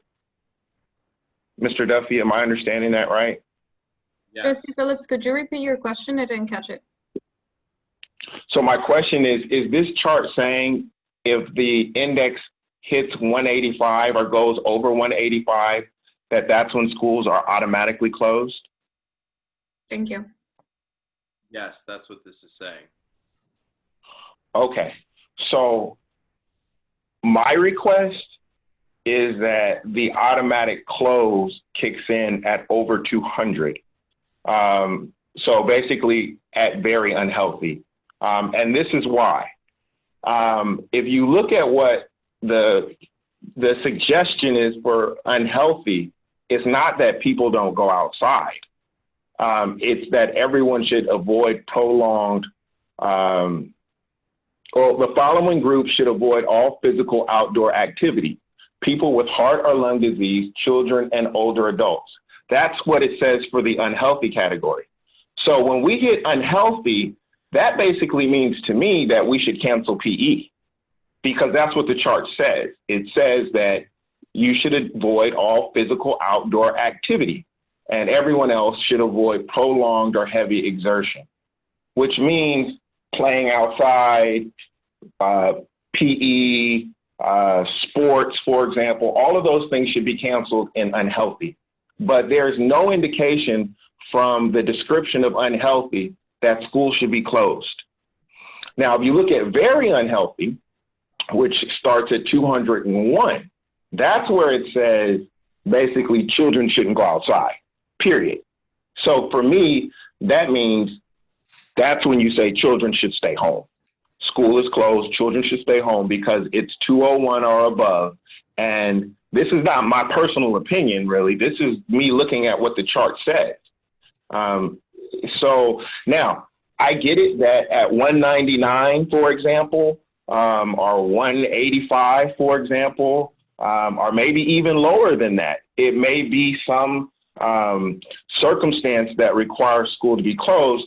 But from reading the chart, that option is still there, because if it hits a certain amount, then what's supposed to happen from reading this chart is that the solutions team is supposed to meet and then give a recommendation to the superintendent as to whether to close schools. So what I'm saying doesn't really stop schools from closing under 200, because the superintendent still can make that call based on what this policy says. But this policy, just reading it, does not support shutting schools down until you get to the very unhealthy. And I'm talking about the mandatory shutdown. Okay, so I'll be very clear, because I know some people may be thinking, you know, what is he talking about? Is he saying, you know, if it's 190, we have to be at school? I'm not saying that, because this policy does give the superintendent the ability to a discretionary ability to decide to close schools somewhere in the unhealthy range. I'm talking about when should the mandatory closure kick in.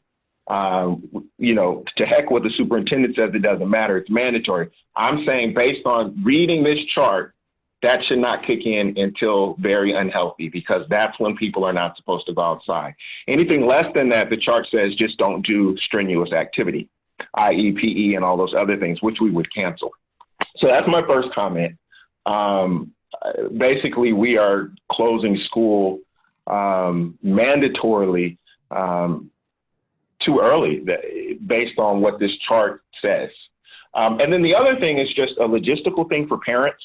So I know this affected me and affected other parents that I know. If I understand, so the chart says that if the power goes out before 10 a.m., a minimum day will go into effect. Well, that doesn't really work for parents, because you drop your kid off and you go to work. So say you work in San Francisco, for example, or you work in Redwood City, you know, you go to work and then you get a call, you know, 2 hours later after you dropped your child off that you got to come back and pick them up at 12 o'clock. Everybody can't do that. And then what happens a lot of times is parents, or what happens when this does happen, I'm going to say a lot of times, because it's not like it's happened a lot of times, but what did happen is there were kids who were not picked up from school because their parents couldn't, or the parents didn't even know about it because the minimum day was announced, you know, an hour before school was supposed to be out, or 2 hours before school was supposed to be out. So I think for parents and for planning, that clause that says, you know what, you know, we can make it a minimum day within 2 hours, you know, so if during a school day power goes out before 10, so for example, power goes out at 9:50, we're just automatically going to turn it into a minimum day and hope that the parents can make it back from wherever they are to pick up their kids. I don't think that that's good for anybody, including staff at school sites, for planning. So I think that one needs to be changed. And the mandatory doesn't need to kick in until it hits very unhealthy. And again, I just want to, you know, impress, I'm not saying that school couldn't be closed in the unhealthy range, but I'm saying as long as it's in the unhealthy range, that should stay discretionary, not mandatory. Mandatory shouldn't kick in until very unhealthy, based on the words that's in the actual chart. Those are my comments. Thank you, Trustee Phillips. Thank you. Madam Chair, I'd just like to do a time check. I believe it's past 11:15. It is. And I'd like us to consider a motion to adjourn. Thank you, Trustee Cuevas.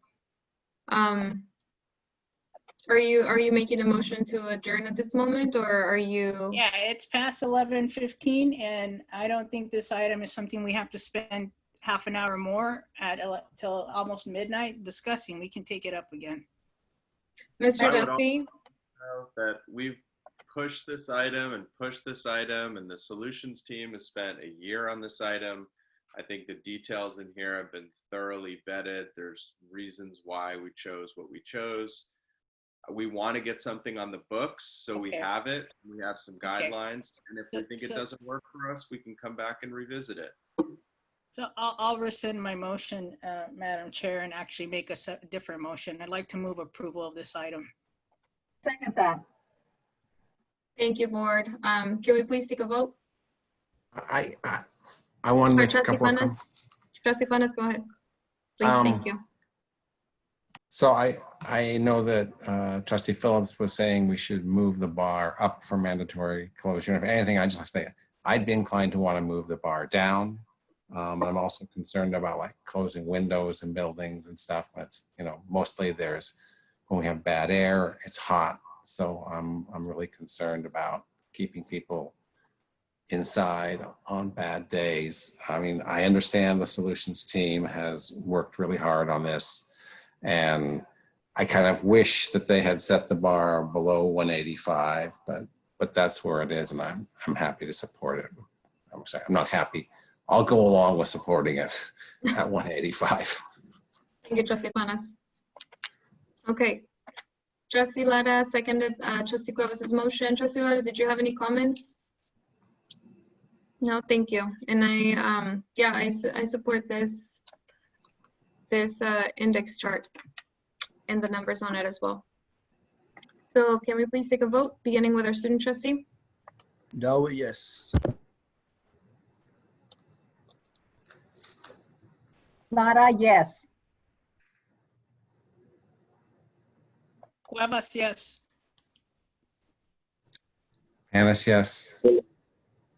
Phillips, no. Hernandez Jarvis, yes. So the motion passes, 4 trustees voting yes, 1 no, Trustee Phillips voting no, student trustee Vasquez Simola voting yes, and student trustee Rydell absent. And that is item C9, West Contra Costa Unified School District Air Quality Guidelines Index. Thank you, board, and thank you to our public. Thank you so much. It is 11:25, and we are adjourning our special Board of Education meeting on May 27, 2020. Thank you, everybody. We'll see you at our next meeting in June. Good night. Thank you. Have a good night. Take care. Yo, Stay Mr. safe. Phillips. Mr. Phillips. Thank you. Aw.